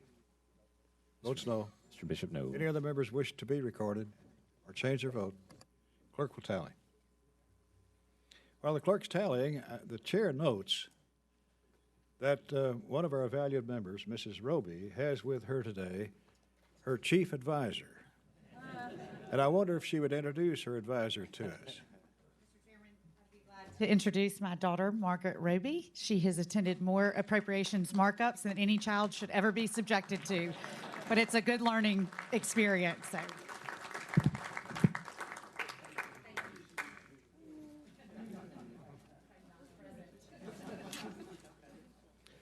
On this vote, the yeas are 27, the nays are 22. The amendment is agreed to.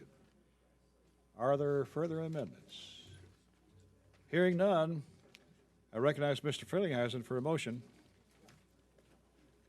Chairman, I move to favorably report the Interior Environmental Appropriations Bill for fiscal year 2017 to the House. You've heard the motion. All in favor say aye. Aye. All opposed, no. The ayes have it. The motion is agreed to. Roll call is requested. The clerk will call the roll. And let the chair remind members we have business beyond this vote, so hang around. Mr. Adderholt. Mr. Adderhold, aye. Mr. Amadei. Mr. Amadei, aye. Mr. Bishop. Mr. Bishop, aye. Mr. Calvert. Mr. Calvert, aye. Mr. Carter. Mr. Carter, aye. Mr. Cole. Mr. Cole, aye. Mr. Crenshaw. Mr. Crenshaw, aye. Mr. Cuellar. Mr. Cuellar, aye. Mr. Culberson. Mr. Culberson. Mr. Culberson, aye. Ms. DeLauro. Mr. DeLauro, no. Mr. Dent. Mr. Dent, aye. Mr. Diaz-Balart. Mr. Diaz-Balart, aye. Mr. Farr. Mr. Farr, no. Mr. Fatah. Mr. Fleischman. Mr. Fleischman, aye. Mr. Fortenberry. Mr. Fortenberry, aye. Mr. Feelinghuysen. Mr. Feelinghuysen, aye. Ms. Granger. Ms. Granger, aye. Mr. Graves. Mr. Graves, aye. Dr. Harris. Dr. Harris, aye. Ms. Herrera Butler. Mr. Honda. Mr. Honda, no. Mr. Israel. Mr. Israel, no. Mr. Jenkins. Mr. Jenkins, aye. Mr. Jolly. Mr. Jolly, aye. Mr. Joyce. Mr. Joyce, aye. Ms. Capter. Ms. Capter, no. Mr. Kilmer. Mr. Kilmer, no. Ms. Lee. Ms. Lee, no. Mrs. Lowy. Mrs. Lowy, no. Ms. McCullum. Ms. McCullum, no. Mr. Palazzo. Mr. Palazzo, aye. Ms. Pingree. Ms. Pingree, no. Mr. Price. Mr. Price, no. Mr. Quigley. Mr. Quigley, no. Mr. Ridgel. Mr. Ridgel, aye. Mrs. Roby. Mrs. Roby, aye. Mr. Rogers. Mr. Rogers, aye. Mr. Rooney. Mr. Rooney, aye. Ms. Robo-Allard. Ms. Robo-Allard, no. Mr. Rupersberger. Mr. Rupersberger. Mr. Rupersberger, no. Mr. Ryan. Mr. Ryan, no. Mr. Serrano. Mr. Serrano, no. Mr. Simpson. Mr. Simpson, aye. Mr. Stewart. Mr. Stewart, aye. Mr. Valadeo. Mr. Valadeo, aye. Mr. Visklosky. Mr. Visklosky, no. Ms. Wasserman Schultz. Ms. Wasserman Schultz, no. Mr. Womack. Mr. Womack, no. Mr. Yoder. Excuse me. Mr. Womack, aye. Mr. Yoder. You go, aye. Mr. Yoder, aye. Mr. Young. Mr. Young, aye. Other members who wish to change their vote or record their vote? Clerk will tally.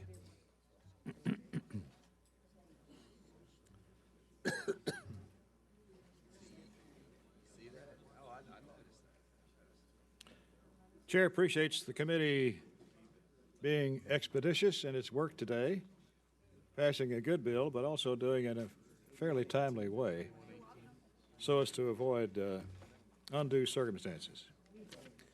On this vote, the yeas are 31, the nays are 18. The motion is agreed to.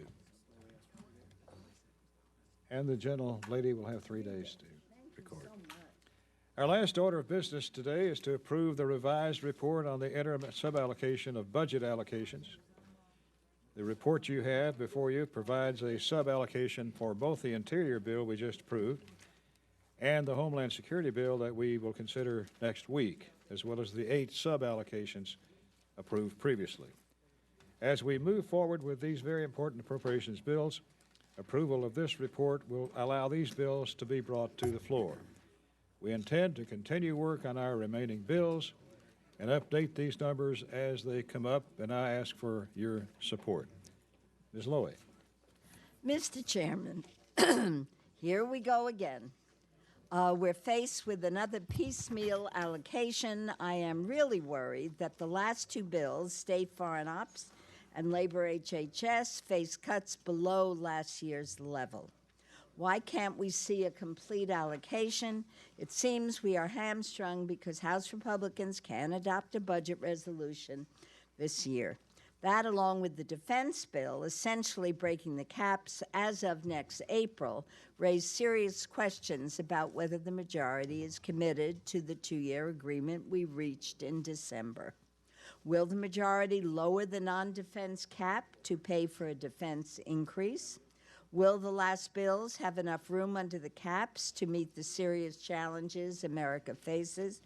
This committee, this House, this nation deserve to see the full set of allocations. I urge a no vote on this process. Are there other members who wish to be heard? If not, are there amendments? If not, I recognize Mr. Feelinghuysen for a motion to approve the 302Bs. Mr. Chairman, I move the committee approve the revised interim report on the 302B allocations for fiscal year 2017. You've heard the motion. All in favor, say aye. Aye. All opposed, say no. No. The motion is agreed to. Roll call is requested. Clerk will call the roll. Mr. Adderholt, Mr. Amadei, aye. Mr. Bishop? Mr. Bishop, no. Mr. Calvert? Aye. Mr. Calvert, aye. Mr. Carter? Aye. Mr. Carter, aye. Mr. Cole? Mr. Cole, aye. Mr. Crenshaw? Mr. Crenshaw, aye. Mr. Cuellar? Mr. Cuellar, no. Mr. Culberson? Mr. Culberson, aye. Clerk is having difficulty hearing. Ms. DeLauro? Ms. DeLauro, no. Mr. Dent? Mr. Dent? Mr. Dent, aye. Mr. Diaz-Balart? Mr. Diaz-Balart, aye. Mr. Farr? Mr. Farr? Mr. Farr, no. Mr. Fattah? Mr. Fleischman? Mr. Fleischman, aye. Mr. Fortenberry? Mr. Fortenberry, aye. Mr. Frelinghuysen? Mr. Frelinghuysen, aye. Ms. Granger? Ms. Granger, aye. Mr. Graves? Mr. Graves, aye. Dr. Harris? Dr. Harris, aye. Ms. Hero Butler? Mr. Honda? Mr. Honda, no. Mr. Israel? Mr. Israel, no. Mr. Jenkins? Mr. Jenkins, aye. Mr. Jolly? Mr. Jolly, aye. Mr. Joyce? Mr. Joyce, aye. Ms. Capter? Ms. Capter, no. Mr. Kilmer? Mr. Kilmer, no. Ms. Lee? Ms. Lee, no. Mrs. Lowy? Mrs. Lowy, no. Ms. McCullum? Ms. McCullum, no. Mr. Palazzo? Aye. Mr. Palazzo, aye. Ms. Pingree? Ms. Pingree, no. Mr. Price? Mr. Price, no. Mr. Quigley? Mr. Quigley, no. Mr. Ridgel? Mr. Ridgel, aye. Mrs. Roby? Mrs. Roby, aye. Mr. Rogers? Aye. Mr. Rogers, aye. Mr. Rooney? Mr. Rooney, aye. Ms. Robel-Allard? Ms. Robel-Allard, no. Mr. Rupersberger? Mr. Rupersberger, no. Mr. Ryan? Mr. Ryan, no. Mr. Serrano? Mr. Serrano, no. Mr. Simpson?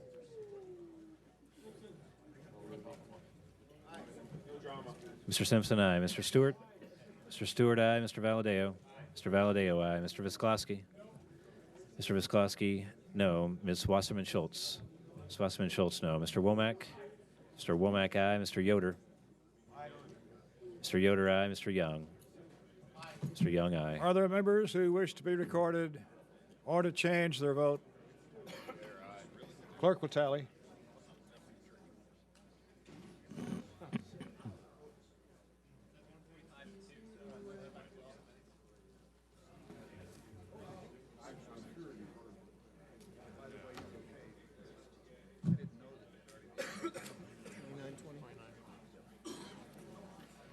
On this vote, the yeas are 29, the nays are 20, and the motion is agreed to. I ask unanimous consent that the staff be given the authority to make technical and conforming changes to the items approved today. Without objection, so ordered. If there's no further business, the committee stands adjourned. Good work. Thank you. That came off pretty good. You did good. You did good.